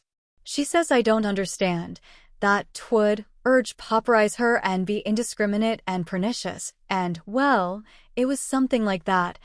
Anyway, bridled the little girl, aggrievedly, as the man began to laugh. And anyway, I don't understand why some folks should have such a lot, and other folks shouldn't have anything, and I don't like it. And if I ever have a lot, I shall just give some of it to folks who don't have any, even if it does make me pauperized and pernicious. But Mr. Pendleton was laughing so hard now that Pollyanna, after a moment's struggle, surrendered and laughed with him. Well, anyway, she reiterated, when she had caught her breath, I don't understand it, all the same. No, dear, I'm afraid you don't, agreed the man, growing suddenly very grave and tender-eyed, nor any of the rest of us, for that matter. But, tell me, he added, after a minute, who is this Jamie you've been talking so much about since you came? And Pollyanna told him. In talking of Jamie, Pollyanna lost her worried, baffled look. Pollyanna loved to talk of Jamie. Here was something she understood. Here was no problem that had to deal with big, fearsome-sounding words. Besides, in this particular instance, would not Mr. Pendleton be especially interested in Mrs. Carew's taking the boy into her home, for who better than himself could understand the need of a child's presence? For that matter, Pollyanna talked to everybody about Jamie. She assumed that everybody would be as interested as she herself was. On most occasions, she was not disappointed in the interest shown, but one day she met with a surprise. It came through Jimmy Pendleton. Say, look-a-here, he demanded one afternoon, irritably. Wasn't there anybody else down to Boston but just that everlasting Jamie? Why, Jimmy Bean, what do you mean? Cried Pollyanna. The boy lifted his chin a little. I'm not Jimmy Bean. I'm Jimmy Pendleton. And I mean that I should think, from your talk, that there wasn't anybody down to Boston but just that loony boy who calls them birds and squirrels, Lady Lancelot, and all that tommy-rot. Why, Jimmy B. Pendleton, gasped Pollyanna. Then, with some spirit, Jamie isn't loony. He is a very nice boy. And he knows a lot, books and stories. Why? He can make stories right out of his own head. Besides, it isn't Lady Lancelot, it's Sir Lancelot. If you knew half as much as he does, you'd know that, too, she finished, with flashing eyes. Jimmy Pendleton flushed miserably and looked utterly wretched. Growing more and more jealous moment by moment, still doggedly he held his ground. Well, anyhow, he scoffed, I don't think much of his name. Jamie. Humph, sounds sissy. And I know somebody else that said so, too. Who was it? There was no answer. Who was it? Demanded Pollyanna, more peremptorily. Dad. The boy's voice was sullen. Your dad, repeated Pollyanna, in amazement. Why, how could he know? Jamie? He didn't. 'Twasn't about that, Jamie. 'Twas about me. The boy still spoke sullenly, with his eyes turned away. Yet there was a curious softness in his voice that was always noticeable whenever he spoke of his father. You. Yes. 'Twas just a little while before he died. We stopped most a week with a farmer. Dad helped about the hayin', and I did too, some. The farmer's wife was awful good to me, and pretty quick she was callin' me Jamie. I don't know why, but she just did. And one day Father heard her. He got awful mad, so mad that I remembered it always, what he said. He said Jamie wasn't no sort of a name for a boy, and that no son of his should ever be called it. He said 'twas a sissy name, and he hated it. Seems so I never saw him so mad as he was that night. He wouldn't even stay to finish the work, but him and me took to the road again that night. I was kind of sorry, 'cause I liked her, the farmer's wife, I mean. She was good to me. Pollyanna nodded, all sympathy and interest. It was not often that Jimmy said much of that mysterious past life of his, before she had known him. And what happened next, she prompted. Pollyanna had, for the moment, forgotten all about the original subject of the controversy, the name, Jamie, that was dubbed Sissy. The boy sighed. We just went on till we found another place. And 'twas their dad died. Then they put me in the asylum. And then you ran away and I found you that day, down by Mrs. Snow's, exulted Pollyanna, softly. And I've known you ever since. Oh, yes, and you've known me ever since, repeated Jimmy, but in a far different voice. Jimmy had suddenly come back to the present and to his grievance. But then, I ain't Jamie, you know, he finished with scornful emphasis as he turned loftily away, leaving a distressed, bewildered Pollyanna behind him. Well, anyway, I can be glad he doesn't always act like this, sighed the little girl as she mournfully watched the sturdy, boyish figure with its disagreeable, amazing swagger. Chapter 15. Aunt Polly Takes Alarm. Pollyanna had been at home about a week when the letter from Della Weatherby came to Mrs. Chilton. I wish I could make you see what your little niece has done for my sister, wrote Miss Weatherby, but I'm afraid I can't. You would have to know what she was before. You did see her, to be sure, and perhaps you saw something of the hush and gloom in which she has shrouded herself for so many years. But you can have no conception of her bitterness of heart, her lack of aim and interest, her insistence upon eternal mourning. Then came Pollyanna. Probably I didn't tell you, but my sister regretted her promise to take the child, almost the minute it was given, and she made the stern stipulation that the moment Pollyanna began to preach, back she should come to me. Well, she hasn't preached, at least. My sister says she hasn't, and my sister ought to know. And yet, well, just let me tell you what I found when I went to see her yesterday. Perhaps nothing else could give you a better idea of what that wonderful little Pollyanna of yours has accomplished. To begin with, as I approached the house, I saw that nearly all the shades were up. They used to be down, way down to the sill. The minute I stepped into the hall, I heard music, Parsifal. The drawing rooms were open, and the air was sweet with roses. Mrs. Carew and Master Jamie are in the music room, said the maid. And there I found them, my sister, and the youth she has taken into her home, listening to one of those modern contrivances that can hold an entire opera company, including the orchestra. The boy was in a wheelchair. He was pale, but plainly beatifically happy. My sister looked 10 years younger. Her usually colorless cheeks showed a faint pink, and her eyes glowed and sparkled. A little later, after I had talked a few minutes with the boy, my sister and I went upstairs to her own rooms, and there she talked to me of Jamie. Not of the old Jamie, as she used to, with tear-wet eyes and hopeless sighs, but of the new Jamie, and there were no sighs nor tears now. There was, instead, the eagerness of enthusiastic interest. "Della, he's wonderful," she began. "Everything that is best in music, art, and literature seems to appeal to him in a perfectly marvelous fashion, only, of course, he needs development and training. That's what I'm going to see that he gets. A tutor is coming tomorrow. Of course his language is something awful. At the same time, he has read so many good books that his vocabulary is quite amazing, and you should hear the stories he can reel off. Of course, in general education he is very deficient, but he's eager to learn, so that will soon be remedied. He loves music, and I shall give him what training in that he wishes. I have already put in a stock of carefully selected records. I wish you could have seen his face when he first heard that Holy Grail music. He knows all about King Arthur and his Round Table, and he prattles of knights and lords and ladies as you and I do of the members of our own family, only sometimes I don't know whether his Sir Lancelot means the ancient knight or a squirrel in the public garden. And Della, I believe he can be made to walk. I'm going to have Dr. Ames see him, anyway, and so on she talked, while I sat amazed and tongue-tied, but, oh, so happy. I tell you all this, dear Mrs. Chilton, so you can see for yourself how interested she is, how eagerly she is going to watch this boy's growth and development, and how, in spite of herself, it is all going to change her attitude toward life. She can't do what she is doing for this boy, Jamie, and not do for herself at the same time. Never again, I believe, will she be the soured, morose woman she was before. And it's all because of Pollyanna. Pollyanna, dear child, and the best part of it is, she is so unconscious of the whole thing. I don't believe even my sister yet quite realizes what is taking place within her own heart and life, and certainly Pollyanna doesn't. Least of all does she realize the part she played in the change.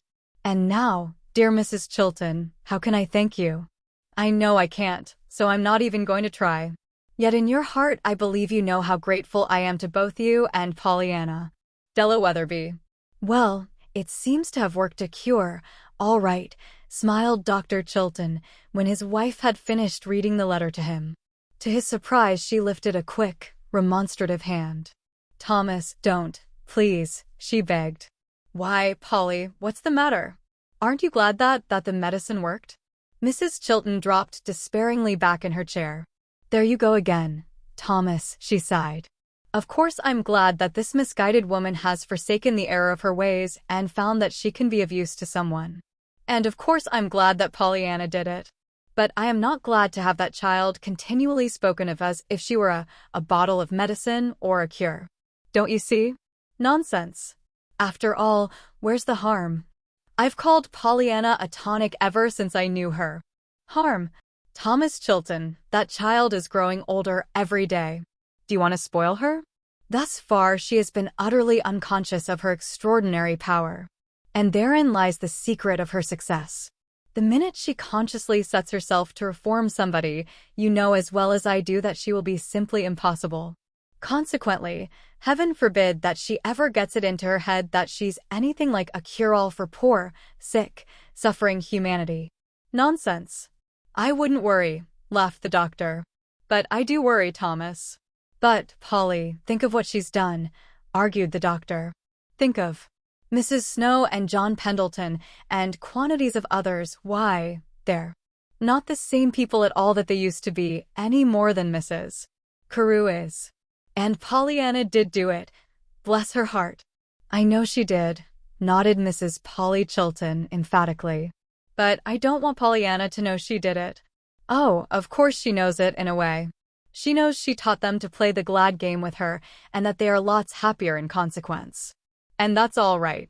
It's a game, her game, and they're playing it together. To you I will admit that Pollyanna has preached to us one of the most powerful sermons I ever heard, but the minute SHE knows it, well, I don't want her to. That's all. And right now let me tell you that I've decided that I will go to Germany with you this fall. At first I thought I wouldn't. I didn't want to leave Pollyanna, and I'm not going to leave her now. I'm going to take her with me. Take her with us? Good. Why not? I've got to. That's all. Furthermore, I should be glad to plan to stay a few years, just as you said you'd like to. I want to get Pollyanna away, quite away from Beldingsville for a while. I'd like to keep her sweet and unspoiled if I can. And she shall not get silly notions into her head if I can help myself. Why, Thomas Chilton, do we want that child made an insufferable little prig? We certainly don't, laughed the doctor. But, for that matter, I don't believe anything or anybody could make her so.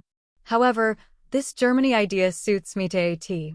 You know I didn't want to come away when I did, if it hadn't been for Pollyanna. So the sooner we get back there the better, I'm satisfied. And I'd like to stay for a little practice as well as study. Then that's settled. And Aunt Polly gave a satisfied sigh. Chapter 16. When Pollyanna was expected. All Beldingsville was fairly aquiver with excitement. Not since Pollyanna Whittier came home from the sanatorium, walking, had there been such a chatter of talk over backyard fences and on every street corner. Today, too, the center of interest was Pollyanna. Once again Pollyanna was coming home, but so different a Pollyanna and so different a homecoming. Pollyanna was 20 now. For 6 years, she had spent her winters in Germany, her summers leisurely traveling with Dr. Chilton and his wife. Only once during that time had she been in Beldingsville, and then it was for but a short 4 weeks the summer she was 16. Now she was coming home, to stay, report said, she and her Aunt Polly. The doctor would not be with them. 6 months before, the town had been shocked and saddened by the news that the doctor had died suddenly. Beldingsville had expected then that Mrs. Chilton and Pollyanna would return at once to the old home. But they had not come. Instead had come word that the widow and her niece would remain abroad for a time. The report said that, in entirely new surroundings, Mrs. Chilton was trying to seek distraction and relief from her great sorrow. Very soon, however, vague rumors and rumors not so vague began to float through the town that, financially, all was not well with Mrs. Polly Chilton. Certain railroad stocks, in which it was known that the Harrington estate had been heavily interested, wavered uncertainly, then tumbled into ruin and disaster. Other investments, according to report, were in a most precarious condition. From the doctor's estate, little could be expected. He had not been a rich man, and his expenses had been heavy for the past 6 years. Beldingsville was not surprised. Therefore, when, not quite 6 months after the doctor's death, word came that Mrs. Chilton and Pollyanna were coming home. Once more the old Harrington homestead, so long closed and silent, showed upflung windows and wide-open doors. Once more Nancy, now Mrs. Timothy Durgin, swept and scrubbed and dusted until the old place shone in spotless order. No, I hain't had no instructions to do it. I hain't, Nancy explained to curious friends and neighbors who halted at the gate or came more boldly up to the doorways. Mother Durgin's had the key, course, and has come and rejourler to air up and see that things was all right, and Miss Chilton just wrote and said she and Miss Pollyanna was comin' this week Friday, and ter please see that the rooms and sheets was aired, and ter leave the key under the side door mat on that day. Under the mat, indeed. Just as if I'd leave them 2 poor things ter come into this house alone, and all forlorn like that, and me only a mile away, a sittin' in my own parlor like as if I was a fine lady and hadn't no heart at all. Just as if the poor things hadn't enough ter stand without that, a comin' into this house and, the doctor gone, bless his kind heart, and never comin' back. And no money too. Did you hear about that? And ain't it a shame, a shame? Think of Miss Polly, Miss Chilton, bein' poor. My stars and stockings, I can't sense it, I can't. Perhaps to no one did Nancy speak so interestedly as she did to a tall, good-looking young fellow with peculiarly frank eyes and a particularly winning smile, who cantered up to the side door on a mettlesome thoroughbred at 10 o'clock that Thursday morning. At the same time, to no one did she talk with so much evident embarrassment, so far as the manner of address was concerned, for her tongue stumbled and blundered out a, Master Jimmy, Mr. Bean, Mr. Pendleton, Master Jimmy, with a nervous precipitation that sent the young man himself into a merry peal of laughter. Never mind, Nancy. Let it go at whatever comes handiest, he chuckled. I've found out what I wanted to know. Mrs. Chilton and her niece really are expected tomorrow. Yes, sir, they be, sir, courtesied Nancy, more's the pity.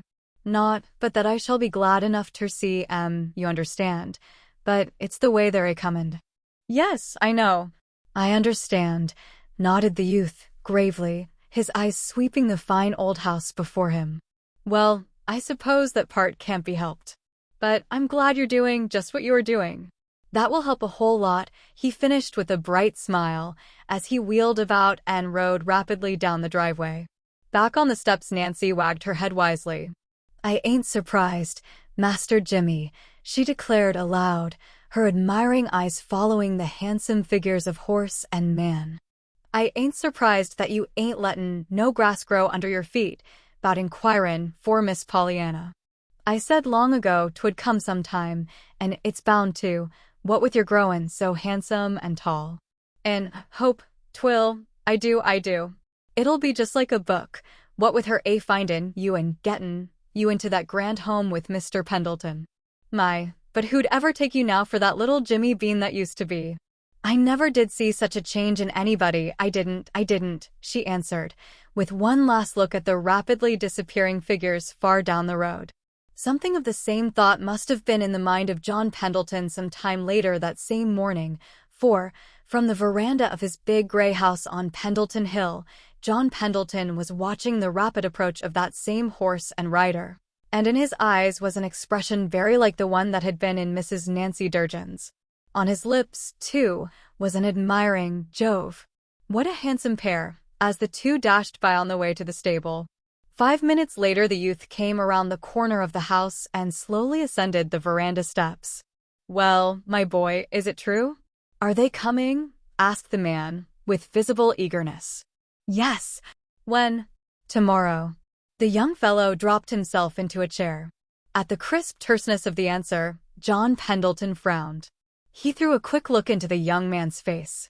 For a moment he hesitated, then, a little abruptly, he asked, Why, son, what's the matter? Matter? Nothing, sir. Nonsense. I know better. You left here an hour ago so eager to be off that wild horses could not have held you. Now you sit humped up in that chair and look as if wild horses couldn't drag you out of it. If I didn't know better, I'd think you weren't glad that our friends are coming. He paused, evidently for a reply. But he did not get it. Why, Jim, aren't you glad they're coming?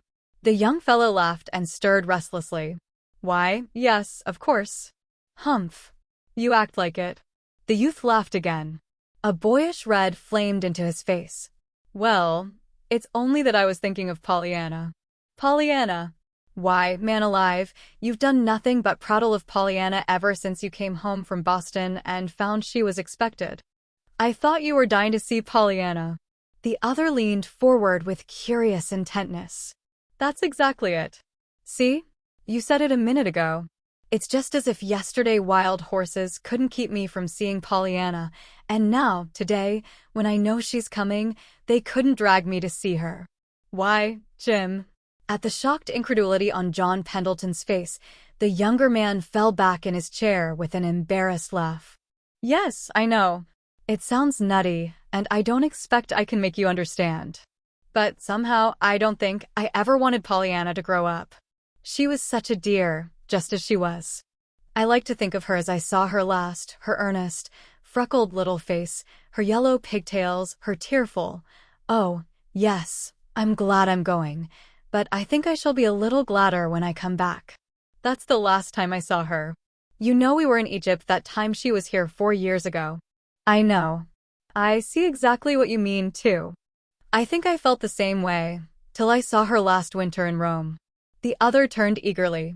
Sure enough, you have seen her. Tell me about her. A shrewd twinkle came into John Pendleton's eyes. Oh, but I thought you didn't want to know Pollyanna, grown up. With a grimace the young fellow tossed this aside. Is she pretty? Oh, you young men, shrugged John Pendleton, in mock despair. Always the first question, is she pretty? Well, is she, insisted the youth. I'll let you judge for yourself. If you, on second thoughts, though, I believe I won't. You might be too disappointed. Pollyanna isn't pretty, so far as regular features, curls, and dimples go. In fact, to my certain knowledge, the great cross in Pollyanna's life thus far is that she is so sure she isn't pretty. Long ago she told me that black curls were one of the things she was going to have when she got to heaven, and last year in Rome she said something else. It wasn't much, perhaps, so far as words went, but I detected the longing beneath. She said she did wish that sometime someone would write a novel with a heroine who had straight hair and a freckle on her nose, but that she supposed she ought to be glad girls in books didn't have to have them. That sounds like the old Pollyanna. Oh, you'll still find her, Pollyanna, smiled the man, quizzically. Besides, I think she's pretty. Her eyes are lovely. She is the picture of health. She carries herself with all the joyous springiness of youth, and her whole face lights up so wonderfully when she talks that you quite forget whether her features are regular or not. Does she still play the game? John Pendleton smiled fondly. I imagine she plays it, but she doesn't say much about it now, I fancy. Anyhow, she didn't to me, the 2 or 3 times I saw her. There was a short silence. Then, a little slowly, young Pendleton said, I think that was one of the things that was worrying me. That game has been so much to so many people. It has meant so much everywhere, all through the town. I couldn't bear to think of her giving it up and not playing it. At the same time, I couldn't fancy a grown-up Pollyanna perpetually admonishing people to be glad for something. Some way, as I said, I just didn't want Pollyanna to grow up, anyhow. Well, I wouldn't worry, shrugged the elder man, with a peculiar smile. Always, with Pollyanna, you know, it was the clearing up shower, both literally and figuratively, and I think you'll find she lives up to the same principle now, though perhaps not quite in the same way. Poor child, I fear she'll need some kind of game to make existence endurable, for a while, at least. Do you mean because Mrs. Chilton has lost her money? Are they so very poor, then? I suspect they are. In fact, they're in rather bad shape, so far as money matters go, as I happen to know. Mrs. Chilton's own fortune has shrunk unbelievably, and poor Tom's estate is very small and hopelessly full of bad debts, professional services never paid for, and that never will be paid for. Tom could never say no when his help was needed, and all the deadbeats in town knew it and imposed on him accordingly. Expenses have been heavy with him lately. Besides, he expected great things when he should have completed this special work in Germany. Naturally, he supposed his wife and Pollyanna were more than amply provided for through the Harrington estate, so he had no worry in that direction. I see. Too bad. But that isn't all. It was about 2 months after Tom's death that I saw Mrs. Chilton and Pollyanna in Rome, and Mrs. Chilton then was in a terrible state. In addition to her sorrow, she had just begun to get an inkling of the trouble with her finances, and she was nearly frantic. She refused to come home. She declared she never wanted to see Beldingsville or anybody in it again. You see, she has always been a peculiarly proud woman, and it was all affecting her in a rather curious way.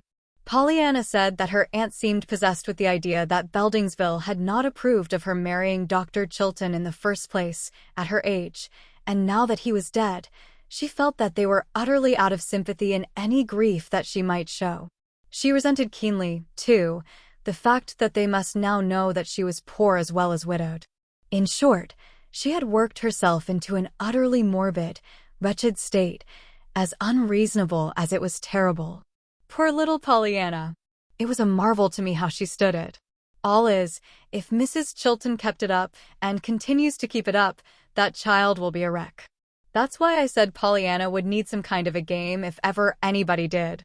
The pity of it, to think of that happening to Pollyanna, exclaimed the young man, in a voice that was not quite steady.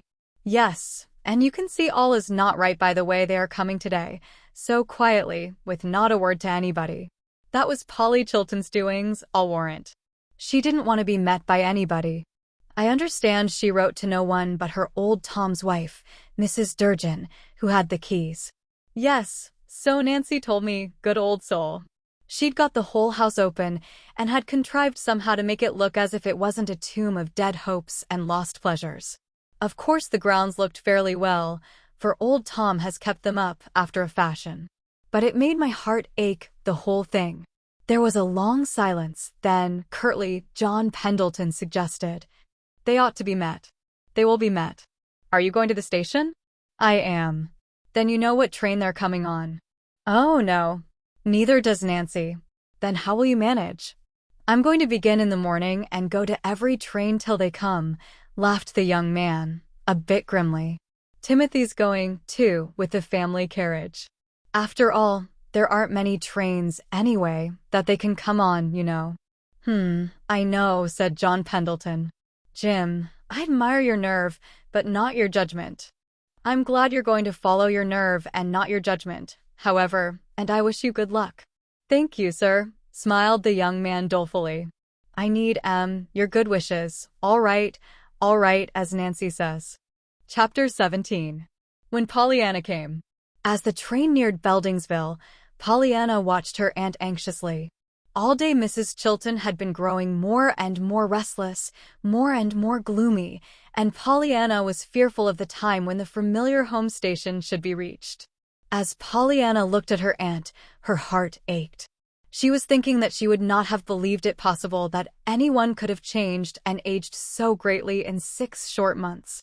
Mrs. Chilton's eyes were lusterless, her cheeks pallid and shrunken, and her forehead crossed and recrossed by fretful lines. Her mouth drooped at the corners, and her hair was combed tightly back in the unbecoming fashion that had been hers when Pollyanna first had seen her, years before. All the softness and sweetness that seemed to have come to her with her marriage had dropped from her like a cloak, leaving uppermost the old hardness and sourness that had been hers when she was Miss Polly Harrington, unloved and unloving. "Pollyanna." Mrs. Chilton's voice was incisive. Pollyanna started guiltily. She had an uncomfortable feeling that her aunt might have read her thoughts. "Yes, Auntie." "Where's that black bag, the little one?" "Right here."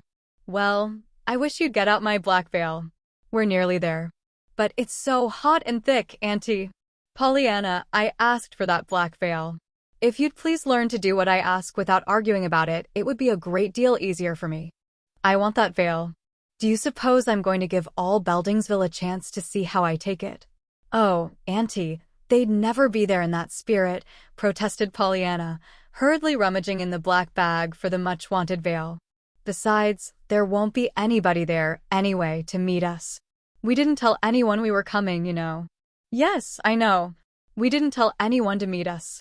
But we instructed Mrs. Durgin to have the rooms aired and the key under the mat for today. Do you suppose Mary Durgin has kept that information to herself?" "Not much. Half the town knows we're coming today, and a dozen or more will happen around the station about train time. I know them. They want to see what Polly Harrington Purr looks like. They—" "Oh, Auntie," begged Pollyanna, with tears in her eyes. "If I wasn't so alone. If the doctor were only here," and she stopped speaking and turned away her head. Her mouth worked convulsively. "Where is that veil?" she choked huskily. "Yes, dear. Here it is, right here," comforted Pollyanna, whose only aim now, plainly, was to get the veil into her aunt's hands with all haste. "And here we are now almost there. Oh, Auntie, I do wish you'd had old Tom or Timothy meet us. And ride home in state, as if we could afford to keep such horses and carriages, and when we know we shall have to sell them tomorrow." "No, I thank you, Pollyanna. I prefer to use the public carriage under those circumstances." "I know, but the train came to a jolting, jarring stop, and only a fluttering sigh finished Pollyanna's sentence. As the two women stepped to the platform, Mrs. Chilton, in her black veil, looked neither to the right nor the left. Pollyanna, however, was nodding and smiling tearfully in half a dozen directions before she had taken twice as many steps. Then, suddenly, she found herself looking into a familiar, yet strangely unfamiliar face. "Why, it isn't. It is, Jimmy," she beamed, reaching forth a cordial hand. "That is, I suppose I should say, Amar Pendleton," she corrected herself with a shy smile that said plainly, "Now that you've grown so tall and fine, I'd like to see you try it," challenged the youth, with a very Jimmy-like tilt to his chin. He turned then to speak to Mrs. Chilton, but that lady, with her head half averted, was hurrying on a little in advance. He turned back to Pollyanna, his eyes troubled and sympathetic. "If you'd please come this way, both of you," he urged hurriedly. "Timothy is here with the carriage." "Oh, how good of him," cried Pollyanna, but with an anxious glance at the somber veiled figure ahead. Timidly she touched her aunt's arm. "Auntie, dear, Timothy's here. He's come with the carriage. He's over this side. And this is Jimmy Bean, Auntie. You remember Jimmy Bean?" In her nervousness and embarrassment, Pollyanna did not notice that she had given the young man the old name of his boyhood. Mrs. Chilton, however, evidently did notice it. With palpable reluctance, she turned and inclined her head ever so slightly. "Mr. Pendleton is very kind, I am sure, but I am sorry that Timothy took quite so much trouble," she said frigidly. No trouble at all, I assure you," laughed the young man, trying to hide his embarrassment. "Now, if you'll just let me have your checks, so I can see to your baggage." "Thank you," began Mrs. Chilton, "but I am very sure we can." But Pollyanna, with a relieved little "thank you," had already passed over the checks, and dignity demanded that Mrs. Chilton say no more. The drive home was a silent one. Timothy, vaguely hurt at the reception he had met with at the hands of his former mistress, sat up in front stiff and straight, with tense lips. Mrs. Chilton, after a weary, well, child, just as you please. I suppose we shall have to ride home in it now," had subsided into stern gloom. Pollyanna, however, was neither stern, nor tense, nor gloomy. With eager, though tearful eyes she greeted each loved landmark as they came to it. Only once did she speak, and that was to say, "Isn't Jimmy fine? How he has improved! And hasn't he the nicest eyes and smile?" She waited hopefully, but as there was no reply to this, she contented herself with a cheerful, "Well, I think he has, anyhow." Timothy had been both too aggrieved and too afraid to tell Mrs. Chilton what to expect at home, so the wide-flung doors and flower-adorned rooms with Nancy courtesying on the porch were a complete surprise to Mrs. Chilton and Pollyanna. "Why, Nancy, how perfectly lovely!" cried Pollyanna, springing lightly to the ground.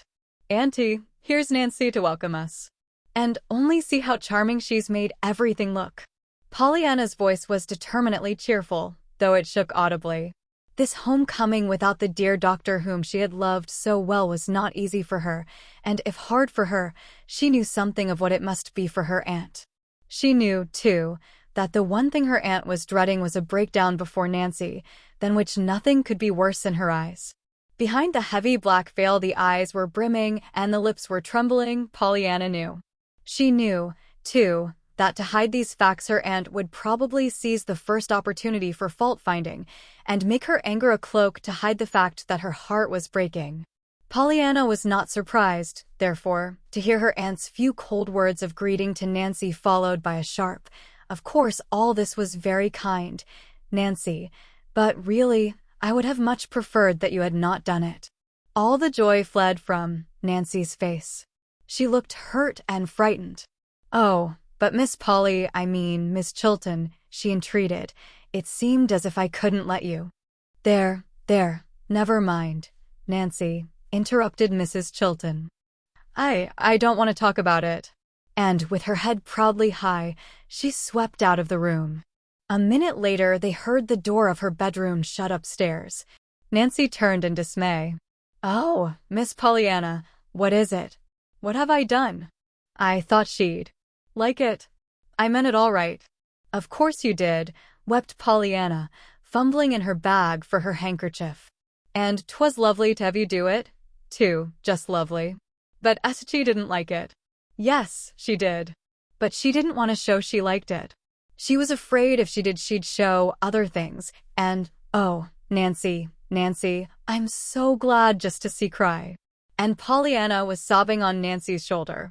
There, dear, so she shall," soothed Nancy, patting the heaving shoulders with one hand and trying, with the other, to make the corner of her apron serve as a handkerchief to wipe her own tears away. You see, I mustn't cry before her, faltered Pollyanna, and it was hard, coming here, the first time, you know, and all. And I knew how she was feeling. Of course, poor lamb, crooned Nancy. And to think the first thing I should have done was something to vex her, and— Oh, but she wasn't vexed at that, corrected Pollyanna agitatedly. It's just her way, Nancy. You see, she doesn't like to show how badly she feels about the doctor. And she's so afraid she will show it that she just takes anything for an excuse to talk about. She does it to me, too, just the same. So I know all about it. See? Oh, yes, I see, I do. Nancy's lips snapped together a little severely, and her sympathetic pats, for the minute, were even more loving, if possible. Poor lamb. I'm glad I come, anyhow, for your sake. Yes, so am I, breathed Pollyanna, gently drawing herself away and wiping her eyes. There, I feel better. And I do thank you ever so much, Nancy, and I appreciate it. Now, don't let us keep you when it's time for you to go. Oh, I'm thinking I'll stay for a spell, sniffed Nancy. Stay? Why, Nancy, I thought you were married. Aren't you Timothy's wife? Sure, but he won't mind for you. He'd want me to stay for you. Oh, but, Nancy, we couldn't let you, demurred Pollyanna. We can't have anybody now, you know. I'm going to do the work. Until we know just how things are, we shall live very economically, Aunt Polly says. Oh, as if I'd take money from, began Nancy, in bridling wrath, but at the expression on the other's face she stopped, and let her words dwindle off in a mumbling protest, as she hurried from the room to look after her creamed chicken on the stove. Not until supper was over, and everything put in order, did Mrs. Timothy Durgin consent to drive away with her husband. Then she went with evident reluctance, and with many pleadings to be allowed to come, just to help out a bit at any time. After Nancy had gone, Pollyanna came into the living room where Mrs. Chilton was sitting alone, her hand over her eyes. Well, dearie, shall I light up? Suggested Pollyanna, brightly. Oh, I suppose so. Wasn't Nancy a dear to fix us all up so nice? No answer. Where in the world she found all these flowers I can't imagine. She has them in every room down here, and in both bedrooms, too. Still no answer. Pollyanna gave a half-stifled sigh and threw a wistful glance into her aunt's averted face. After a moment she began again hopefully. I saw old Tom in the garden. Poor man, his rheumatism is worse than ever. He was bent nearly double. He inquired very particularly for you, and— Mrs. Chilton turned with a sharp interruption. Pollyanna, what are we going to do? Do? Why, the best we can, of course, dearie. Mrs. Chilton gave an impatient gesture. Come, Pollyanna, do be serious for once. You'll find it is serious fast enough. What are we going to do? As you know, my income has almost entirely stopped. Of course, some of the things are worth something, I suppose, but Mr. Hart says very few of them will pay anything at present. We have something in the bank and a little coming in, of course. And we have this house. But of what earthly use is the house? We can't eat it or wear it. It's too big for us, the way we shall have to live, and we couldn't sell it for half what it's really worth unless we happened to find just the person that wanted it. Sell it? Oh, Auntie, you wouldn't. This beautiful house full of lovely things. I may have to, Pollyanna. We have to eat, unfortunately. I know it, and I'm always so hungry, mourned Pollyanna with a rueful laugh. Still, I suppose I ought to be glad my appetite is so good. Very likely. You'd find something to be glad about, of course. But what shall we do, child? I do wish you'd be serious for a minute. A quick change came to Pollyanna's face. I am serious, Aunt Polly. I've been thinking. I wish I could earn some money. Oh, child, to think of my ever living to hear you say that, moaned the woman, a daughter of the Harringtons having to earn her bread. Oh, but that isn't the way to look at it, laughed Pollyanna. You ought to be glad if a daughter of the Harringtons is smart enough to earn her bread. That isn't any disgrace, Aunt Polly. Perhaps not, but it isn't very pleasant to one's pride, after the position we've always occupied in Beldingsville, Pollyanna. Pollyanna did not seem to have heard. Her eyes were musingly fixed on space. If only I had some talent. If only I could do something better than anybody else in the world, she sighed at last. I can sing a little, play a little, embroider a little, and darn a little, but I can't do any of them well, not well enough to be paid for it. I think I'd like best to cook, she resumed, after a minute's silence, and keep house. You know I loved that in Germany winters, when Gretchen used to bother us so much by not coming when we wanted her. But I don't exactly want to go into other people's kitchens to do it. As if I'd let you. Pollyanna, shuddered Mrs. Chilton again. And of course, to just work in our own kitchen here doesn't bring in anything, bemoaned Pollyanna. Not any money, I mean. And it's money we need. It most emphatically is, sighed Aunt Polly. There was a long silence, broken at last by Pollyanna. To think that after all you've done for me, Auntie, to think that now, if I only could, I'd have such a splendid chance to help. And yet, I can't do it. Oh, why wasn't I born with something that's worth money?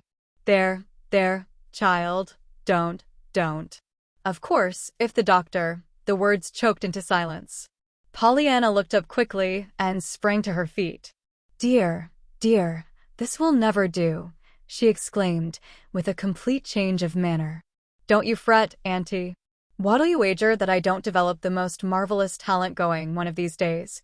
Besides, I think it's real exciting, all this. There's so much uncertainty in it. There's a lot of fun in wanting things and then watching for them to come. Just living along and knowing you're going to have everything you want is so humdrum, you know, she finished, with a gay little laugh. Mrs. Chilton, however, did not laugh. She only sighed and said, Dear me, Pollyanna, what a child you are. Chapter 18. A Matter of Adjustment. The first few days at Beldingsville were not easy either for Mrs. Chilton or for Pollyanna. They were days of adjustment, and days of adjustment are seldom easy. From travel and excitement, it was not easy to put one's mind to the consideration of the price of butter and the delinquencies of the butcher. From having all one's time for one's own, it was not easy to find always the next task clamoring to be done. Friends and neighbors called, too, and although Pollyanna welcomed them with glad cordiality, Mrs. Chilton, when possible, excused herself, and always she said bitterly to Pollyanna, Curiosity, I suppose, to see how Polly Harrington likes being poor. Of the doctor Mrs. Chilton seldom spoke, yet Pollyanna knew very well that almost never was he absent from her thoughts, and that more than half her taciturnity was but her usual cloak for a deeper emotion which she did not care to show. Jimmy Pendleton Pollyanna saw several times during that first month. He came first with John Pendleton for a somewhat stiff and ceremonious call, not that it was either stiff or ceremonious until after Aunt Polly came into the room, then it was both. For some reason Aunt Polly had not excused herself on this occasion. After that Jimmy had come by himself, once with flowers, once with a book for Aunt Polly, twice with no excuse at all. Pollyanna welcomed him with frank pleasure always. Aunt Polly, after that first time, did not see him at all. To the most of their friends and acquaintances Pollyanna said little about the change in their circumstances. To Jimmy, however, she talked freely, and always her constant cry was, if only I could do something to bring in some money. I'm getting to be the most mercenary little creature you ever saw, she laughed dolefully. I've got so I measure everything with a dollar bill, and I actually think in quarters and dimes. You see, Aunt Polly does feel so poor. It's a shame, stormed Jimmy. I know it. But honestly, I think she feels a little poorer than she needs to. She's brooded over it so. But I do wish I could help.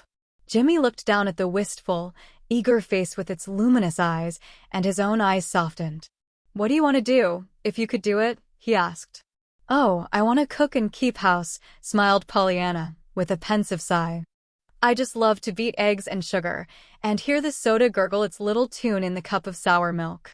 I'm happy if I've got a day's baking before me. But there isn't any money in that, except in somebody else's kitchen, of course. And I don't exactly love it well enough for that. I should say not, ejaculated the young fellow. Once more he glanced down at the expressive face so near him. This time a queer look came to the corners of his mouth. He pursed his lips, then spoke, a slow red mounting to his forehead. "Well, of course you might, Mary. Have you thought of that, Miss Pollyanna?" Pollyanna gave a merry laugh. Voice and manner were unmistakably those of a girl quite untouched by even the most far-reaching of Cupid's darts. "Oh, no, I shall never marry," she said blithely. "In the first place, I'm not pretty, you know, and in the second place, I'm going to live with Aunt Polly and take care of her." "Not pretty, eh?" smiled Pendleton, quizzically. "Did it ever occur to you that there might be a difference of opinion on that, Pollyanna?" Pollyanna shook her head. "There couldn't be. I've got a mirror, you see," she objected with a merry glance. It sounded like coquetry. In any other girl it would have been coquetry, Pendleton decided. But, looking into the face before him now, Pendleton knew that it was not coquetry. He knew, too, suddenly, why Pollyanna had seemed so different from any girl he had ever known. Something of her old literal way of looking at things still clung to her. "Why aren't you pretty?" he asked. Even as he uttered the question, and sure as he was of his estimate of Pollyanna's character, Pendleton quite held his breath at his temerity. He could not help thinking of how quickly any other girl he knew would have resented that implied acceptance of her claim to no beauty. But Pollyanna's first words showed him that even this lurking fear of his was quite groundless. "Why, I just am not," she laughed, a little ruefully. "I wasn't made that way. Maybe you don't remember, but long ago, when I was a little girl, it always seemed to me that one of the nicest things heaven was going to give me when I got there was black curls. And is that your chief desire now?" "And no, maybe not," hesitated Pollyanna. "But I still think I'd like them. Besides, my eyelashes aren't long enough, and my nose isn't Grecian or Roman, or any of those delightfully desirable ones that belong to a type. It's just nose. And my face is too long or too short, I've forgotten which, but I measured it once with one of those correct for beauty tests, and it wasn't right. Anyhow. And they said the width of the face should be equal to 5 eyes, and the width of the eyes equal to something else. I've forgotten that, too, only that mine wasn't." "What a lugubrious picture," laughed Pendleton.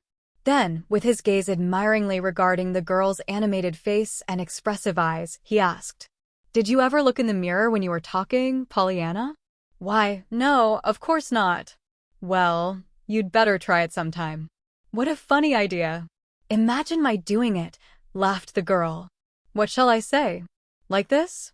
Now, you, Pollyanna, what if your eyelashes aren't long, and your nose is just a nose?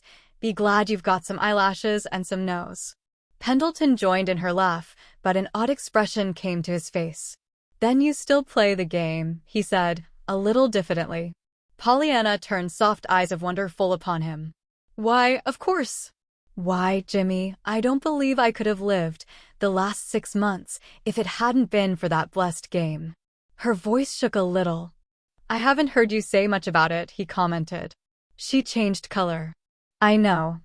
I think I'm afraid of saying too much to outsiders who don't care, you know. It wouldn't sound quite the same for me now, at 20, as it did when I was 10. I realize that, of course. Folks don't like to be preached at, you know," she finished with a whimsical smile. "I know," nodded the young fellow gravely. "But I wonder sometimes, Pollyanna, if you really understand yourself what that game is, and what it has done for those who are playing it." "I know what it has done for myself." Her voice was low, and her eyes were turned away. "You see, it really works, if you play it," he mused aloud, after a short silence. "Somebody said once that it would revolutionize the world if everybody would really play it. And I believe it would." "Yes, but some folks don't want to be revolutionized," smiled Pollyanna. "I ran across a man in Germany last year. He had lost his money and was in hard luck generally. Dear, but he was gloomy. Somebody in my presence tried to cheer him up one day by saying, 'Come, things might be worse, you know.' Dear, but you should have heard that man then. 'If there is anything on earth that makes me mad clear through,' he snarled, 'it is to be told that things might be worse, and to be thankful for what I've got left.' These people who go around with an everlasting grin on their faces, caroling forth that they are thankful that they can breathe, or eat, or walk, or lie down, I have no use for. I don't want to breathe, or eat, or walk, or lie down, if things are as they are now with me. And when I'm told that I ought to be thankful for some such tommy-rot as that, it makes me just want to go out and shoot somebody. Imagine what I'd have gotten if I'd have introduced the glad game to that man, laughed Pollyanna. I don't care. He needed it, answered Jimmy. Of course he did, but he wouldn't have thanked me for giving it to him. I suppose not. But, listen.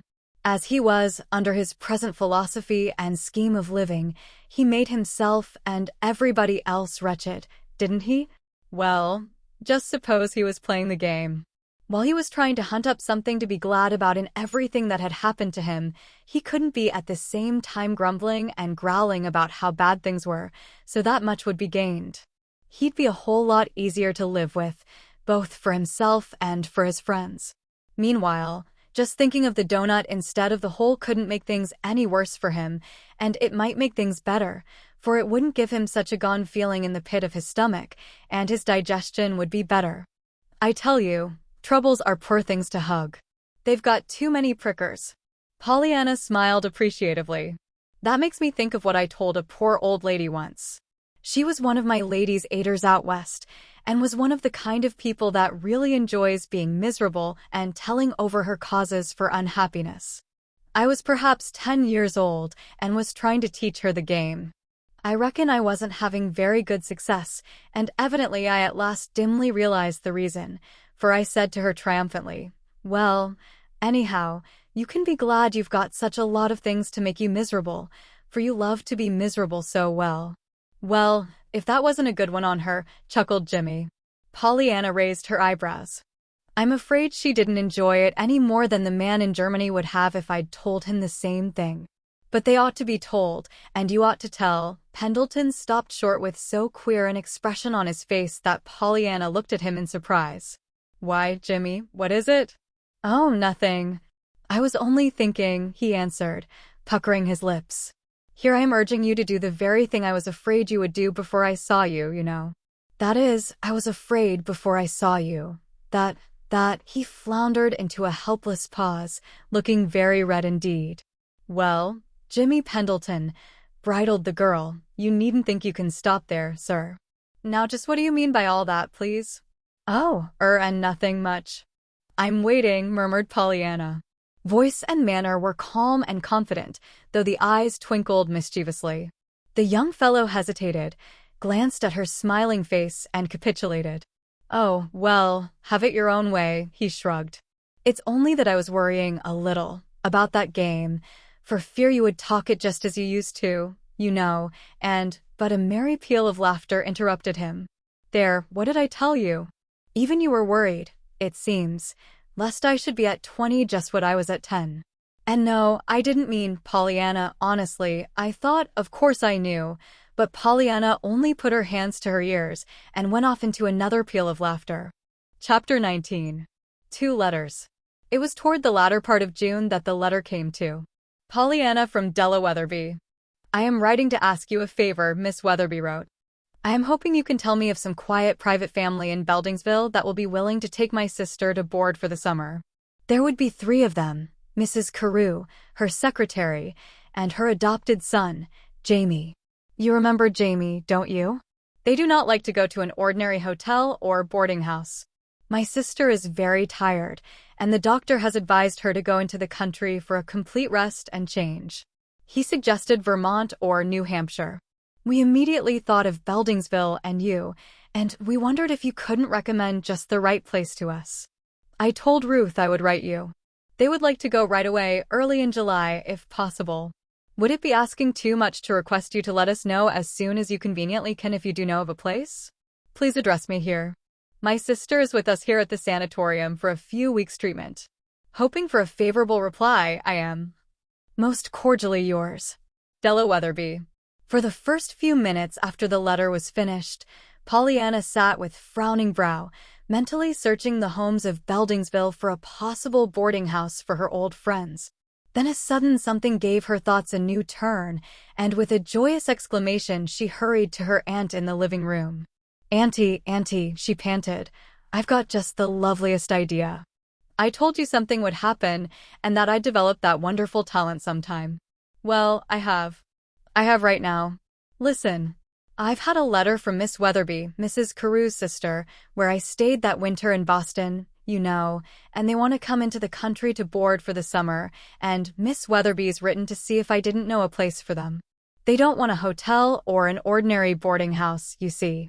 And at first I didn't know of one, but now I do. I do, Aunt Polly. Just guess where 'tis.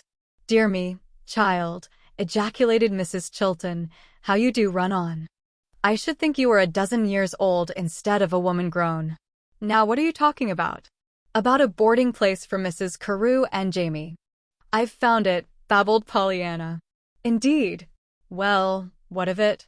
Of what possible interest can that be to me, child? Murmured Mrs. Chilton, drearily. Because it's here. I'm going to have them here, Auntie. Pollyanna. Mrs. Chilton was sitting erect in horror.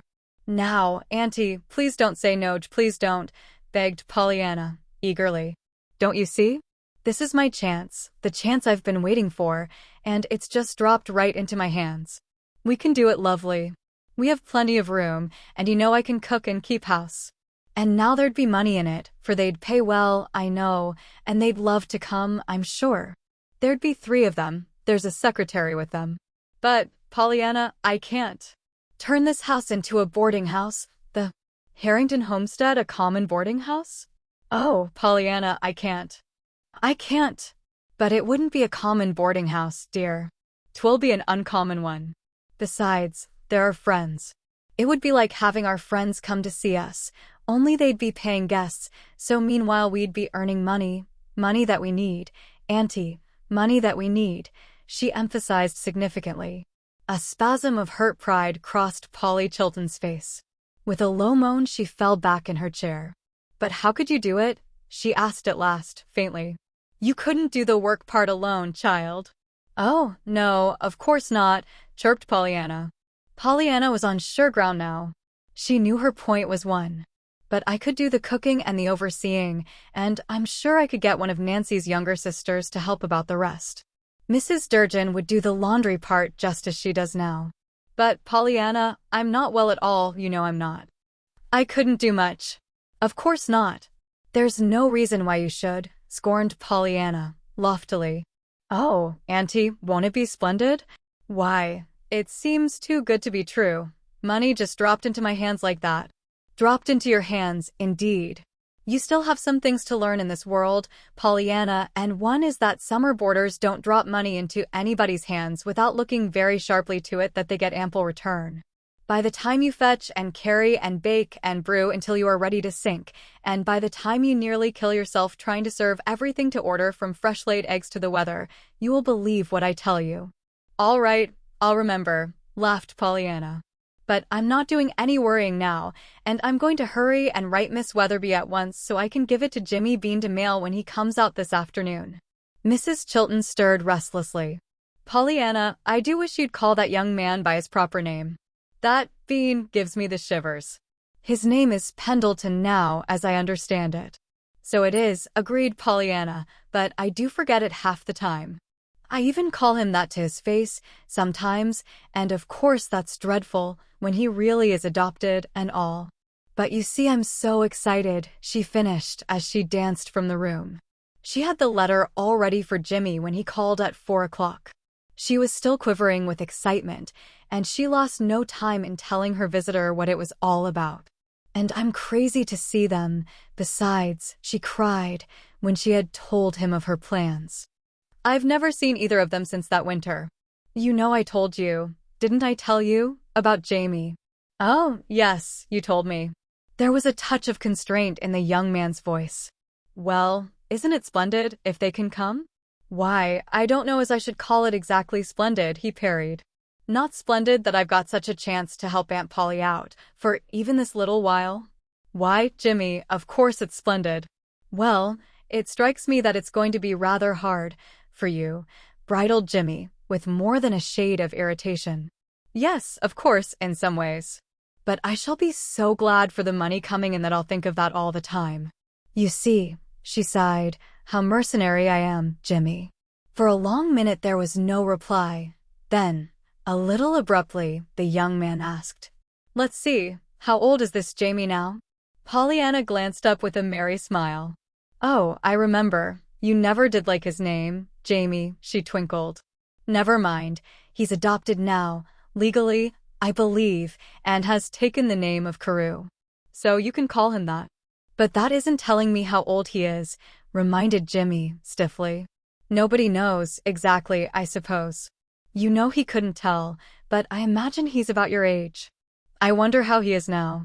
I've asked all about it in this letter, anyway. Oh, you have. Pendleton looked down at the letter in his hand and flipped it a little spitefully. He was thinking that he would like to drop it, to tear it up, to give it to somebody, to throw it away, to do anything with it, but mail it.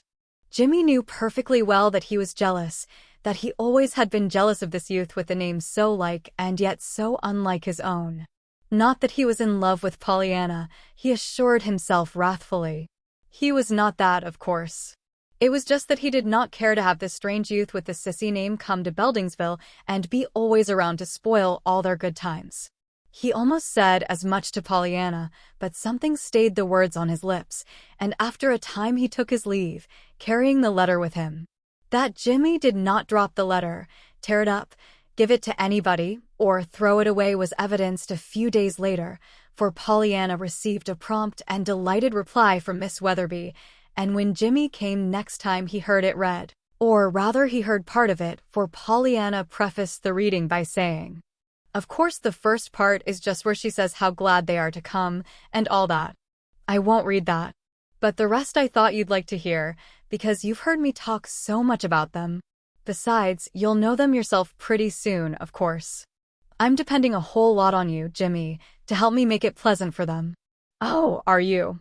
Now don't be sarcastic, just because you don't like Jamie's name," reproved Pollyanna, with mock severity. "You'll like him, I'm sure, when you know him, and you'll love Mrs. Carew." "Will I, indeed?" retorted Jimmy huffily. "Well, that is a serious prospect. Let us hope, if I do, the lady will be so gracious as to reciprocate." "Of course," dimpled Pollyanna. "Now listen, and I'll read to you about her. This letter is from her sister, Della, Miss Weatherby, you know, at the sanatorium." "All right. Go ahead," directed Jimmy, with a somewhat too evident attempt at polite interest. And Pollyanna, still smiling mischievously, began to read. "You ask me to tell you everything about everybody. That is a large commission, but I'll do the best I can. To begin with, I think you'll find my sister quite changed. The new interests that have come into her life during the last 6 years have done wonders for her. Just now she is a bit thin and tired from overwork, but a good rest will soon remedy that, and you'll see how young and blooming and happy she looks." Please notice I said happy. That won't mean so much to you as it does to me, of course, for you are too young to realize quite how unhappy she was when you first knew her that winter in Boston. Life was such a dreary, hopeless thing to her then, and now it is so full of interest and joy. First she has Jamie, and when you see them together you won't need to be told what he is to her. To be sure, we are no nearer knowing whether he is the real Jamie or not, but my sister loves him like an own son now, and has legally adopted him, as I presume you know. Then she has her girls. Do you remember Sadie Dean, the salesgirl? Well, from getting interested in her, and trying to help her to a happier living, my sister has broadened her efforts little by little, until she has scores of girls now who regard her as their own best and particular good angel. She has started a home for working girls along new lines. Half a dozen wealthy and influential men and women are associated with her, of course, but she is head and shoulders of the whole thing and never hesitates to give herself to each and every one of the girls. You can imagine what that means in nerve strain. Her chief support and right-hand man is her secretary, this same Sadie Dean. You'll find her changed, too, yet she is the same old Sadie. As for Jamie, poor Jamie, the great sorrow of his life is that he knows now he can never walk. For a time we all had hopes. He was here at the sanatorium under Dr. Ames for a year, and he improved to such an extent that he can go now with crutches. But the poor boy will always be a cripple, so far as his feet are concerned, but never as regards anything else. Some way, after you know Jamie, you seldom think of him as a cripple, his soul is so free. I can't explain it, but you'll know what I mean when you see him, and he has retained, to a marvelous degree, his old boyish enthusiasm and joy of living. There is just one thing, and only one, I believe, that would utterly quench that bright spirit and cast him into utter despair, and that is to find that he is not Jamie Kent, our nephew. So long has he brooded over this, and so ardently has he wished it, that he has come actually to believe that he is the real Jamie. But if he isn't, I hope he will never find it out. There, that's all she says about them, announced Pollyanna, folding up the closely written sheets in her hands. But isn't that interesting? Indeed it is. There was a ring of genuineness in Jimmy's voice now. Jimmy was thinking suddenly of what his own good legs meant to him. He even, for the moment, was willing that this poor crippled youth should have a part of Pollyanna's thoughts and attentions, if he were not so presuming as to claim too much of them, of course. By George, it is tough for the poor chap, and no mistake. Tough. You don't know anything about it, Jimmy Bean choked. Pollyanna, but I do. I couldn't walk once. I know. Yes, of course, frowned the youth, moving restively in his seat.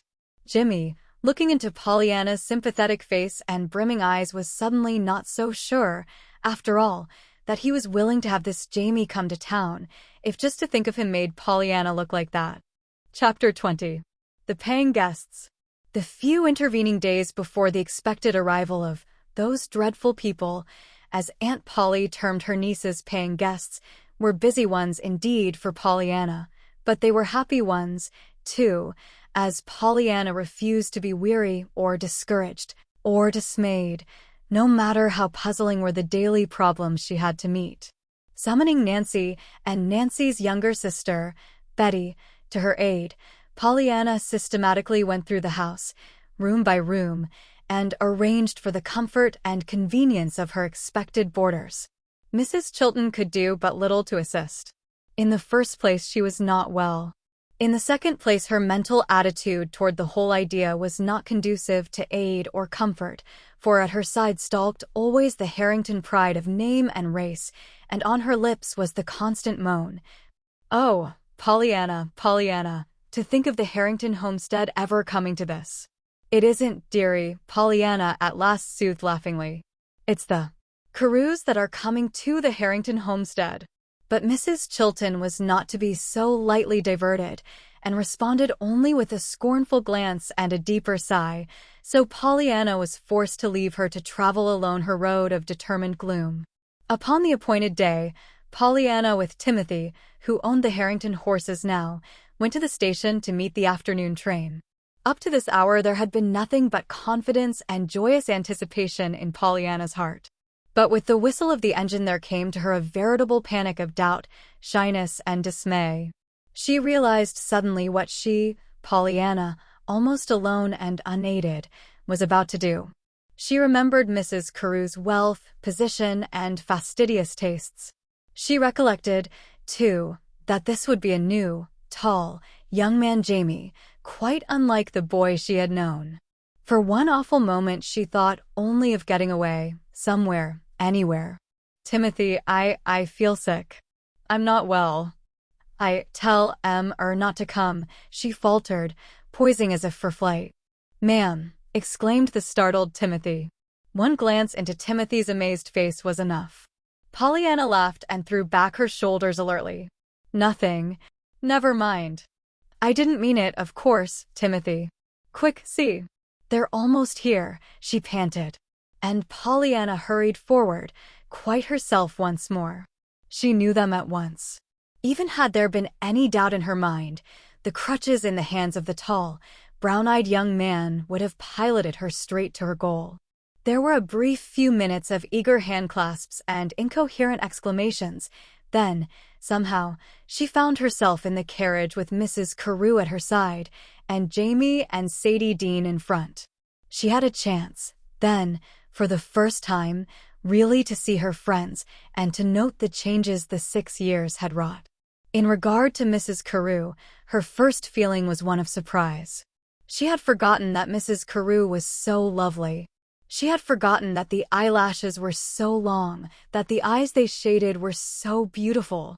She even caught herself thinking enviously of how exactly that perfect face must tally, figure by figure, with that dread beauty test table. But more than anything else, she rejoiced in the absence of the old fretful lines of gloom and bitterness. Then she turned to Jamie. Here again she was surprised, and for much the same reason. Jamie, too, had grown handsome. To herself, Pollyanna declared that he was really distinguished-looking. His dark eyes, rather pale face, and dark, waving hair she thought most attractive. Then she caught a glimpse of the crutches at his side, and a spasm of aching sympathy contracted her throat. From Jamie, Pollyanna turned to Sadie Dean. Sadie, so far as features went, looked much as she had when Pollyanna first saw her in the public garden, but Pollyanna did not need a second glance to know that Sadie, so far as hair, dress, temper, speech, and disposition were concerned, was a very different Sadie indeed. Then Jamie spoke. "How good you were to let us come," he said to Pollyanna. "Do you know what I thought of when you wrote that we could come?" "Why, and no, of course not," stammered Pollyanna. Pollyanna was still seeing the crutches at Jamie's side, and her throat was still tightened from that aching sympathy. "Well, I thought of the little maid in the public garden with her bag of peanuts for Sir Lancelot and Lady Guinevere, and I knew that you were just putting us in their places, for if you had a bag of peanuts and we had none, you wouldn't be happy till you'd shared it with us." "A bag of peanuts, indeed," laughed Pollyanna. "Oh, of course in this case, your bag of peanuts happened to be airy country rooms and cow's milk and real eggs from a real hen's nest," returned Jamie whimsically, "but it amounts to the same thing. And maybe I'd better warn you. You remember how greedy Sir Lancelot was. Well," he paused meaningly. "All right, I'll take the risk," dimpled Pollyanna, thinking how glad she was that Aunt Polly was not present to hear her worst predictions so nearly fulfilled thus early. Poor Sir Lancelot. I wonder if anybody feeds him now, or if he's there at all. "Well, if he's there, he's fed," interposed Mrs. Carew, merrily. "This ridiculous boy still goes down there at least once a week with his pockets bulging with peanuts, and I don't know what all. He can be traced any time by the trail of small grains he leaves behind him, and half the time, when I order my cereal for breakfast it isn't forthcoming, because, forsooth, Master Jamie has fed it to the pigeons, ma'am." "Yes, but let me tell you," plunged in Jamie, enthusiastically. And the next minute Pollyanna found herself listening with all the old fascination to a story of a couple of squirrels in a sunlit garden. Later she saw what Della Weatherby had meant in her letter, for when the house was reached, it came as a distinct shock to her to see Jamie pick up his crutches and swing himself out of the carriage with their aid. She knew then that already in 10 short minutes he had made her forget that he was lame. To Pollyanna's great relief, that first dreaded meeting between Aunt Polly and the Carew party passed off much better than she had feared. The newcomers were so frankly delighted with the old house and everything in it that it was an utter impossibility for the mistress and owner of it all to continue her stiff attitude of disapproving resignation to their presence. Besides, as was plainly evident before an hour had passed, the personal charm and magnetism of Jamie had pierced even Aunt Polly's armor of distrust, and Pollyanna knew that at least one of her own most dreaded problems was a problem no longer. For already Aunt Polly was beginning to play the stately, yet gracious hostess to these, her guests. Notwithstanding her relief at Aunt Polly's change of attitude, however, Pollyanna did not find that all was smooth sailing, by any means. There was work, and plenty of it, that must be done. Nancy's sister, Betty, was pleasant and willing, but she was not Nancy, as Pollyanna soon found. She needed training, and training took time. Pollyanna worried, too, for fear everything should not be quite right. To Pollyanna, those days, a dusty chair was a crime and a fallen cake a tragedy. Gradually, however, after incessant arguments and pleadings on the part of Mrs. Carew and Jamie, Pollyanna came to take her tasks more easily and to realize that the real crime and tragedy in her friend's eyes was not the dusty chair nor the fallen cake, but the frown of worry and anxiety on her own face. "Just as if it wasn't enough for you to let us come," Jamie declared, "without just killing yourself with work to get us something to eat. Besides, we ought not to eat so much, anyway." Mrs. Carew laughed. or else we shall get digestion, as one of my girls calls it when her food disagrees with her. It was wonderful, after all, how easily the 3 new members of the family fitted into the daily life. Before 24 hours had passed, Mrs. Carew had gotten Mrs. Chilton to asking really interested questions about the new home for working girls, and Sadie Dean and Jamie were quarreling over the chance to help with the pea shelling or the flower picking. The Carews had been at the Harrington homestead nearly a week when one evening John Pendleton and Jimmy called. Pollyanna had been hoping they would come soon. She had, indeed, urged it very strongly before the Carews came. She made the introductions now with visible pride. "You are such good friends of mine. I want you to know each other, and be good friends together," she explained. That Jimmy and Mr. Pendleton should be clearly impressed with the charm and beauty of Mrs. Carew did not surprise Pollyanna in the least, but the look that came into Mrs. Carew's face at sight of Jimmy did surprise her very much. It was almost a look of recognition. "Why, Mr. Pendleton, haven't I met you before?" Mrs. Carew cried. Jimmy's frank eyes met Mrs. Carew's gaze squarely, admiringly. "I think not," he smiled back at her. "I'm sure I never have met you." "I should have remembered it if I had met you," he bowed. So unmistakable was his significant emphasis that everybody laughed, and John Pendleton chuckled. "Well done, son, for a youth of your tender years. I couldn't have done half so well myself." Mrs. Carew flushed slightly and joined in the laugh. "No, but really," she urged, joking aside, "there certainly is a strangely familiar something in your face. I think I must have seen you somewhere if I haven't actually met you." "And maybe you have," cried Pollyanna, "in Boston. Jimmy goes to tech their winters, you know. Jimmy's going to build bridges and dams, you see, when he grows up, I mean," she finished with a merry glance at the big 6-foot fellow still standing before Mrs. Carew. Everybody laughed again, that is, everybody but Jamie, and only Sadie Dean noticed that Jamie, instead of laughing, closed his eyes as if at the sight of something that hurt. And only Sadie Dean knew how, and why, the subject was so quickly changed, for it was Sadie herself who changed it. It was Sadie, too, who, when the opportunity came, saw to it that books and flowers and beasts and birds, things that Jamie knew and understood, were talked about as well as dams and bridges which, as Sadie knew, Jamie could never build. That Sadie did all this, however, was not realized by anybody, least of all by Jamie, the one who most of all was concerned. When the call was over and the Pendletons had gone, Mrs. Carew referred again to the curiously haunting feeling that somewhere she had seen young Pendleton before. I know I have, somewhere," she declared musingly. "Of course it may have been in Boston," but she let the sentence remain unfinished. Then, after a minute, she added, "He's a fine young fellow, anyway. I like him." "I'm so glad." "I do, too," nodded Pollyanna. "I've always liked Jimmy." "You've known him some time, then?" queried Jamie, a little wistfully. "Oh, yes. I knew him years ago when I was a little girl, you know." "He was Jimmy Bean then." "Jimmy Bean? Why, isn't he Mr. Pendleton's son?" asked Mrs. Carew, in surprise. "No, only by adoption." "Adoption!" exclaimed Jamie. "Then he isn't a real son any more than I am." There was a curious note of almost joy in the lad's voice. "No, Mr. Pendleton hasn't any children. He never married. He was going to once, but he didn't." Pollyanna blushed and spoke with sudden diffidence. Pollyanna had never forgotten that it was her mother who, in the long ago, had said no to this same John Pendleton, and who had thus been responsible for the man's long, lonely years of bachelorhood. Mrs. Carew and Jamie, however, being unaware of this, and seeing now only the blush on Pollyanna's cheek and the diffidence in her manner, drew suddenly the same conclusion. Is it possible, they asked themselves, that this man, John Pendleton, ever had a love affair with Pollyanna, child that she is? Naturally, they did not say this aloud, so, naturally, there was no answer possible.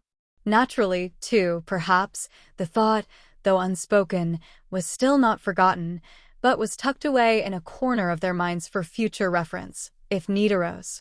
Chapter 21. Summer Days. Before the Carews came, Pollyanna had told Jimmy that she was depending on him to help her entertain them. Jimmy had not expressed himself then as being overwhelmingly desirous to serve her in this way, but before the Carews had been in town a fortnight, he had shown himself as not only willing but anxious, judging by the frequency and length of his calls, and the lavishness of his offers of the Pendleton horses and motor cars. Between him and Mrs. Carew there sprang up at once a warm friendship based on what seemed to be a peculiarly strong attraction for each other. They walked and talked together, and even made sundry plans for the home for working girls, to be carried out the following winter when Jimmy should be in Boston. Jamie, too, came in for a good measure of attention, nor was Sadie Dean forgotten. Sadie, as Mrs. Carew plainly showed, was to be regarded as if she were quite one of the family, and Mrs. Carew was careful to see that she had full share in any plans for merrymaking. Nor did Jimmy always come alone with his offers for entertainment. More and more frequently John Pendleton appeared with him. Rides and drives and picnics were planned and carried out, and long delightful afternoons were spent over books and fancy work on the Harrington veranda. Pollyanna was delighted. Not only were her paying guests being kept from any possibilities of ennui and homesickness, but her good friends, the Carews, were becoming delightfully acquainted with her other good friends, the Pendletons.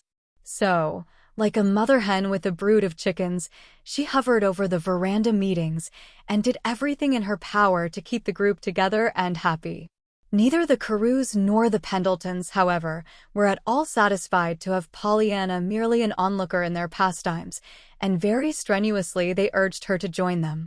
They would not take no for an answer, indeed, and Pollyanna very frequently found the way open for her. "Just as if we were going to have you poked up in this hot kitchen frosting cake," Jamie scolded one day, after he had penetrated the fastnesses of her domain. "It is a perfectly glorious morning, and we're all going over to the gorge and take our luncheon. And you're going with us." "But, Jamie, I can't, indeed I can't," refused Pollyanna. "Why not? You won't have dinner to get for us, for we shan't be here to eat it." "But there's the luncheon." "Wrong again. We'll have the luncheon with us, so you can't stay home to get that." "Now what's to hinder your going along with the luncheon, eh?" "Why, Jamie, I can't. There's the cake to frost. Don't want it frosted. And the dusting. Don't want it dusted. And the ordering to do for tomorrow. Give us crackers and milk. We'd lots rather have you and crackers and milk than a turkey dinner and not you. But I can't begin to tell you the things I've got to do today." "Don't want you to begin to tell me," retorted Jamie cheerfully. "I want you to stop telling me. Come, put on your bonnet. I saw Betty in the dining room, and she says she'll put our luncheon up. Now hurry."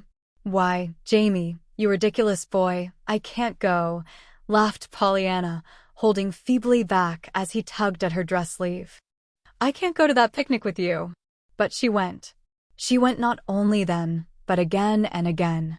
She could not help going, indeed, for she found arrayed against her not only Jamie, but Jimmy and Mr. Pendleton, to say nothing of Mrs. Carew and Sadie Dean, and even Aunt Polly herself. "And of course I am glad to go," she would sigh happily, when some dreary bit of work was taken out of her hands in spite of all protesting. "But, surely, never before were there any boarders like mine, teasing for crackers and milk and cold things, and never before was there a boarding mistress like me running around the country after this fashion." The climax came when one day John Pendleton, and Aunt Polly never ceased to exclaim because it was John Pendleton, suggested that they all go on a 2 weeks camping trip to a little lake up among the mountains 40 miles from Beldingsville. The idea was received with enthusiastic approbation by everybody except Aunt Polly.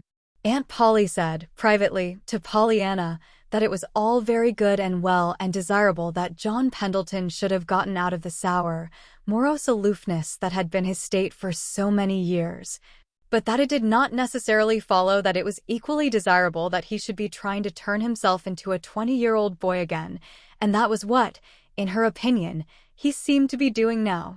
Publicly, she contented herself with saying coldly that SHE certainly should not go on any insane camping trip to sleep on damp ground and eat bugs and spiders under the guise of fun, nor did she think it a sensible thing for anybody over 40 to do.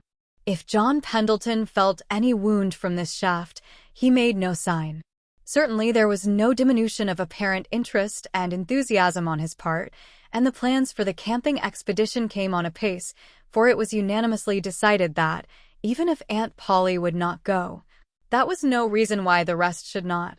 And Mrs. Carew will be all the chaperone we need, anyhow, Jimmy had declared airily. For a week, therefore, little was talked of but tents, food supplies, cameras, and fishing tackle, and little was done that was not a preparation in some way for the trip. "And let's make it the real thing," proposed Jimmy, eagerly. "Yes, even to Mrs. Chilton's bugs and spiders," he added, with a merry smile straight into that lady's severely disapproving eyes. "None of your log cabin central dining room idea for us. We want real campfires with potatoes baked in the ashes, and we want to sit around and tell stories and roast corn on a stick. And we want to swim and row and fish," chimed in Pollyanna. And she stopped suddenly, her eyes on Jamie's face. "That is, of course," she corrected quickly, "we wouldn't want to do those things all the time. There'd be a lot of quiet things we'd want to read and talk, you know." Jamie's eyes darkened. His face grew a little white. His lips parted, but before any words came, Sadie Dean was speaking. "Oh, but on camping trips and picnics, you know, we expect to do outdoor stunts," she interposed feverishly, "and I'm sure we want to. Last summer we were down in Maine, and you should have seen the fish Mr. Carew caught. It was, you tell it," she begged, turning to Jamie. Jamie laughed and shook his head. "They'd never believe it," he objected. "A fish story like that." "Try us," challenged Pollyanna. Jamie still shook his head, but the color had come back to his face, and his eyes were no longer somber as if with pain. Pollyanna, glancing at Sadie Dean, vaguely wondered why she suddenly settled back in her seat with so very evident an air of relief. At last the appointed day came, and the start was made in John Pendleton's big new touring car with Jimmy at the wheel. A whir, a throbbing rumble, a chorus of goodbyes, and they were off, with one long shriek of the siren under Jimmy's mischievous fingers. In after days, Pollyanna often went back in her thoughts to that first night in camp. The experience was so new and so wonderful in so many ways. It was 4 o'clock when their 40-mile automobile journey came to an end. Since 3:30, their big car had been ponderously picking its way over an old logging road not designed for 6-cylinder automobiles. For the car itself and for the hand at the wheel, this part of the trip was a most wearing one, but for the merry passengers, who had no responsibility concerning hidden holes and muddy curves, it was nothing but a delight, growing more poignant with every new vista through the green arches and with every echoing laugh that dodged the low-hanging branches. The site for the camp was one known to John Pendleton years before, and he greeted it now with a satisfied delight that was not unmingled with relief. "Oh, how perfectly lovely," chorused the others. "Glad you like it." "I thought it would be about right," nodded John Pendleton. "Still, I was a little anxious after all, for these places do change, you know, most remarkably sometimes. And of course this has grown up to bushes a little, but not so but what we can easily clear it." Everybody fell to work then, clearing the ground, putting up the 2 little tents, unloading the automobile, building the campfire, and arranging the kitchen and pantry. It was then that Pollyanna began especially to notice Jamie and to fear for him. She realized suddenly that the hummocks and hollows and pine-littered knolls were not like a carpeted floor for a pair of crutches, and she saw that Jamie was realizing it, too. She saw, also, that in spite of his infirmity, he was trying to take his share in the work, and the sight troubled her. Twice she hurried forward and intercepted him, taking from his arms the box he was trying to carry. "Here, let me take that," she begged. "You've done enough." And the second time she added, "Do go and sit down somewhere to rest, Jamie. You look so tired." If she had been watching closely, she would have seen the quick color sweep to his forehead. But she was not watching, so she did not see it. She did see, however, to her intense surprise, Sadie Dean hurry forward a moment later, her arms full of boxes, and heard her cry, "Oh, Mr. Carew, please, if you would give me a lift with these." The next moment, Jamie, once more struggling with the problem of managing a bundle of boxes and 2 crutches, was hastening toward the tents. With a quick word of protest on her tongue, Pollyanna turned to Sadie Dean. But the protest died unspoken, for Sadie, her finger to her lips, was hurrying straight toward her. "I know you didn't think," she stammered in a low voice as she reached Pollyanna's side. "But don't you see, it hurts him to have you think he can't do things like other folks. There, look. See how happy he is now." Pollyanna looked and she saw. She saw Jamie, his whole self alert, deftly balance his weight on one crutch and swing his burden to the ground. She saw the happy light on his face, and she heard him say nonchalantly, "Here's another contribution from Miss Dean. She asked me to bring this over." "Why, yes, I see," breathed Pollyanna, turning to Sadie Dean. But Sadie Dean had gone. Pollyanna watched Jamie a good deal after that, though she was careful not to let him, or anyone else, see that she was watching him. And as she watched, her heart ached. Twice she saw him essay a task and fail, once with a box too heavy for him to lift, once with a folding table too unwieldy for him to carry with his crutches. And each time she saw his quick glance about him to see if others noticed. She saw, too, that unmistakably he was getting very tired, and that his face, in spite of its gay smile, was looking white and drawn, as if he were in pain. "I should think we might have known more," stormed Pollyanna hotly to herself, her eyes blinded with tears. "I should think we might have known more than to have let him come to a place like this. Camping, indeed, and with a pair of crutches. Why couldn't we have remembered before we started?" An hour later, around the campfire after supper, Pollyanna had her answer to this question, for, with the glowing fire before her and the soft, fragrant dark all about her, she once more fell under the spell of the witchery that fell from Jamie's lips, and she once more forgot Jamie's crutches. Chapter 22. Comrades.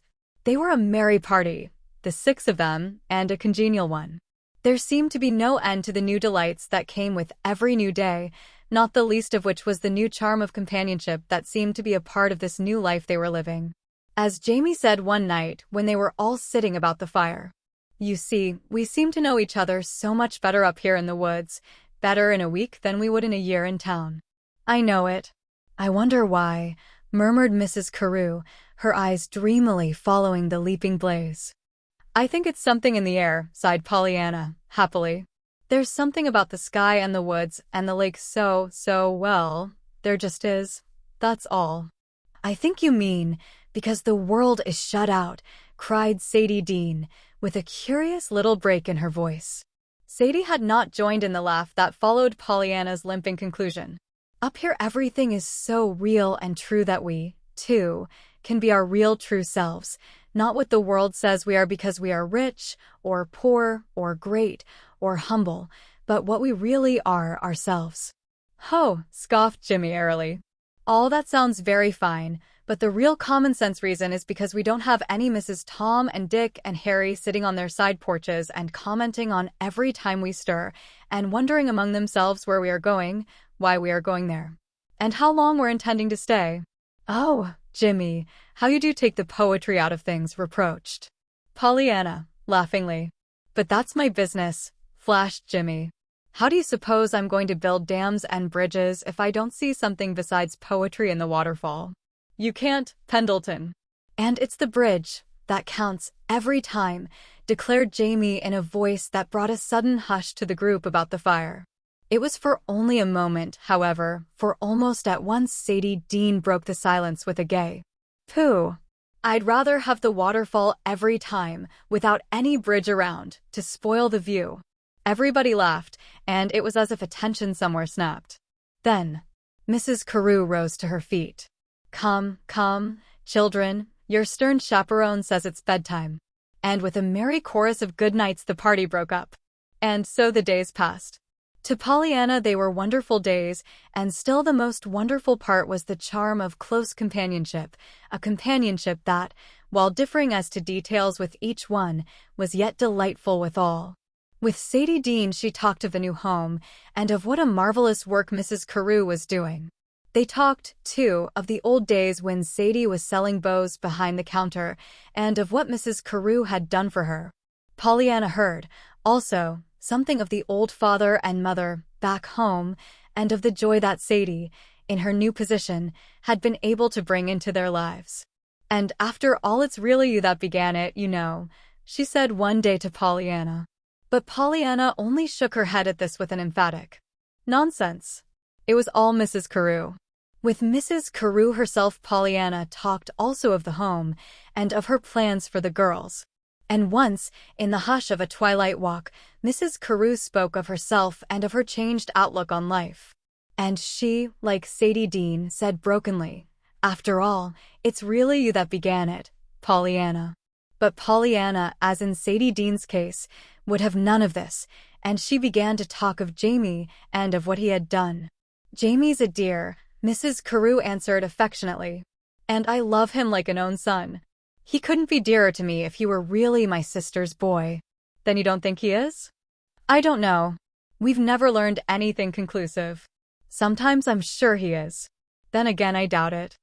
I think he really believes he is, bless his heart. At all events, one thing is sure, he has good blood in him from somewhere. Jamie's no ordinary waif of the streets, you know, with his talents, and the wonderful way he has responded to teaching and training proves it." "Of course," nodded Pollyanna.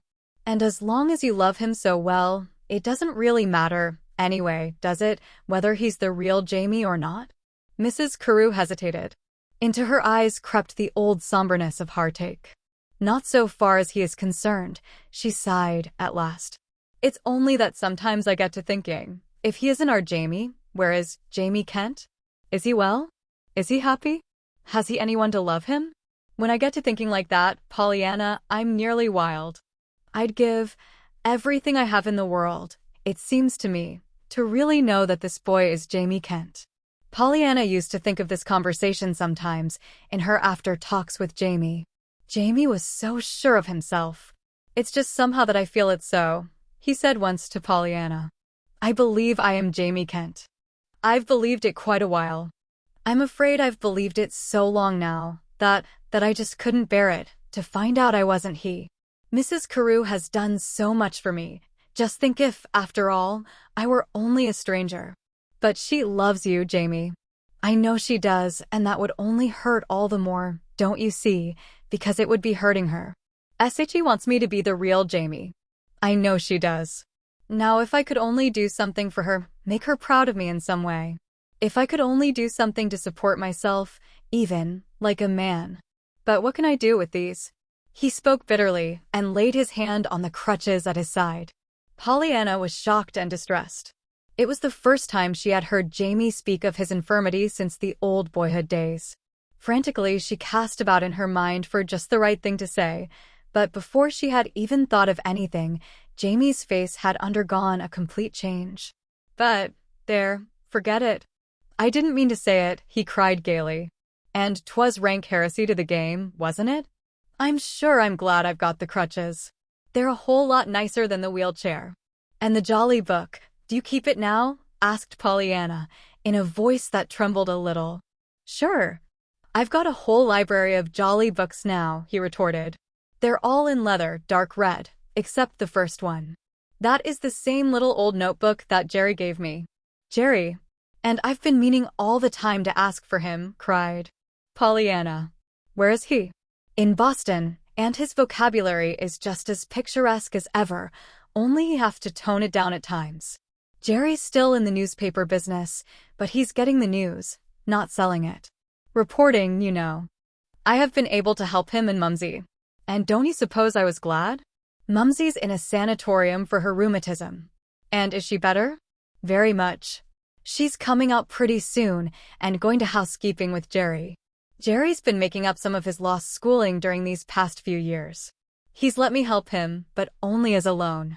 He's been very particular to stipulate that." "Of course," nodded Pollyanna in approval. "He'd want it that way." "I'm sure. I should.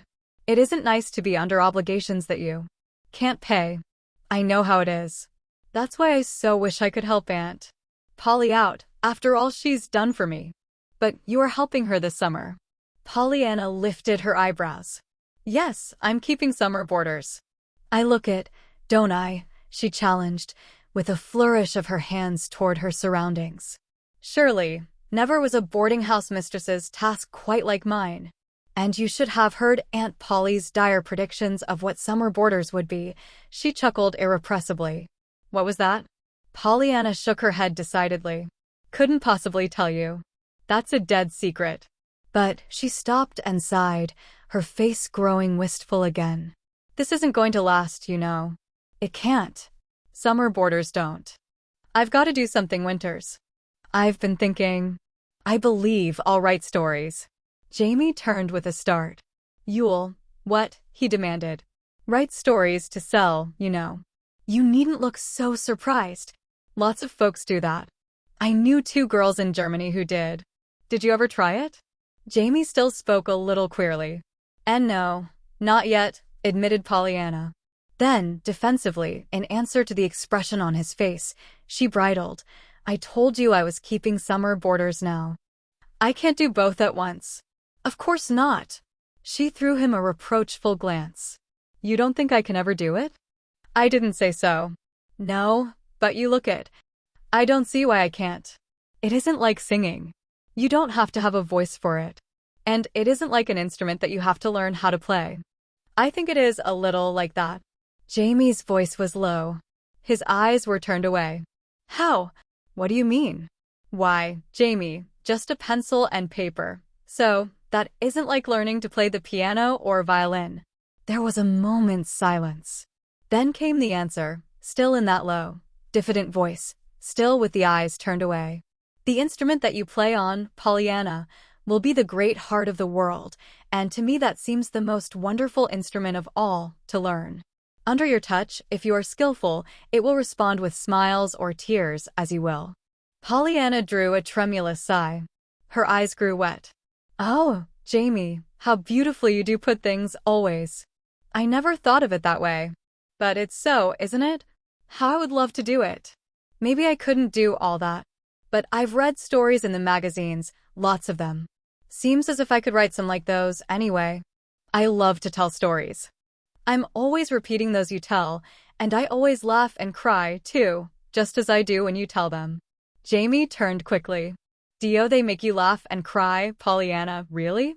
There was a curious eagerness in his voice. Of course they do, and you know it, Jamie.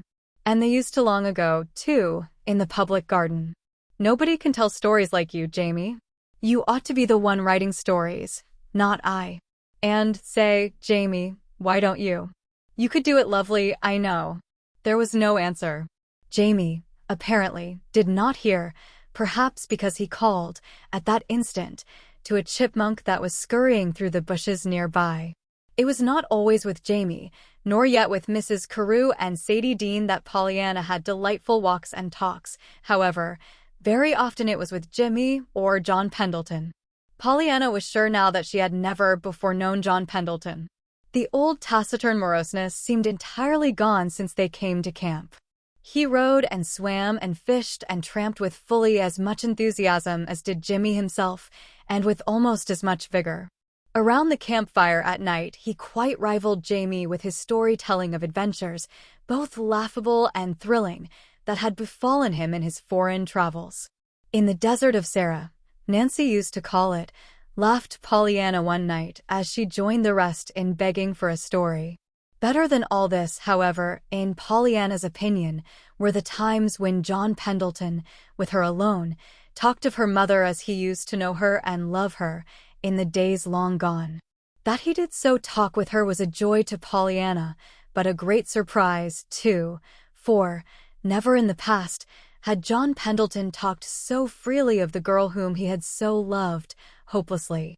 Perhaps John Pendleton himself felt some of the surprise, for once he said to Pollyanna, musingly, I wonder why I'm talking to you like this. Oh, but I love to have you, breathed Pollyanna. Yes, I know, but I wouldn't think I would do it. It must be, though, that it's because you are so like her as I knew her. You are very like your mother, my dear. Why, I thought my mother was beautiful, cried Pollyanna, in unconcealed amazement. John Pendleton smiled quizzically. She was, my dear. Pollyanna looked still more amazed. Then I don't see how I can be like her. The man laughed outright. Pollyanna, if some girls had said that, never mind what I'd say. You little witch, you poor, homely little Pollyanna. Pollyanna flashed a genuinely distressed reproof straight into the man's merry eyes. Please, Mr. Pendleton, don't look like that and don't tease me about that. I'd so love to be beautiful, though of course it sounds silly to say it. And I have a mirror, you know. Then I advise you to look in it when you're talking sometime, observed the man sententiously. Pollyanna's eyes flew wide open. Why, that's just what Jimmy said, she cried. Did he, indeed, the young rascal, retorted John Pendleton, dryly. Then, with one of the curiously abrupt changes of manner peculiar to him, he said, very low, you have your mother's eyes and smile, Pollyanna, and to me you are beautiful. And Pollyanna, her eyes blinded with sudden hot tears, was silenced. Dear as were these talks, however, they still were not quite like the talks with Jimmy to Pollyanna. For that matter, she and Jimmy did not need to talk to be happy. Jimmy was always so comfortable and comforting, whether they talked or not did not matter. Jimmy always understood. There was no pulling on her heartstrings for sympathy. With Jimmy, Jimmy was delightfully big and strong and happy. Jimmy was not sorrowing for a long-lost nephew, nor pining for the loss of a boyhood sweetheart. Jimmy did not have to swing himself painfully about on a pair of crutches, all of which was so hard to see and know and think of. With Jimmy one could be just glad and happy and free. Jimmy was such a dear. He always rested one, so did Jimmy. Chapter 23. Tied to two sticks. It was on the last day at camp that it happened. To Pollyanna it seemed such a pity that it should have happened at all, for it was the first cloud to bring a shadow of regret and unhappiness to her heart during the whole trip, and she found herself futilely sighing. I wish we'd gone home day before yesterday, then it wouldn't have happened. But they had not gone home day before yesterday, and it had happened, and this was the manner of it. Early in the morning of that last day they had all started on a 2-mile tramp to the basin. We'll have one more bang-up fish dinner before we go, Jimmy had said. And the rest had joyfully agreed. With luncheon and fishing tackle, therefore, they had made an early start. Laughing and calling gaily to each other, they followed the narrow path through the woods, led by Jimmy, who best knew the way. At first, close behind Jimmy had walked Pollyanna, but gradually she had fallen back with Jamie, who was last in the line. Pollyanna had thought she detected on Jamie's face the expression which she had come to know was there only when he was attempting something that taxed almost to the breaking point his skill and powers of endurance. She knew that nothing would so offend him as to have her openly notice this state of affairs. At the same time, she also knew that from her, more willingly than from anyone else, would he accept an occasional steadying hand over a troublesome log or stone. Therefore, at the first opportunity to make the change without apparent design, she had dropped back step by step until she had reached her goal, Jamie. She had been rewarded instantly in the way Jamie's face brightened, and in the easy assurance with which he met and conquered a fallen tree trunk across their path under the pleasant fiction, carefully fostered by Pollyanna, of helping her across. Once out of the woods, their way led along an old stone wall for a time, with wide reaches of sunny, sloping pastures on each side, and a more distant picturesque farmhouse. It was in the adjoining pasture that Pollyanna saw the goldenrod which she immediately coveted. "Jamie, wait. I'm going to get it," she exclaimed eagerly. "It'll make such a beautiful bouquet for our picnic table." And nimbly she scrambled over the high stone wall and dropped herself down on the other side. It was strange how tantalizing was that goldenrod. Always just ahead she saw another bunch, and yet another, each a little finer than the one within her reach. With joyous exclamations and gay little calls back to the waiting Jamie, Pollyanna, looking particularly attractive in her scarlet sweater, skipped from bunch to bunch, adding to her store. She had both hands full when there came the hideous bellow of an angry bull, the agonized shout from Jamie, and the sound of hoofs thundering down the hillside. What happened next was never clear to her. She knew she dropped her goldenrod and ran as she never ran before, ran as she thought she never could run back toward the wall and Jamie. She knew that behind her the hoofbeats were gaining, always gaining. Dimly, hopelessly, far ahead of her, she saw Jamie's agonized face and heard his hoarse cries. Then, from somewhere, came a new voice, Jimmy's, shouting a cheery call of courage. Still on and on she ran blindly, hearing nearer and nearer the thud of those pounding hoofs. Once she stumbled and almost fell. Then, dizzily she righted herself and plunged forward. She felt her strength quite gone when suddenly, close to her, she heard Jimmy's cheery call again. The next minute she felt herself snatched off her feet and held close to a great throbbing something that dimly she realized was Jimmy's heart. It was all a horrid blur then of cries, hot, panting breaths, and pounding hoofs thundering nearer, ever nearer. Then, just as she knew those hoofs to be almost upon her, she felt herself flung, still in Jimmy's arms, sharply to one side, and yet not so far but that she still could feel the hot breath of the maddened animal as he dashed by. Almost at once then she found herself on the other side of the wall, with Jimmy bending over her, imploring her to tell him she was not dead. With an hysterical laugh that was yet half a sob, she struggled out of his arms and stood upon her feet. Dead? No, indeed, thanks to you, Jimmy. I'm all right. I'm all right. Oh, how glad I was to hear your voice. Oh, that was splendid. How did you do it? She panted. Pooh, that was nothing. An inarticulate choking cry brought his words to a sudden halt. He turned to find Jamie face down on the ground, a little distance away. Pollyanna was already hurrying toward him. Jamie, what is the matter? She cried. Did you fall? Are you hurt? There was no answer. What is it, old fellow? Are you hurt? Demanded Jimmy. Still there was no answer. Then, suddenly, Jamie pulled himself half upright and turned.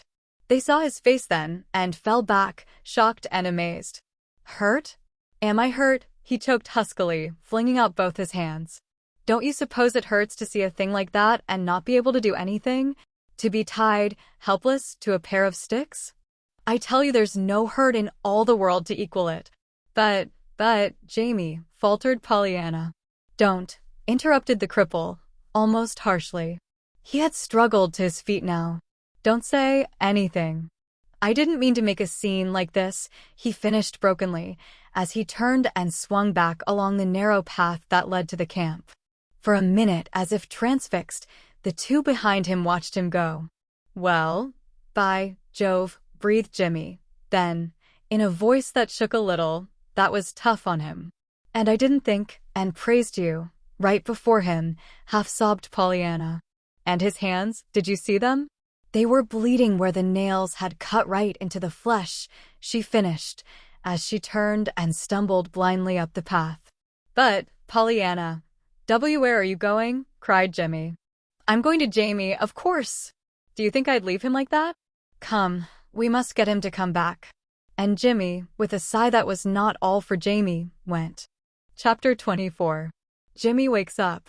Outwardly, the camping trip was pronounced a great success, but inwardly, Pollyanna wondered sometimes if it were all herself, or if there really were a peculiar, indefinable constraint in everybody with everybody else. Certainly she felt it, and she thought she saw evidences that the others felt it, too. As for the cause of it all, unhesitatingly she attributed it to that last day at camp with its unfortunate trip to the basin. To be sure, she and Jimmy had easily caught up with Jamie and had, after considerable coaxing, persuaded him to turn about and go on to the basin with them. But, in spite of everybody's very evident efforts to act as if nothing out of the ordinary had happened, nobody really succeeded in doing so. Pollyanna, Jamie, and Jimmy overdid their gaiety a bit, perhaps, and the others, while not knowing exactly what had happened, very evidently felt that something was not quite right, though they plainly tried to hide the fact that they did feel so. Naturally, in this state of affairs, restful happiness was out of the question.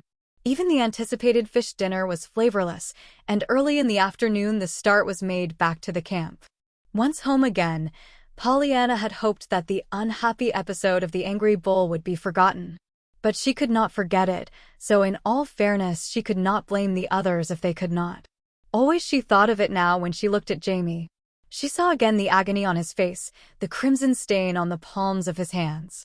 Her heart ached for him, and, because it did so ache, his mere presence had come to be a pain to her.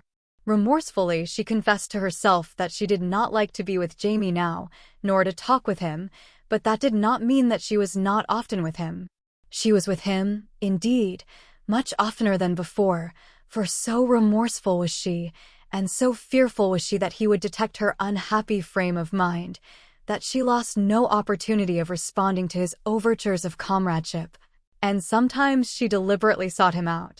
This last she did not often have to do, however, for more and more frequently these days Jamie seemed to be turning to her for companionship. The reason for this, Pollyanna believed, was to be found in this same incident of the bull and the rescue. Not that Jamie ever referred to it directly. He never did that. He was, too, even gayer than usual, but Pollyanna thought she detected sometimes a bitterness underneath it all that was never there before. Certainly, she could not help seeing that at times he seemed almost to want to avoid the others, and that he actually sighed, as if with relief, when he found himself alone with her.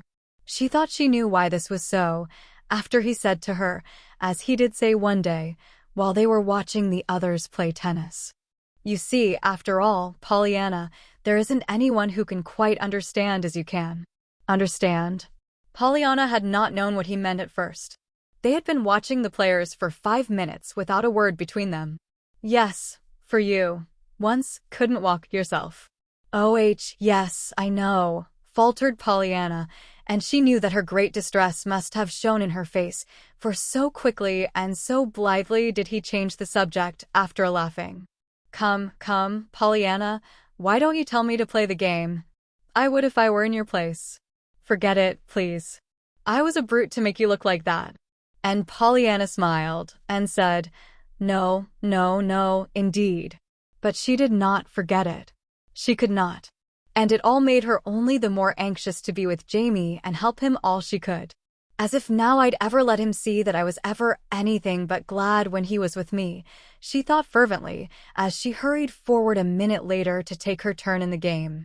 Pollyanna, however, was not the only one in the party who felt a new awkwardness and constraint. Jimmy Pendleton felt it, though he, too, tried not to show it. Jimmy was not happy these days. From a carefree youth whose visions were of wonderful spans across hitherto unbridgeable chasms, he has come to be an anxious-eyed young man whose visions were of a feared rival bearing away the girl he loved. Jimmy knew very well now that he was in love with Pollyanna. He suspected that he had been in love with her for some time.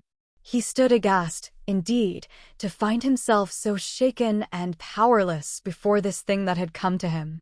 He knew that even his beloved bridges were as nothing when weighed against the smile in a girl's eyes and the word on a girl's lips. He realized that the most wonderful span in the world to him would be the thing that could help him to cross the chasm of fear and doubt that he felt lay between him and Pollyanna. Doubt because of Pollyanna, fear because of Jamie. Not until he had seen Pollyanna in jeopardy that day in the pasture had he realized how empty would be the world, his world, without her. Not until his wild dash for safety with Pollyanna in his arms had he realized how precious she was to him. For a moment, indeed, with his arms about her, and hers clinging about his neck, he had felt that she was indeed his, and even in that supreme moment of danger, he knew the thrill of supreme bliss. Then, a little later, he had seen Jamie's face and Jamie's hands. To him they could mean but one thing. Jamie, too, loved Pollyanna, and Jamie had to stand by, helpless, tied to 2 sticks. That was what he had said. Jimmy believed that, had he himself been obliged to stand by helpless, tied to 2 sticks, while another rescued the girl that he loved, he would have looked like that. Jimmy had gone back to camp that day with his thoughts in a turmoil of fear and rebellion. He wondered if Pollyanna cared for Jamie. That was where the fear came in. But even if she did care, a little, must he stand aside, weakly, and let Jamie, without a struggle, make her learn to care more? That was where the rebellion came in. Indeed, no, He would not do it, decided Jimmy. It should be a fair fight between them. Then, all by himself as he was, Jimmy flushed hot to the roots of his hair. Would it be a fair fight? Could any fight between him and Jamie be a fair fight? Jimmy felt suddenly as he had felt years before when, as a lad, he had challenged a new boy to a fight for an apple they both claimed, then, at the first blow, had discovered that the new boy had a crippled arm. He had purposely lost then, of course, and had let the crippled boy win. But he told himself fiercely now that this case was different. It was no apple that was at stake. It was his life's happiness. It might even be Pollyanna's life's happiness, too. Perhaps she did not care for Jamie at all, but would care for her old friend, Jimmy, if he but once showed her he wanted her to care. And he would show her. He would. Once again Jimmy blushed hotly. But he frowned, too, angrily. If only he could forget how Jamie had looked when he had uttered that moaning, tied to 2 sticks. If only, but what was the use? It was not a fair fight, and he knew it. He knew, too, right there and then, that his decision would be just what it afterwards proved to be. He would watch and wait. He would give Jamie his chance, and if Pollyanna showed that she cared, he would take himself off and away quite out of their lives, and they should never know, either of them, how bitterly he was suffering. He would go back to his bridges, as if any bridge, though it led to the moon itself, could compare for a moment with Pollyanna. But he would do it. He must do it. It was all very fine and heroic, and Jimmy felt so exalted he was a-tingle with something that was almost happiness when he finally dropped off to sleep that night. But martyrdom in theory and practice differs woefully, as would-be martyrs have found out from time immemorial. It was all very well to decide alone and in the dark that he would give Jamie his chance, but it was quite another matter really to do it when it involved nothing less than the leaving of Pollyanna and Jamie together almost every time he saw them. Then, too, he was very much worried at Pollyanna's apparent attitude toward the lame youth. It looked very much to Jimmy as if she did indeed care for him, so watchful was she of his comfort, so apparently eager to be with him. Then, as if to settle any possible doubt in Jimmy's mind, there came the day when Sadie Dean had something to say on the subject. They were all out in the tennis court. Sadie was sitting alone when Jimmy strolled up to her. "You next with Pollyanna, isn't it?" he queried. She shook her head. "Pollyanna isn't playing any more this morning." "Isn't playing," frowned Jimmy, who had been counting on his own game with Pollyanna. "Why not?" For a brief minute Sadie Dean did not answer, then with very evident difficulty she said, "Pollyanna told me last night that she thought we were playing tennis too much, that it wasn't kind to Mr. Carew, as long as he can't play." "I know, but—" Jimmy stopped helplessly, the frown plowing a deeper furrow into his forehead. The next instant he fairly started with surprise at the tense something in Sadie Dean's voice as she said, "But he doesn't want her to stop. He doesn't want any one of us to make any difference for him. It's that hurts him so. She doesn't understand. She doesn't understand. But I do. She thinks she does, though." Something in words or manner sent a sudden pang to Jimmy's heart. He threw a sharp look into her face. A question flew to his lips. For a moment he held it back, then, trying to hide his earnestness with a bantering smile, he let it come. "Why, Miss Dean, you don't mean to convey the idea that there's any special interest in each other between those two, do you?" She gave him a scornful glance. "Where have your eyes been? She worships him." "I mean, they worship each other," she corrected hastily. Jimmy, with an inarticulate ejaculation, turned and walked away abruptly. He could not trust himself to remain longer. He did not wish to talk any more, just then, to Sadie Dean. So abruptly, indeed, did he turn, that he did not notice that Sadie Dean, too, turned hurriedly and busied herself looking in the grass at her feet, as if she had lost something. Very evidently, Sadie Dean, also, did not wish to talk any more just then. Jimmy Pendleton told himself that it was not true at all, that it was all falderal, what Sadie Dean had said. Yet nevertheless, true or not true, he could not forget it. It colored all his thoughts thereafter, and loomed before his eyes like a shadow whenever he saw Pollyanna and Jamie together. He watched their faces covertly. He listened to the tones of their voices. He came then, in time, to think it was, after all, true, that they did worship each other, and his heart, in consequence, grew like lead within him. True to his promise to himself, however, he turned resolutely away. The die was cast, he told himself. Pollyanna was not to be for him. Restless days for Jimmy followed. To stay away from the Harrington homestead entirely he did not dare, lest his secret be suspected. To be with Pollyanna at all now was torture. Even to be with Sadie Dean was unpleasant, for he could not forget that it was Sadie Dean who had finally opened his eyes. Jamie, certainly, was no haven of refuge under the circumstances, and that left only Mrs. Carew. Mrs. Carew, however, was a host in herself, and Jimmy found his only comfort these days in her society. Gay or grave, she always seemed to know how to fit his mood exactly, and it was wonderful how much she knew about bridges, the kind of bridges he was going to build. She was so wise, too, and so sympathetic, knowing always just the right word to say. He even one day almost told her about the packet, but John Pendleton interrupted them at just the wrong moment, so the story was not told. John Pendleton was always interrupting them at just the wrong moment, Jimmy thought vexedly sometimes. Then, when he remembered what John Pendleton had done for him, he was ashamed. The packet was a thing that dated back to Jimmy's boyhood and had never been mentioned to anyone save to John Pendleton, and that only once at the time of his adoption. The packet was nothing but rather a large white envelope, worn with time and plump with mystery behind a huge red seal. It had been given him by his father, and it bore the following instructions in his father's hand.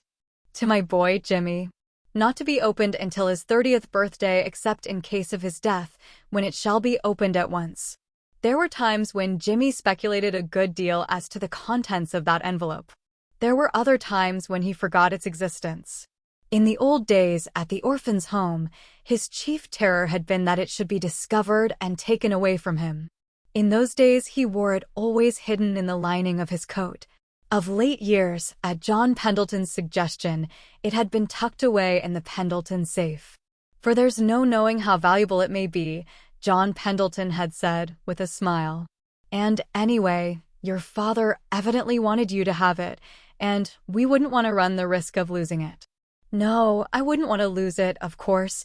Jimmy had smiled back a little soberly. But I'm not counting on its being real valuable, sir. Poor Dad didn't have anything that was very valuable about him, as I remember. It was this packet that Jimmy came so near mentioning to Mrs. Carew one day, if only John Pendleton had not interrupted them. Still, maybe it's just as well I didn't tell her about it, Jimmy reflected afterwards on his way home. She might have thought Dad had something in his life that wasn't quite right. And I wouldn't have wanted her to think that of Dad. Chapter 25. The Game and Pollyanna. Before the middle of September, the Carews and Sadie Dean said goodbye and went back to Boston. Much as she knew she would miss them, Pollyanna drew an actual sigh of relief as the train bearing them away rolled out of the Beldingsville station. Pollyanna would not have admitted having this feeling of relief to anyone else, and even to herself she apologized in her thoughts. It isn't that I don't love them dearly, every one of them, she sighed, watching the train disappear around the curve far down the track. It's only that I'm so sorry for poor Jamie all the time, and I am tired. I shall be glad, for a while, just to go back to the old quiet days with Jimmy. Pollyanna, however, did not go back to the old quiet days with Jimmy. The days that immediately followed the going of the Carews were quiet, certainly, but they were not passed with Jimmy. Jimmy rarely came near the house now, and when he did call, he was not the old Jimmy that she used to know. He was moody, restless, and silent, or else very gay and talkative in a nervous fashion that was most puzzling and annoying. Before long, too, he himself went to Boston, and then of course she did not see him at all. Pollyanna was surprised then to see how much she missed him. Even to know that he was in town, and that there was a chance that he might come over, was better than the dreary emptiness of certain absence, and even his puzzling moods of alternating gloominess and gaiety were preferable to this utter silence of nothingness. Then, one day, Suddenly she pulled herself up with hot cheeks and shamed eyes. "Well, Pollyanna Whittier," she upbraided herself sharply, "one would think you were in love with Jimmy Bean Pendleton. Can't you think of anything but him?" Whereupon, forthwith, she bestirred herself to be very gay and lively indeed, and to put this Jimmy Bean Pendleton out of her thoughts. As it happened, Aunt Polly, though unwittingly, helped her to this. With the going of the Carews had gone also their chief source of immediate income, and Aunt Polly was beginning to worry again, audibly, about the state of their finances. "I don't know, really, Pollyanna, what is going to become of us," she would moan frequently. "Of course we are a little ahead now from this summer's work, and we have a small sum from the estate right along, but I never know how soon that's going to stop, like all the rest. If only we could do something to bring in some ready cash." It was after one of these moaning lamentations one day that Pollyanna's eyes chanced to fall on a prize story contest offer. It was a most alluring one. The prizes were large and numerous. The conditions were set forth in glowing terms. To read it, one would think that to win out were the easiest thing in the world. It contained even a special appeal that might have been framed for Pollyanna herself. "This is for you, you who read this," it ran. "What if you never have written a story before? That is no sign you cannot write one. Try it. That's all. Wouldn't you like $3,000? 2,000? 1,000? 500? Or even 100? Then why not go after it?" "The very thing," cried Pollyanna, clapping her hands. "I'm so glad I saw it.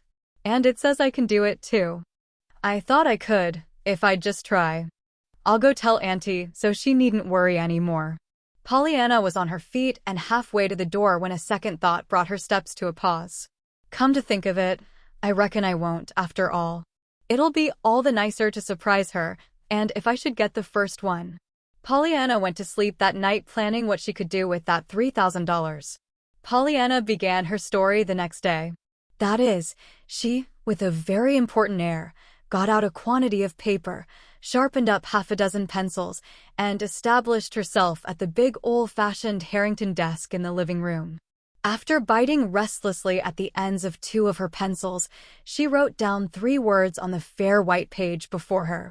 Then she drew a long sigh, threw aside the second ruined pencil, and picked up a slender green one with a beautiful point. This point she eyed with a meditative frown. "Oh, dear. I wonder where they get their titles," she despaired. "Maybe, though, I ought to decide on the story first and then make a title to fit. Anyhow, I'm going to do it." And forthwith she drew a black line through the 3 words and poised the pencil for a fresh start. The start was not made at once, however. Even when it was made, it must have been a false one, for at the end of half an hour the whole page was nothing but a jumble of scratched outlines, with only a few words here and there left to tell the tale. At this juncture Aunt Polly came into the room. She turned tired eyes upon her niece. "Well, Pollyanna, what are you up to now?" she demanded. Pollyanna laughed and colored guiltily. "Nothing much, Auntie. Anyhow, it doesn't look as if it were much, yet," she admitted, with a rueful smile. "Besides, it's a secret, and I'm not going to tell it yet." "Very well. Suit yourself," sighed Aunt Polly. "But I can tell you right now that if you're trying to make anything different out of those mortgage papers Mr. Hart left, it's useless. I've been all over them myself twice." "No, dear, it isn't the papers. It's a whole heap nicer than any papers ever could be," crowed Pollyanna triumphantly, turning back to her work. In Pollyanna's eyes suddenly had risen a glowing vision of what it might be, with that $3,000 once hers. For still another half-hour Pollyanna wrote and scratched and chewed her pencils. Then, with her courage dulled, but not destroyed, she gathered up her papers and pencils and left the room. "I reckon maybe I'll do better by myself upstairs," she was thinking as she hurried through the hall. "I thought I ought to do it at a desk, being literary work, but anyhow, the desk didn't help me any this morning. I'll try the window seat in my room." The window seat, however, proved to be no more inspiring, judging by the scratched and re-scratched pages that fell from Pollyanna's hands, and at the end of another half-hour Pollyanna discovered suddenly that it was time to get dinner. "Well, I'm glad 'tis, anyhow," she sighed to herself. I'd a lot rather get dinner than do this. Not but that I want to do this, of course, only I'd no idea 'twas such an awful job, just a story, so. During the following month Pollyanna worked faithfully, doggedly, but she soon found that just a story, so was indeed no small matter to accomplish. Pollyanna, however, was not one to set her hand to the plow and look back. Besides, there was that $3,000 prize, or even any of the others, if she should not happen to win the first one. Of course, even $100 was something. So day after day she wrote and erased and rewrote, until finally the story, such as it was, lay completed before her. Then, with some misgivings, it must be confessed, she took the manuscript to Millie Snow to be typewritten. It reads all right, that is, it makes sense, mused Pollyanna doubtfully, as she hurried along toward the Snow cottage, and it's a real nice story about a perfectly lovely girl. But there's something somewhere that isn't quite right about it, I'm afraid. Anyhow, I don't believe I'd better count too much on the first prize, then I won't be too much disappointed when I get one of the littler ones. Pollyanna always thought of Jimmy when she went to the Snows, for it was at the side of the road near their cottage that she had first seen him as a forlorn little runaway lad from the orphan's home years before. She thought of him again today, with a little catch of her breath. Then, with the proud lifting of her head that always came now with the second thought of Jimmy, she hurried up the Snows' doorsteps and rang the bell. As was usually the case, the Snows had nothing but the warmest of welcomes for Pollyanna, and also as usual it was not long before they were talking of the game. In no home in Beldingsville was the glad game more ardently played than in the Snows. "Well, and how are you getting along?" asked Pollyanna, when she had finished the business part of her call. "Splendidly," beamed Millie Snow. "This is the third job I've got this week." "Oh, Miss Pollyanna, I'm so glad you had me take up typewriting, for you see I can do that right at home. And it's all owing to you."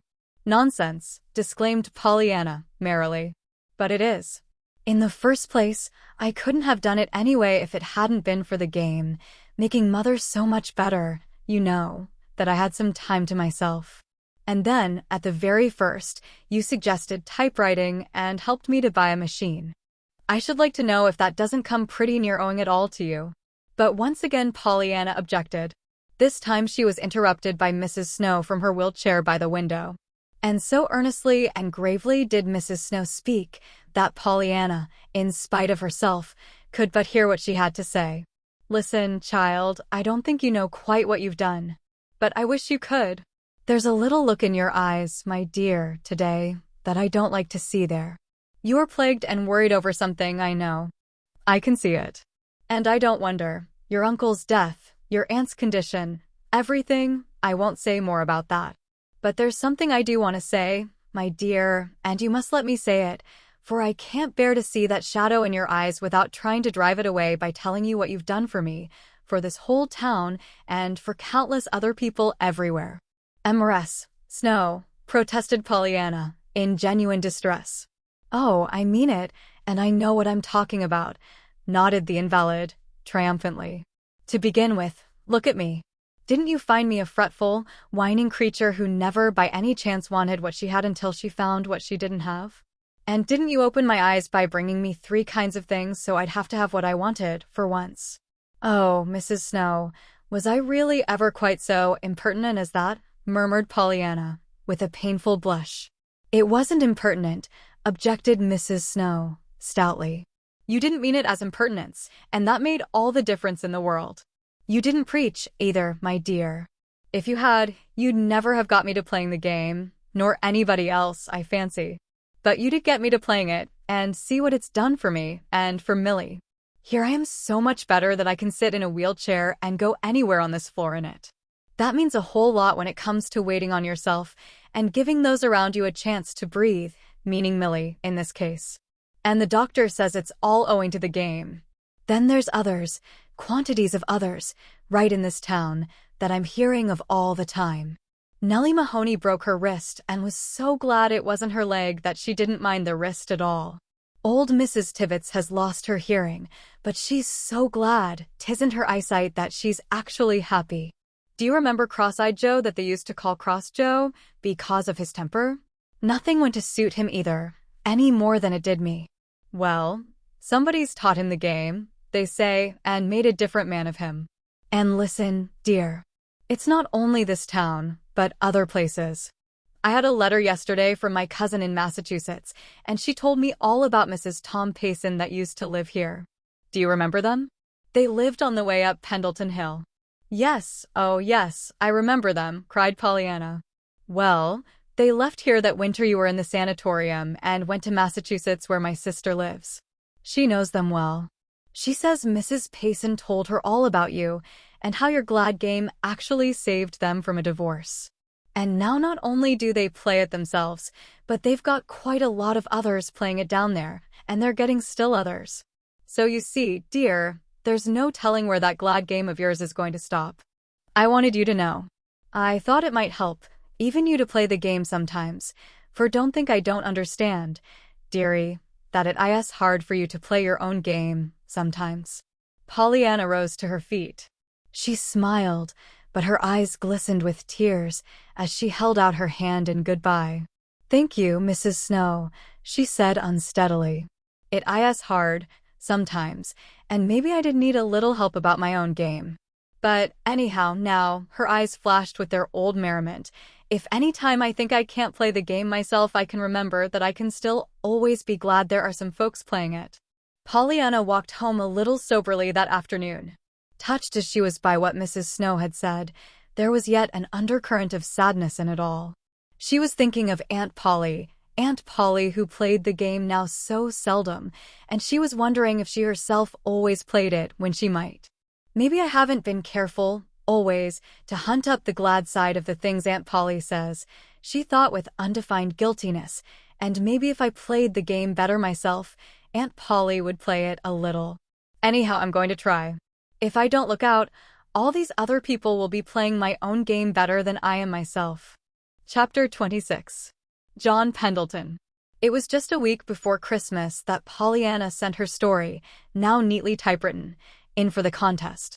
The prize winners would not be announced until April, the magazine notice said, so Pollyanna settled herself for the long wait with characteristic, philosophical patience.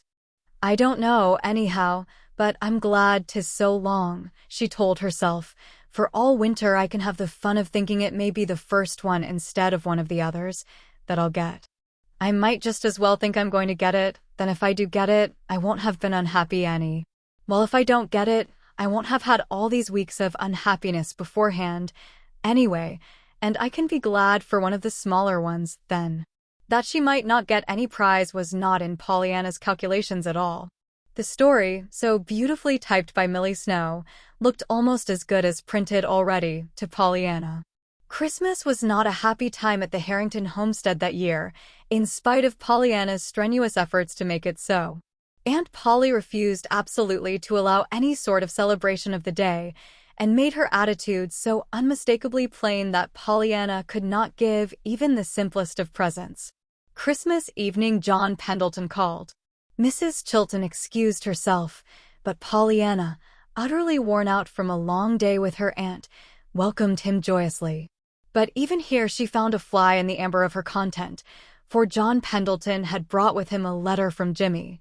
And the letter was full of nothing but the plans he and Mrs. Carew were making for a wonderful Christmas celebration at the home for working girls, and Pollyanna, ashamed though she was to own it to herself, was not in a mood to hear about Christmas celebrations just then, least of all Jimmy's. John Pendleton, however, was not ready to let the subject drop, even when the letter had been read. Great doings, those, he exclaimed, as he folded the letter. Yes, indeed. Fine, murmured Pollyanna, trying to speak with due enthusiasm. And it's tonight, too, isn't it? I'd like to drop in on them about now. Yes, murmured Pollyanna again, with still more careful enthusiasm. Mrs. Carew knew what she was about when she got Jimmy to help her, I fancy, chuckled the man. But I'm wondering how Jimmy likes it, playing Santa Claus to 100 young women at once. Why, he finds it delightful, of course. Pollyanna lifted her chin ever so slightly. Maybe. Still, it's a little different from learning to build bridges, you must confess. Oh, yes. But I'll risk Jimmy, and I'll risk wagering that those girls never had a better time than he'll give them tonight, too. Why, yes, of course, stammered Pollyanna, trying to keep the hated tremulousness out of her voice, and trying very hard not to compare her own dreary evening in Beldingsville with nobody but John Pendleton to that of those 50 girls in Boston, with Jimmy. There was a brief pause, during which John Pendleton gazed dreamily at the dancing fire on the hearth.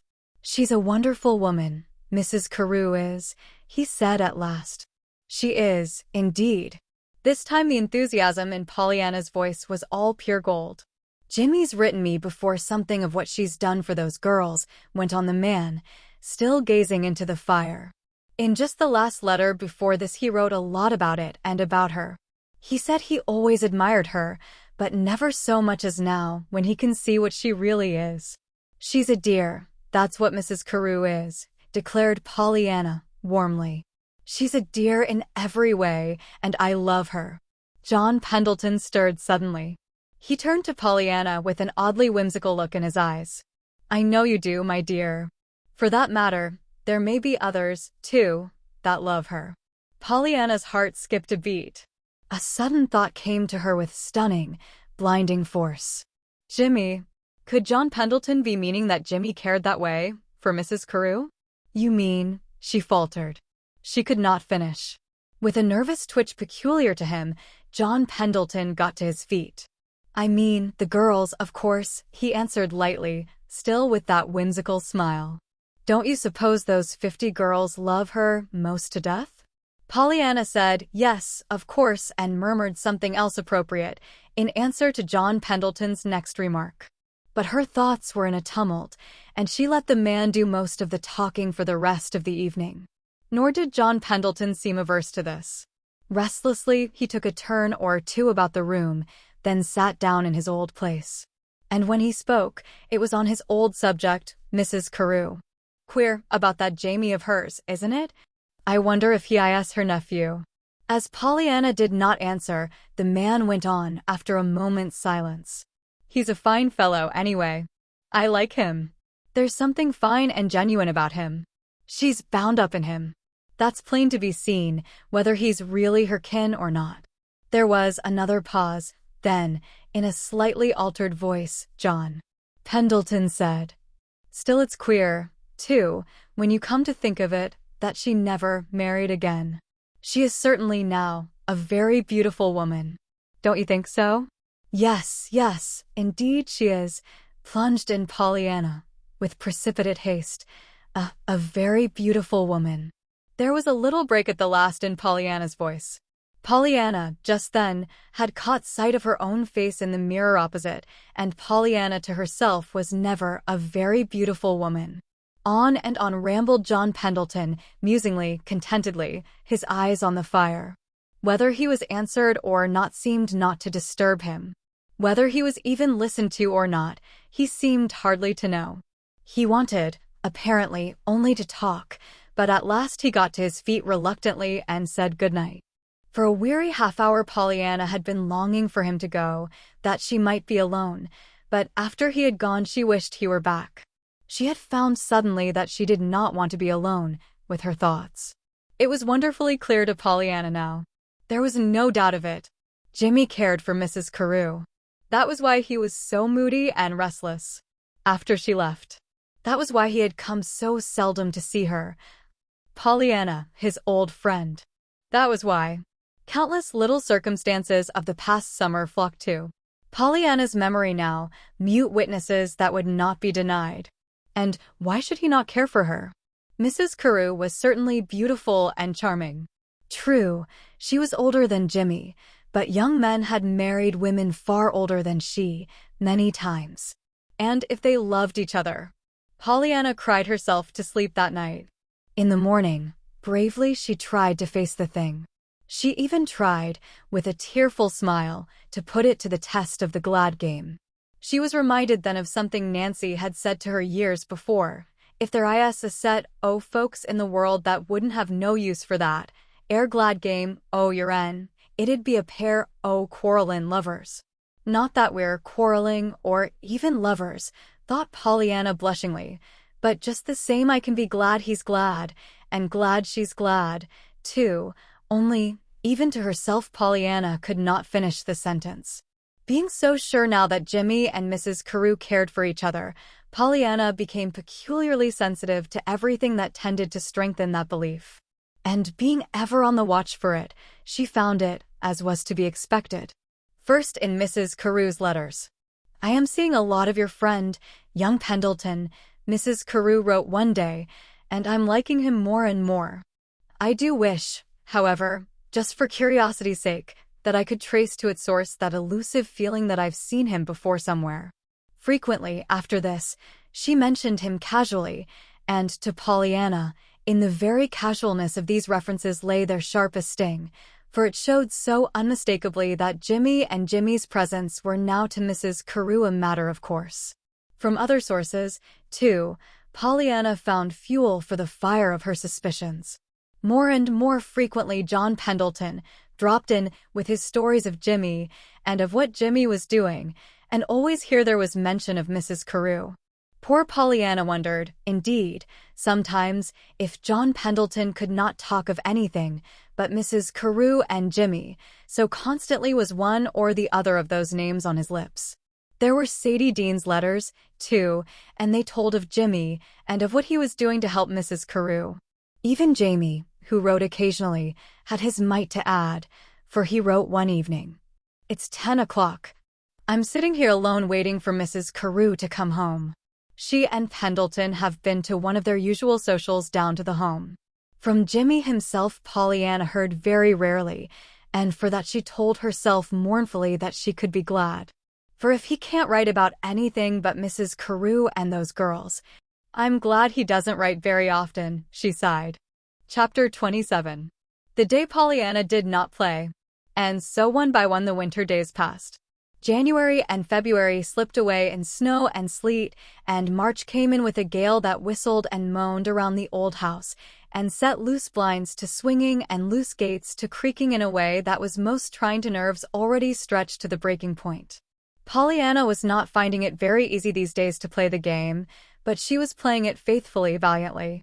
Aunt Polly was not playing it at all, which certainly did not make it any the easier for Pollyanna to play it. Aunt Polly was blue and discouraged. She was not well, too, and she had plainly abandoned herself to utter gloom.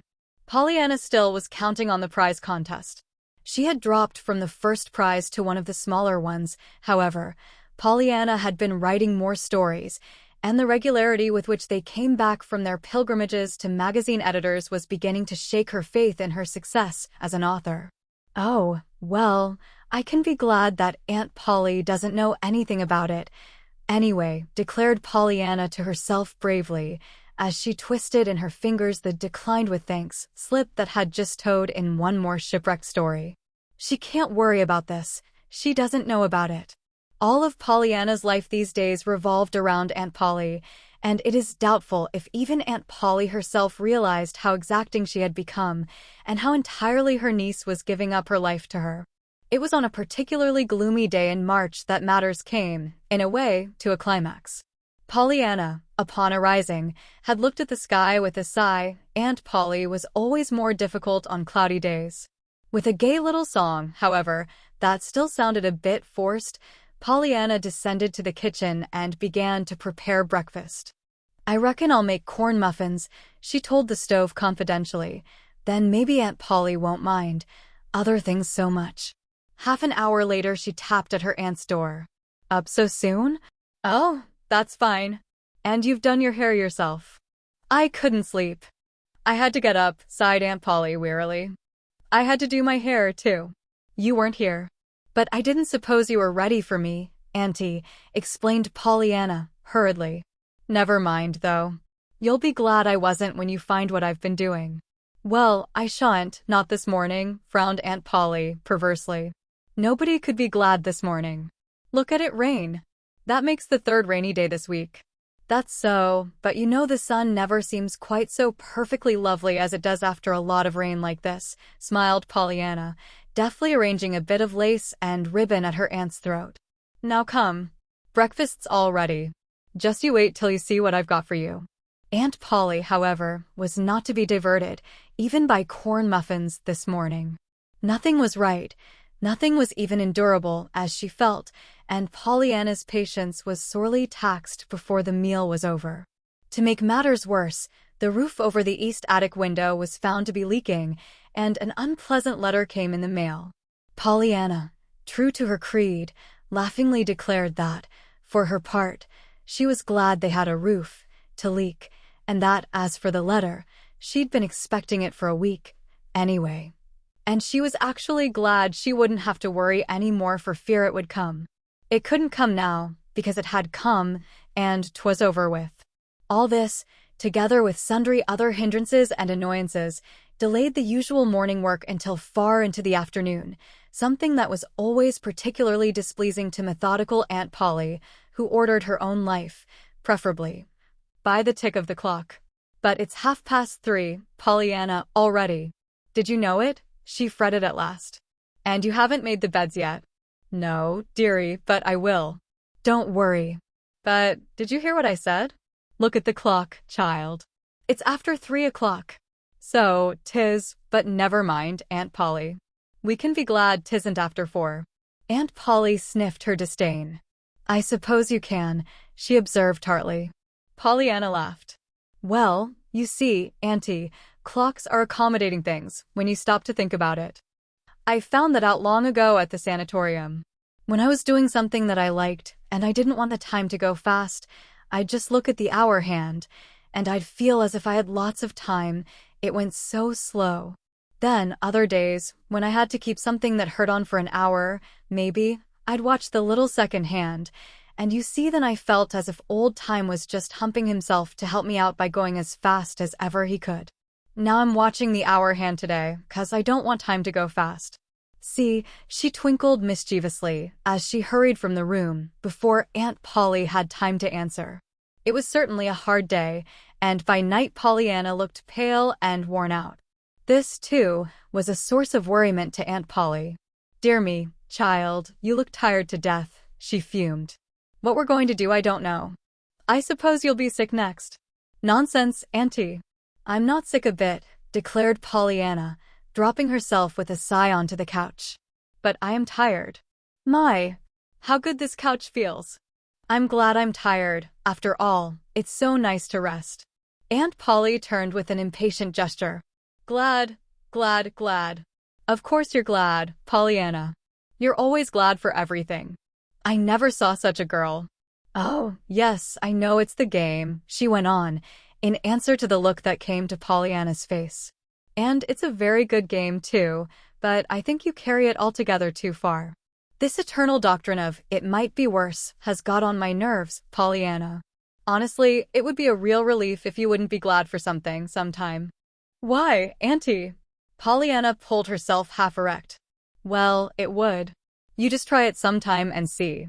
"But, Auntie, Pollyanna stopped and eyed her aunt reflectively. An odd look came to her eyes, a slow smile curved her lips. Mrs. Chilton, who had turned back to her work, paid no heed, and, after a minute, Pollyanna lay back on the couch without finishing her sentence, the curious smile still on her lips.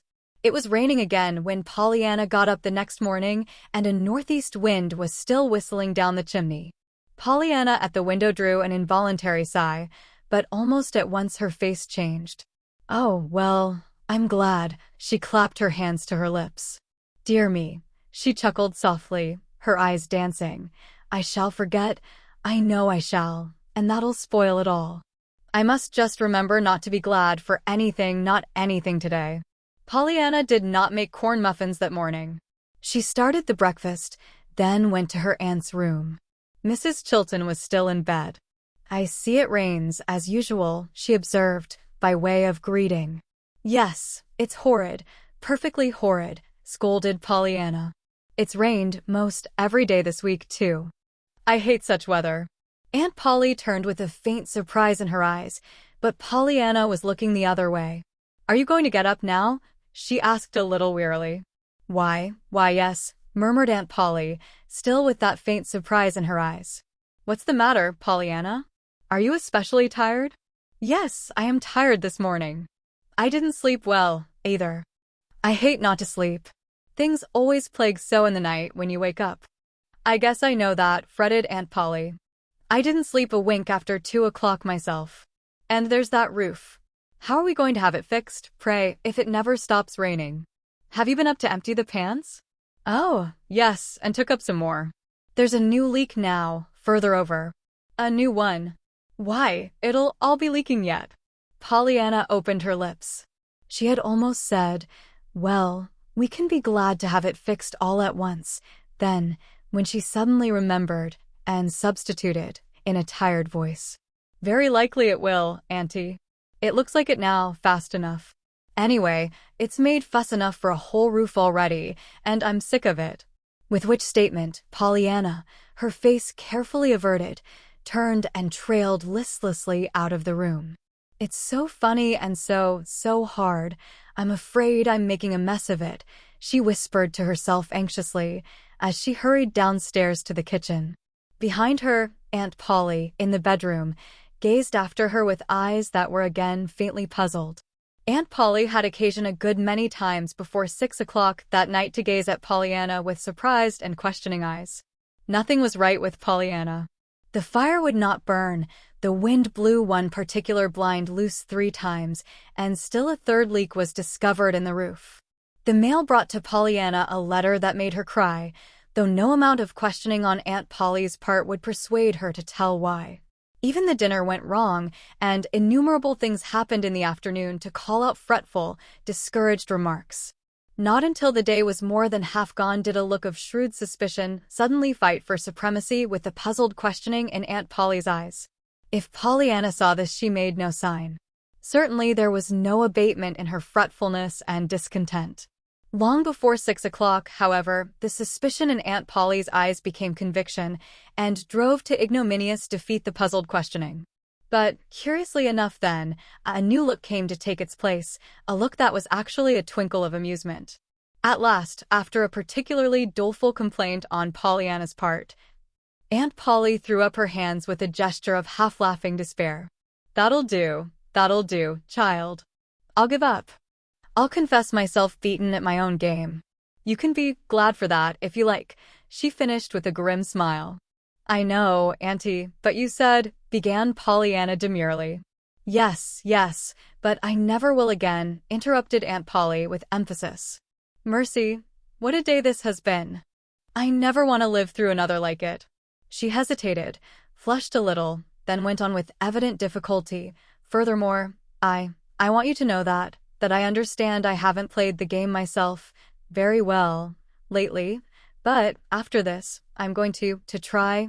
Where's my handkerchief? She finished sharply, fumbling in the folds of her dress. Pollyanna sprang to her feet and crossed instantly to her aunt's side. Oh, but Aunt Polly, I didn't mean, it was just a joke, she quavered in quick distress. I never thought of your taking it that way. Of course you didn't, snapped Aunt Polly, with all the asperity of a stern, repressed woman who abhors scenes and sentiment, and who is mortally afraid she will show that her heart has been touched. Don't you suppose I know you didn't mean it that way? Do you think, if I thought you had been trying to teach me a lesson that I'd... But Pollyanna's strong young arms had her in a close embrace, and she could not finish the sentence. Chapter 28. Jimmy and Jamie. Pollyanna was not the only one that was finding that winter a hard one. In Boston, Jimmy Pendleton, in spite of his strenuous efforts to occupy his time and thoughts, was discovering that nothing quite erased from his vision a certain pair of laughing blue eyes, and nothing quite obliterated from his memory a certain well-loved, merry voice. Jimmy told himself that if it were not for Mrs. Carew, and the fact that he could be of some use to her, life would not be worth the living. Even at Mrs. Carew's it was not all joy, for always there was Jamie, and Jamie brought thoughts of Pollyanna, unhappy thoughts. Being thoroughly convinced that Jamie and Pollyanna cared for each other, and also being equally convinced that he himself was in honor bound to step one side and give the handicapped Jamie full right of way, it never occurred to him to question further. Of Pollyanna he did not like to talk or to hear. He knew that both Jamie and Mrs. Carew heard from her, and when they spoke of her, he forced himself to listen, in spite of his heartache. But he always changed the subject as soon as possible, and he limited his own letters to her to the briefest and most infrequent epistles possible. For, to Jimmy, a Pollyanna that was not his was nothing but a source of pain and wretchedness, and he had been so glad when the time came for him to leave Beldingsville and take up his studies again in Boston, to be so near Pollyanna and yet so far from her. He had found to be nothing but torture. In Boston, with all the feverishness of a restless mind that seeks distraction from itself, he had thrown himself into the carrying out of Mrs. Carew's plans for her beloved working girls, and such time as could be spared from his own duties he had devoted to this work, much to Mrs. Carew's delight and gratitude. And so for Jimmy the winter had passed and spring had come, a joyous, blossoming spring full of soft breezes, gentle showers, and tender green buds expanding into riotous bloom and fragrance. To Jimmy, however, it was anything but a joyous spring, for in his heart was still nothing but a gloomy winter of discontent. If only they'd settle things and announce the engagement, once for all, murmured Jimmy to himself more and more frequently these days. If only I could know something for sure, I think I could stand it better. Then one day late in April, he had his wish, a part of it, he learned, something for sure. It was 10 o'clock on a Saturday morning, and Mary, at Mrs. Carew's, had ushered him into the music room with a well-trained, "I'll tell Mrs. Carew you're here, sir. She's expecting you, I think." In the music room Jimmy had found himself brought to a dismayed halt by the sight of Jamie at the piano, his arms outlung upon the rack, and his head bowed upon them. Pendleton had half turned to beat a soft retreat when the man at the piano lifted his head, bringing into view 2 flushed cheeks and a pair of fever-bright eyes. "Why, Carew," stammered Pendleton, aghast, "has anything happened?" "Happened?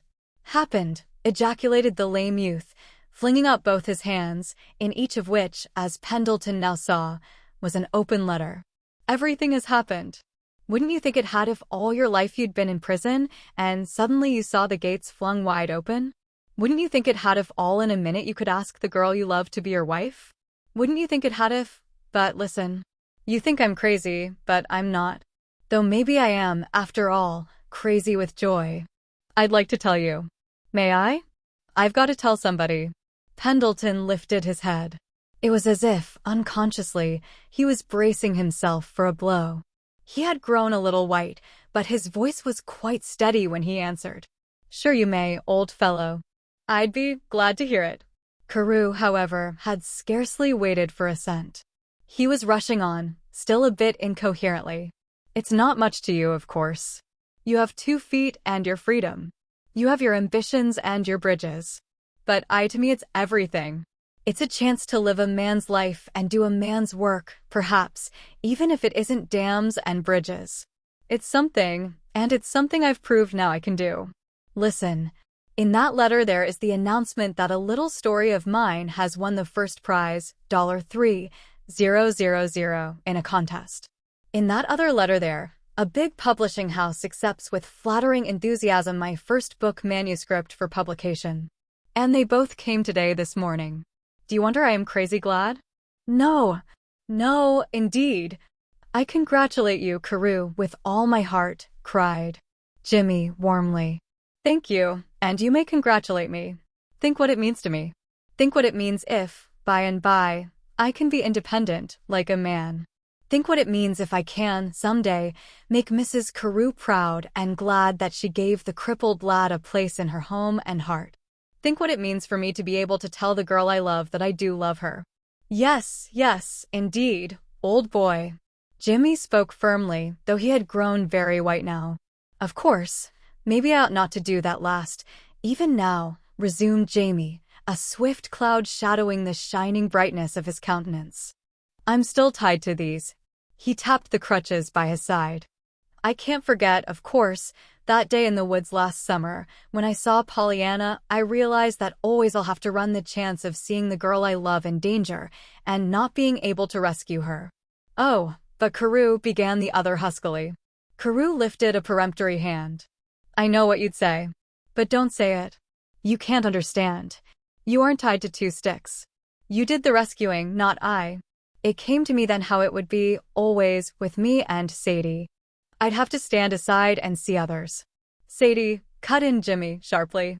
Yes, Sadie Dean. You act surprised. Didn't you know? Haven't you suspected how I felt towards Sadie? Cried Jamie. Have I kept it so well to myself, then? I tried to, but he finished with a faint smile and a half-despairing gesture.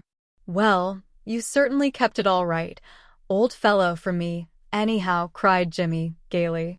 The color had come back to Jimmy's face in a rich flood, and his eyes had grown suddenly very bright indeed. So it's Sadie Dean. Good. I congratulate you again, I do, as Nancy says. Jimmy was quite babbling with joy and excitement now. So great and wonderful had been the reaction within him at the discovery that it was Sadie, not Pollyanna, whom Jamie loved. Jamie flushed and shook his head a bit sadly. No congratulations yet. You see, I haven't spoken to her. But I think she must know.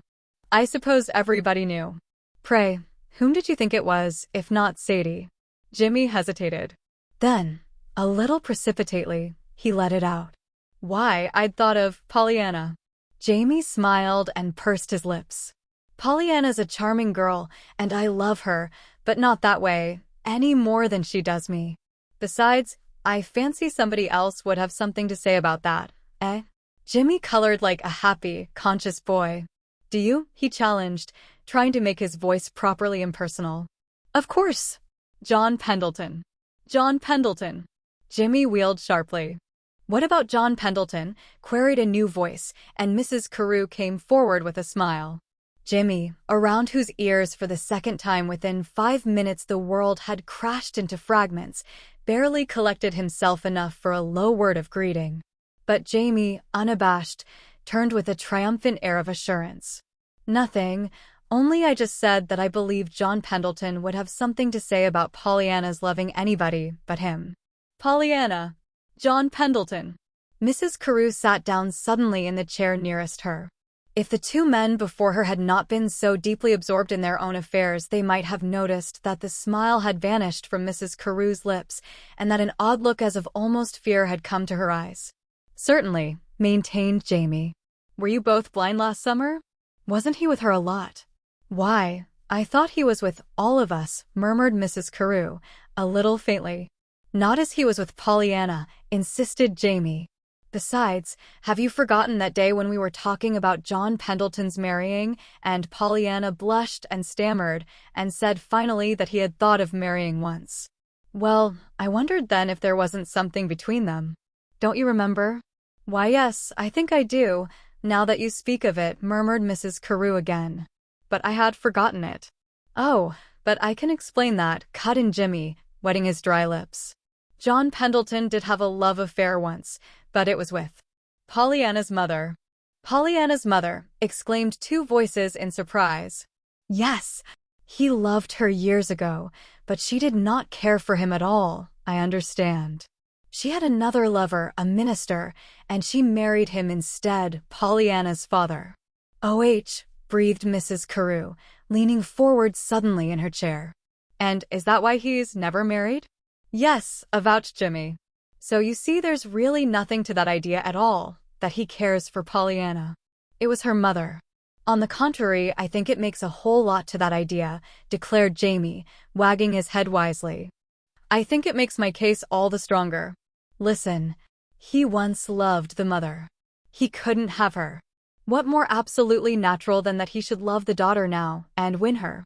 Oh, Jamie, you incorrigible spinner of tales, reproached Mrs. Carew, with a nervous laugh. This is no tenpenny novel. It's real life. She's too young for him. He ought to marry a woman, not a girl, that is, if he marries anyone, I mean, she stammeringly corrected, a sudden flood of color in her face. Perhaps, but what if it happens to be a girl that he loves? Argued Jamie, stubbornly. And really, just stop to think. Have we had a single letter from her that hasn't told of his being there? And you know how he's always talking of Pollyanna in his letters. Mrs. Carew got suddenly to her feet.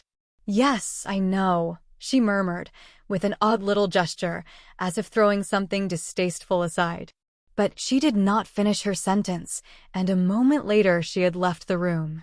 When she came back in 5 minutes, she found, much to her surprise, that Jimmy had gone. "Why, I thought he was going with us on the girls' picnic," she exclaimed. "So did I," frowned Jamie. "But the first thing I knew, he was explaining or apologizing or something about unexpectedly having to leave town, and he'd come to tell you he couldn't go with us. Anyhow, the next thing I knew, he'd gone."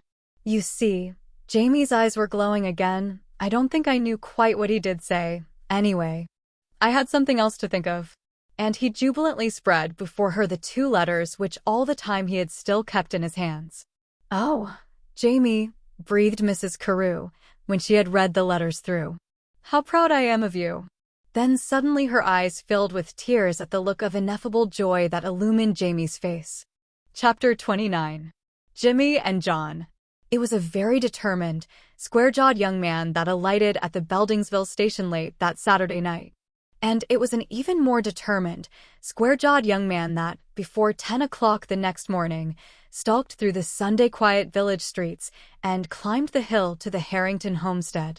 Catching sight of a loved and familiar flaxen coil of hair on a well-poised little head just disappearing into the summer house, the young man ignored the conventional front steps and doorbell, crossed the lawn, and strode through the garden paths until he came face to face with the owner of the flaxen coil of hair. "Jimmy," gasped Pollyanna, falling back with startled eyes. "Why, where did you come from?" "Boston. Last night." "I had to see you, Pollyanna." "To see me?" Pollyanna was plainly fencing for time to regain her composure. Jimmy looked so big and strong and dear there in the door of the summer house that she feared her eyes had been surprised into a telltale admiration, if not more. "Yes, Pollyanna. I wanted, that is, I thought, I feared. Oh, hang it all, Pollyanna. I can't beat about the bush like this. I'll have to come straight to the point. It's just this.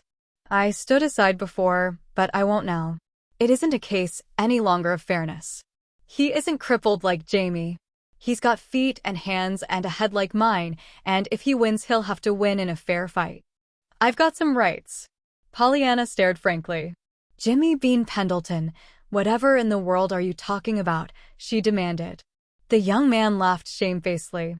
"No wonder you don't know. It wasn't very lucid, was it?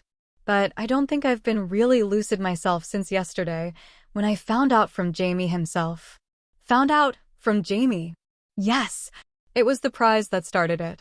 You see, he'd just got one and—" "Oh, I know about that," interrupted Pollyanna eagerly. "And wasn't it splendid? Just think, the first one, $3,000. I wrote him a letter last night. Why, when I saw his name and realized it was Jamie, our Jamie, I was so excited I forgot all about looking for my name, and even when I couldn't find mine at all, and knew that I hadn't got any, I was so excited and pleased for Jamie that I forgot, everything else," corrected Pollyanna, throwing a dismayed glance into Jimmy's face and feverishly trying to cover up the partial admission she had made. Jimmy, however, was too intent on his own problem to notice hers.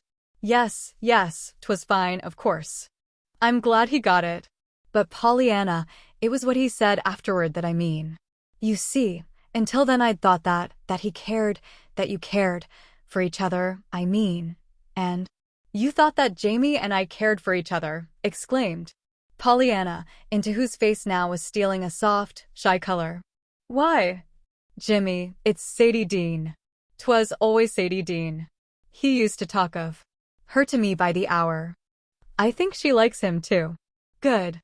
I hope she does, but you see, I didn't know. I thought 'twas Jamie and you.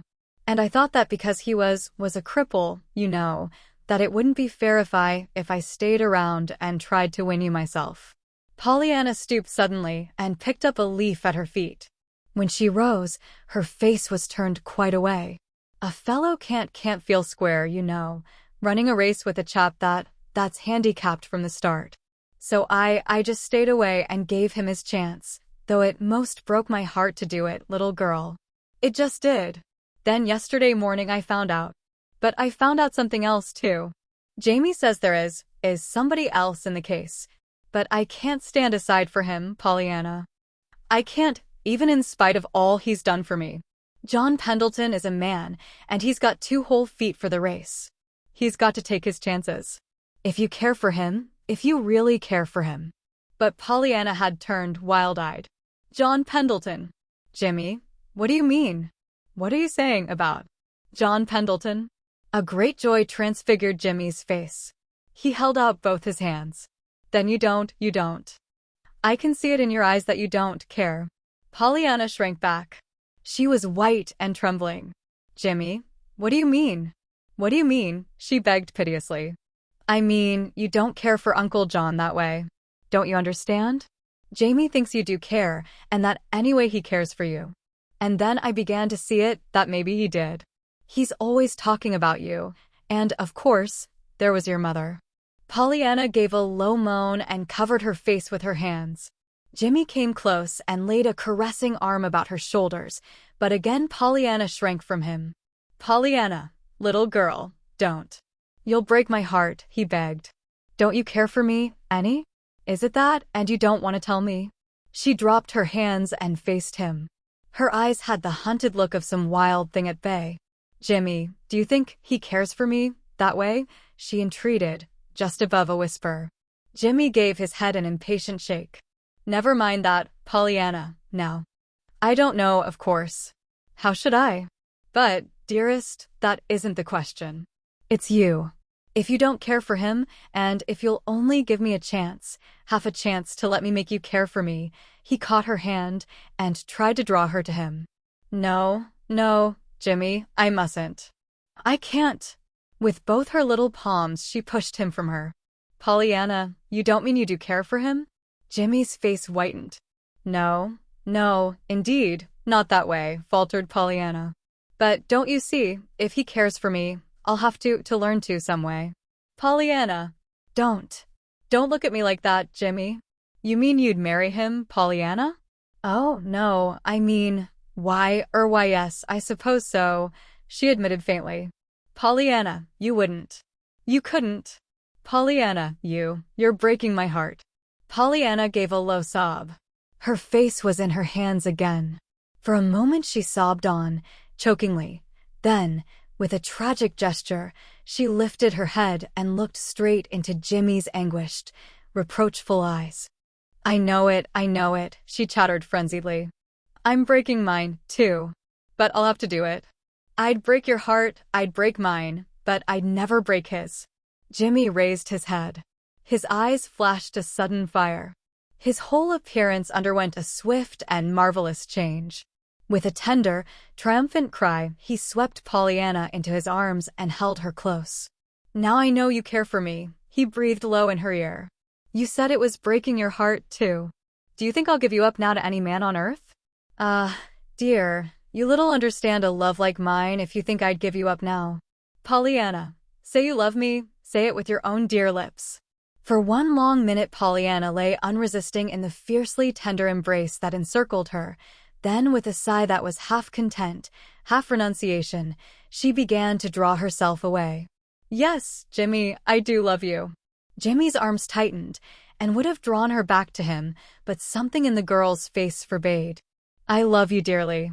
But I couldn't ever be happy with you and feel that, Jimmy, don't you see, dear? I'll have to know that I'm free first. Nonsense, Pollyanna. Of course you're free. Jimmy's eyes were mutinous again. Pollyanna shook her head. Not with this hanging over me, Jimmy. Don't you see? It was Mother, long ago, that broke his heart, my mother. And all these years he's lived a lonely, unloved life in consequence. If now he should come to me and ask me to make that up to him, I'd have to do it, Jimmy. I'd have to. I couldn't refuse. Don't you see? But Jimmy did not see. He could not see. He would not see, though Pollyanna pleaded and argued long and tearfully. But Pollyanna, too, was obdurate, though so sweetly and heartbrokenly obdurate that Jimmy, in spite of his pain and anger, felt almost like turning comforter. Jimmy, dear, said Pollyanna at last, we'll have to wait. That's all I can say now. I hope he doesn't care, and I don't believe he does care. But I've got to know. I've got to be sure. We'll just have to wait a little till we find out, Jimmy, till we find out. And to this plan Jimmy had to submit, though it was with a most rebellious heart. All right, little girl, it'll have to be as you say, of course, he despaired. But, surely, never before was a man kept waiting for his answer till the girl he loved, and who loved him, found out if the other man wanted her. I know, but you see, dear, never before had the other man wanted her mother, sighed Pollyanna, her face puckered into an anxious frown. Very well, I'll go back to Boston, of course, acceded Jimmy reluctantly. But you needn't think I've given up, because I haven't. Nor I shan't give up, just so long as I know you really care for me, my little sweetheart, he finished, with a look that sent her palpitatingly into retreat, just out of reach of his arms. Chapter 30. John Pendleton turns the key. Jimmy went back to Boston that night in a state that was a most tantalizing commingling of happiness, hope, exasperation, and rebellion. Behind him he left a girl who was in a scarcely less enviable frame of mind, for Pollyanna, tremulously happy in the wondrous thought of Jimmy's love for her, was yet so despairingly terrified at the thought of the possible love of John Pendleton, that there was not a thrill of joy that did not carry its pang of fear.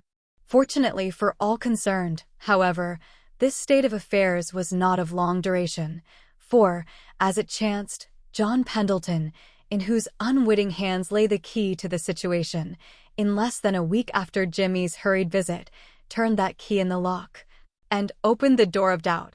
It was late Thursday afternoon that John Pendleton called to see Pollyanna. As it happened, he, like Jimmy, saw Pollyanna in the garden and came straight toward her. Pollyanna, looking into his face, felt a sudden sinking of the heart. It's come, she shivered, and involuntarily she turned as if to flee. Oh, Pollyanna, wait a minute, please, called the man, hastening his steps. You're just the one I wanted to see. Come, can't we go in here? He suggested, turning toward the summer house. I want to speak to you about something. Why, yes, of course, stammered Pollyanna, with forced gaiety. Pollyanna knew that she was blushing, and she particularly wished not to blush just then. It did not help matters any, either, that he should have elected to go into the summer house for his talk. The summer house now, to Pollyanna, was sacred to certain dear memories of Jimmy. And to think it should be here, she was shuddering frantically. But aloud she said, still gaily, "It's a lovely evening, isn't it?" There was no answer. John Pendleton strode into the summer house and dropped himself into a rustic chair without even waiting for Pollyanna to seat herself, a most unusual proceeding on the part of John Pendleton. Pollyanna, stealing a nervous glance at his face, found it so startlingly like the old stern, sour visage of her childhood's remembrance, that she uttered an involuntary exclamation. Still John Pendleton paid no heed.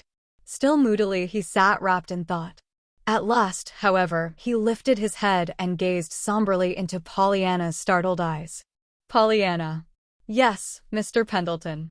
Do you remember the sort of man I was when you first knew me, years ago? Why, yes, I think so. Delightfully agreeable specimen of humanity, wasn't I? In spite of her perturbation, Pollyanna smiled faintly. I liked you, sir. Not until the words were uttered did Pollyanna realize just how they would sound. She strove then, frantically, to recall or modify them, and had almost added a "that is, I mean, I liked you then," when she stopped just in time. Certainly that would not have helped matters any. She listened then, fearfully, for John Pendleton's next words. They came almost at once. "I know you did. Bless your little heart. And it was that was the saving of me. I wonder, Pollyanna, if I could ever make you realize just what your childish trust and liking did for me." Pollyanna stammered a confused protest, but he brushed it smilingly aside. "Oh, yes, it was. It was you and no one else.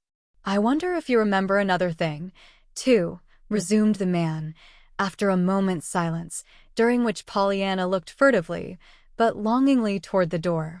"I wonder if you remember my telling you once that nothing but a woman's hand and heart, or a child's presence, could make a home."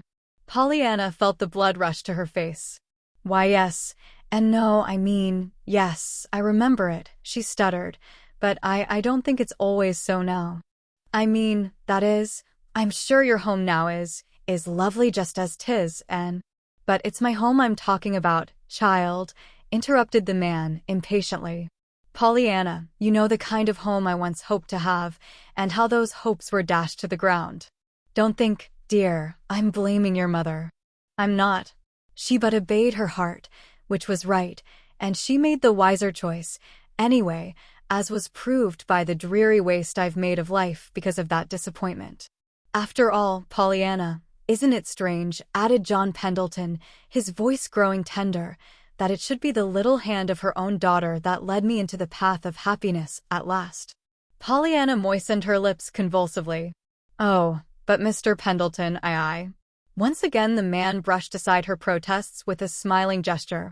Yes, it was, Pollyanna, your little hand in the long ago you, and your glad game.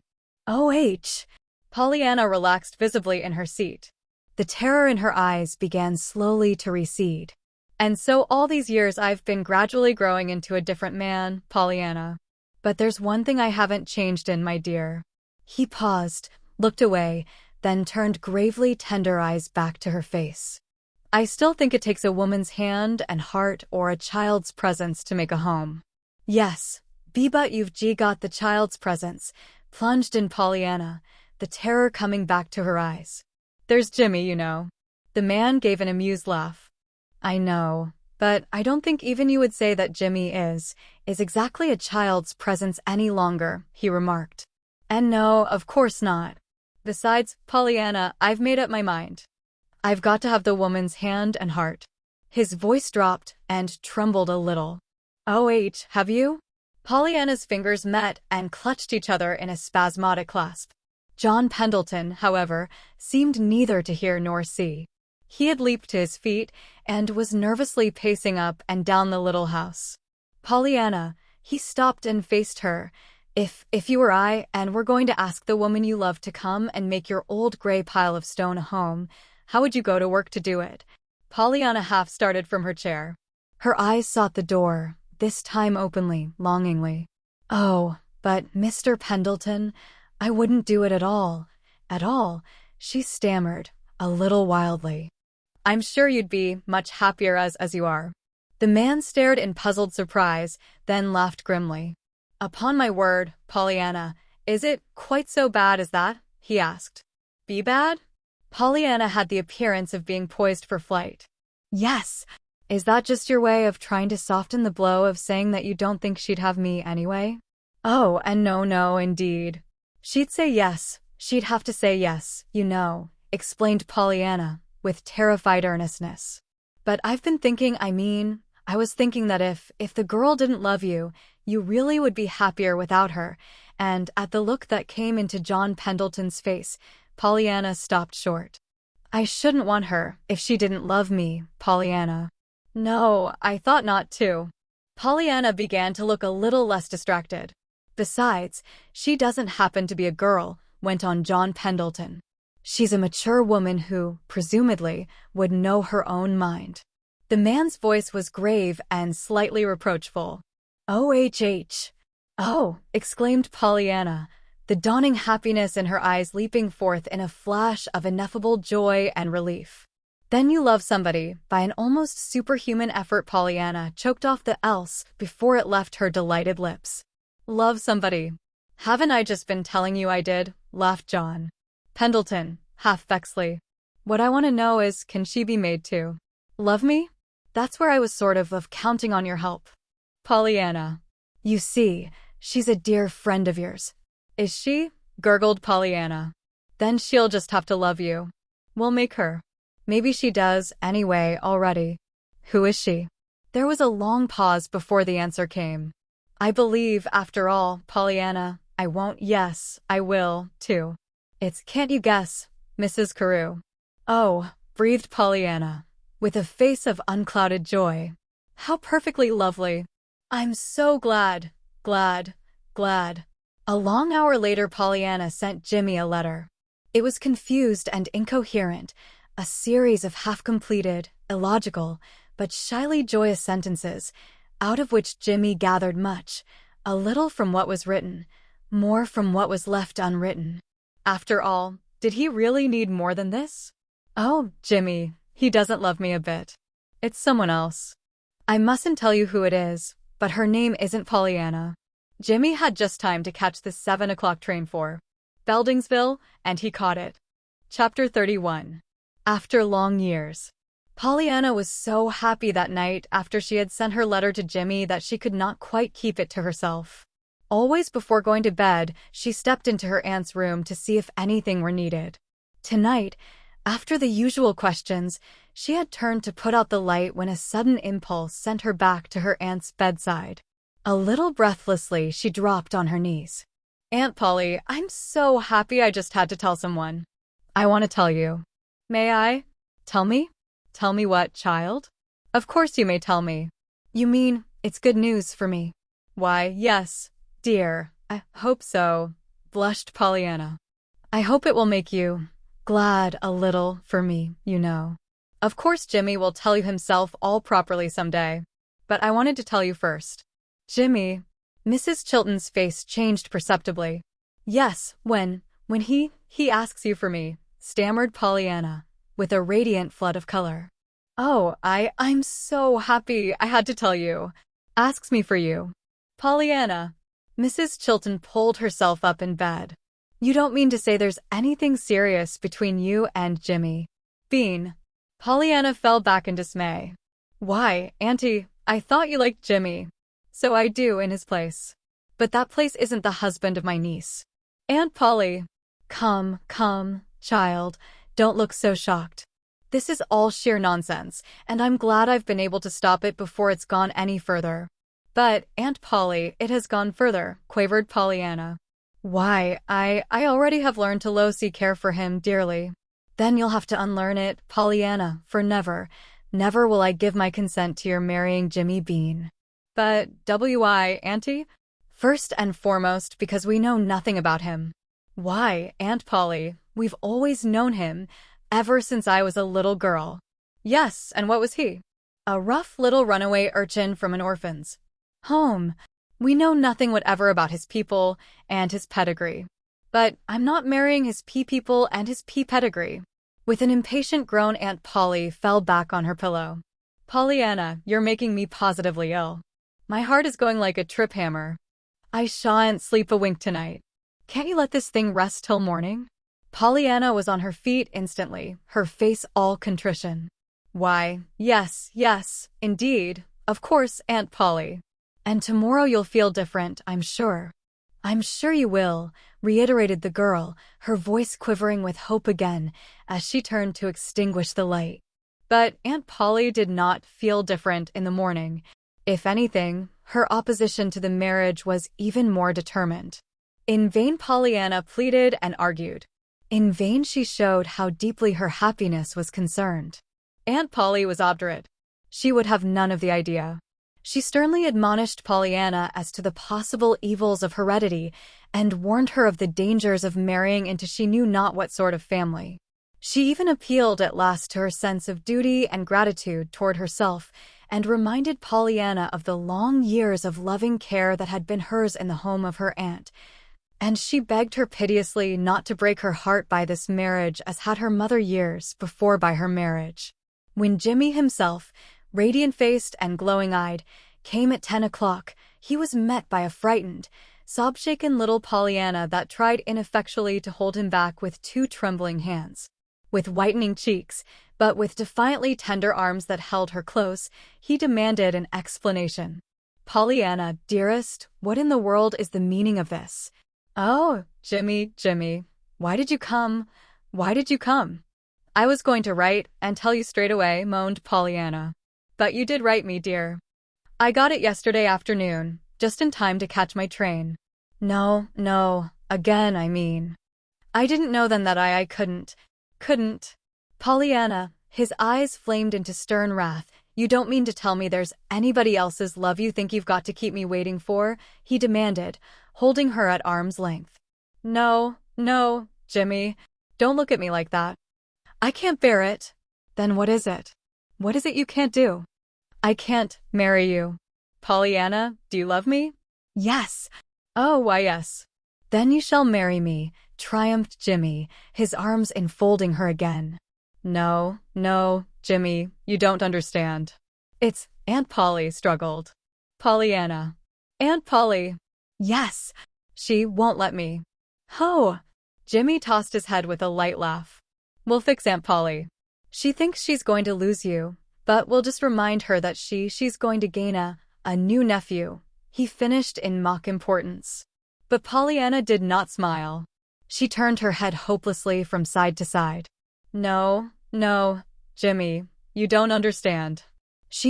Oh, how can I tell you? She objects to you, for me. Jimmy's arms relaxed a little. His eyes sobered. Oh, well, I suppose I can't blame her for that. I'm no wonder, of course, he admitted constrainedly.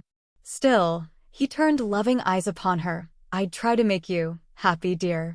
Indeed you would. I know you would, protested Pollyanna, tearfully. Then why not give me a chance to try, Pollyanna, even if she doesn't quite approve at first? Maybe in time, after we were married, we could win her over. Oh, but I couldn't do that, moaned Pollyanna after what she said. I couldn't, without her consent. You see, she's done so much for me, and she's so dependent on me.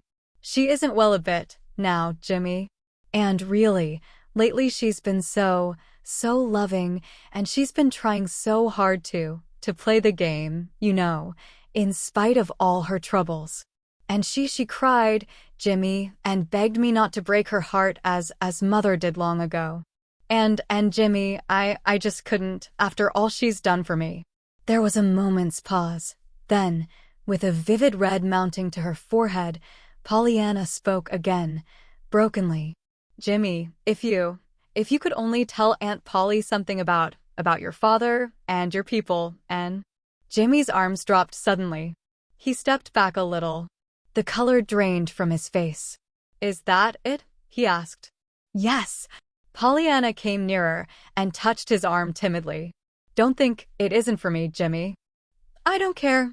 Besides, I know that your father and your people were all fine and noble because you are so fine and noble. But Jimmy, don't look at me like that. But Jimmy, with a low moan, had turned quite away from her. A minute later, with only a few choking words, which she could not understand, he had left the house. From the Harrington homestead, Jimmy went straight home and sought out John Pendleton. He found him in the great crimson-hung library where, some years before, Pollyanna had looked fearfully about for the skeleton in John Pendleton's closet. Uncle John, do you remember that packet Father gave me? Demanded Jimmy. Why, yes. What's the matter, son? John Pendleton had given a start of surprise at sight of Jimmy's face. That packet has got to be opened, sir. But the conditions. I can't help it. It's got to be. That's all. Will you do it? Why, yes, my boy, of course, if you insist. But he paused helplessly. Uncle John, as perhaps you have guessed, I love Pollyanna. I asked her to be my wife, and she consented. The elder man made a delighted exclamation, but the other did not pause or change his sternly intent expression. She says now she can't marry me. Mrs. Chilton objects. She objects to me. Objects to you. John Pendleton's eyes flashed angrily. Yes. I found out why when Pollyanna begged if I couldn't tell her aunt something about my father and my people. Shucks. I thought Polly Chilton had more sense. Still, it's just like her after all. The Harringtons have always been inordinately proud of race and family, snapped John Pendleton. Well, could you? Could I? It was on the end of my tongue to tell Pollyanna that there couldn't have been a better father than mine was. Then, suddenly, I remembered the packet and what it said. And I was afraid. I didn't dare say a word till I knew what was inside that packet. There's something Dad didn't want me to know till I was 30 years old, when I would be a man grown and could stand anything. See? There's a secret somewhere in our lives. I've got to know that secret, and I've got to know it now. But, Jimmy, lad, don't look so tragic. It may be a good secret. Perhaps it'll be something you'll like to know. Perhaps. But if it had been, would he have been apt to keep it from me till I was 30 years old? No, Uncle John, it was something he was trying to save me from till I was old enough to stand it and not flinch. Understand, I'm not blaming Dad. Whatever it was something he couldn't help, I'll warrant. But what it was I've got to know. Will you get it, please? It's in your safe, you know. John Pendleton rose at once. I'll get it, he said. 3 minutes later it lay in Jimmy's hand, but Jimmy held it out at once. I would rather you read it, sir, please. Then tell me. But, Jimmy, very well. With a decisive gesture, John Pendleton picked up a paper cutter, opened the envelope, and pulled out the contents. There was a package of several papers tied together, and one folded sheet alone, apparently a letter. This John Pendleton opened and read first. And as he read, Jimmy, tense and breathless, watched his face. He saw, therefore, the look of amazement, joy, and something else he could not name, that leaped into John Pendleton's countenance. Uncle John, what is it? What is it? He demanded. Read it for yourself, answered the man, thrusting the letter into Jimmy's outstretched hand. And Jimmy read this. The enclosed papers are the legal proof that my boy Jimmy is really James Kent, son of John Kent, who married Doris Weatherby, daughter of William Weatherby of Boston. There is also a letter in which I explain to my boy why I have kept him from his mother's family all these years. If this packet is opened by him at 30 years of age, he will read this letter, and I hope will forgive a father who feared to lose his boy entirely, so took this drastic course to keep him to himself. If it is opened by strangers, because of his death, I request that his mother's people in Boston be notified at once, and the enclosed package of papers be given, intact, into their hands. John Kent.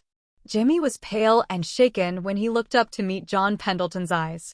Am I the lost Jamie? He faltered. That letter says you have documents there to prove it, nodded the other. Mrs. Carew's nephew? Of course. But why? What? I can't realize it. There was a moment's pause before into Jimmy's face flashed a new joy. Then, surely now I know who I am. I can tell Mrs. Chilton something of my people. I should say you could, retorted John Pendleton dryly. The Boston Weatherbys can trace straight back to the Crusades, and I don't know but to the year 1. That ought to satisfy her. As for your father, he came of good stock, too, Mrs. Carew told me, though he was rather eccentric, and not pleasing to the family, as you know, of course. Yes, poor Dad. And what a life he must have lived with me all those years, always dreading pursuit. I can understand lots of things, now, that used to puzzle me. A woman called me Jamie once. Jove! How angry he was. I know now why he hurried me away that night without even waiting for supper. Poor Dad. It was right after that he was taken sick. He couldn't use his hands or his feet, and very soon he couldn't talk straight. Something ailed his speech. I remember when he died he was trying to tell me something about this packet. I believe now he was telling me to open it and go to my mother's people, but I thought then he was just telling me to keep it safe.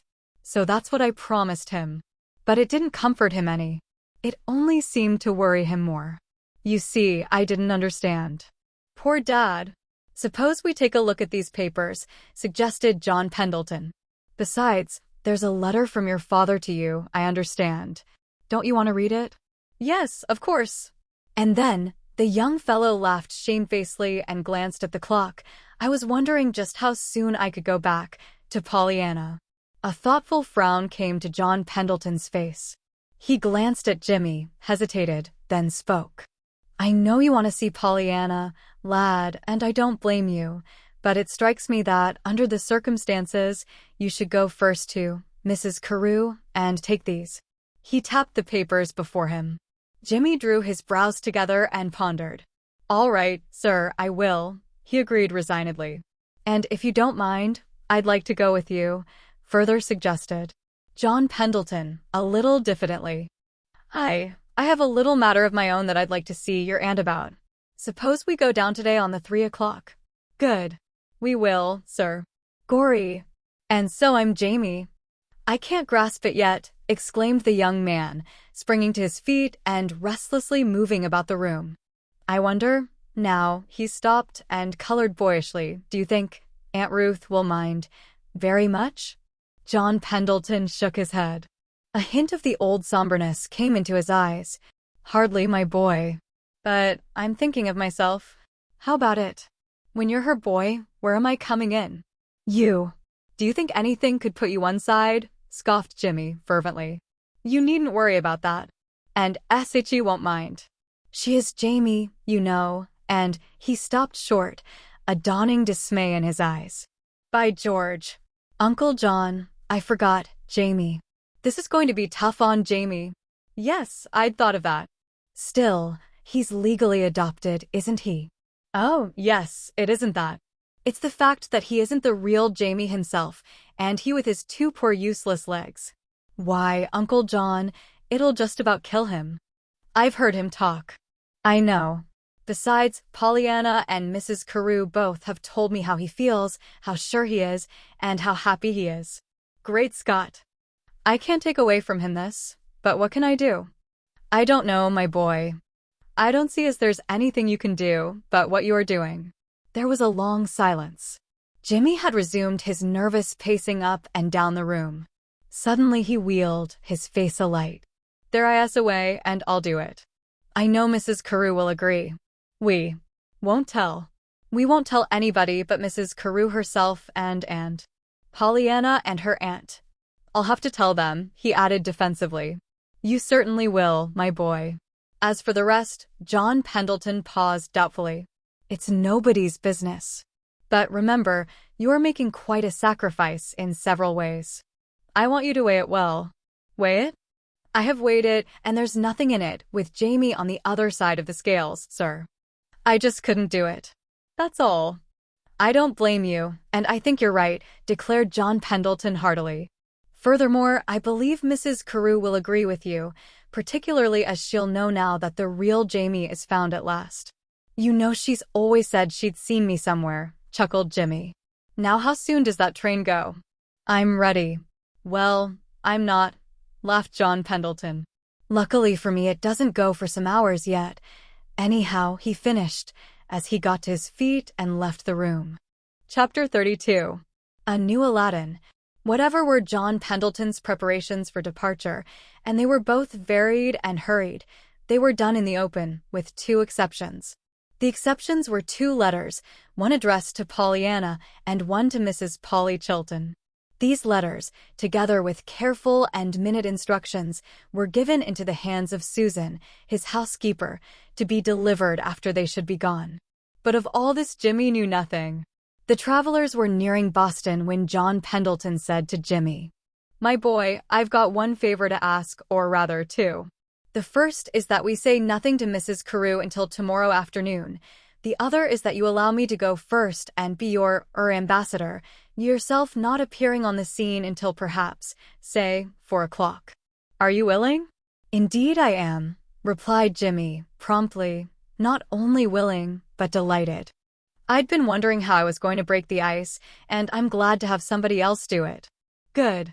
Then I'll try to get your aunt on the telephone tomorrow morning and make my appointment. True to his promise, Jimmy did not appear at the Carew mansion until 4 o'clock the next afternoon. Even then, he felt suddenly so embarrassed that he walked twice by the house before he summoned sufficient courage to go up the steps and ring the bell. Once in Mrs. Carew's presence, however, he was soon his natural self, so quickly did she set him at his ease, and so tactfully did she handle the situation. To be sure, at the very first, there were a few tears and a few incoherent exclamations. Even John Pendleton had to reach a hasty hand for his handkerchief.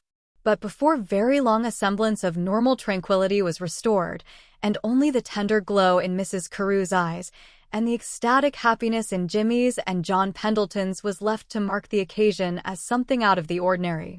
And I think it's so fine of you, about Jamie, exclaimed Mrs. Carew, after a little. Indeed, Jimmy, I shall still call you Jimmy, for obvious reasons. Besides, I like it better, for you. Indeed, I think you're just right, if you're willing to do it. And I'm making some sacrifice myself, too, she went on tearfully, for I should be so proud to introduce you to the world as my nephew.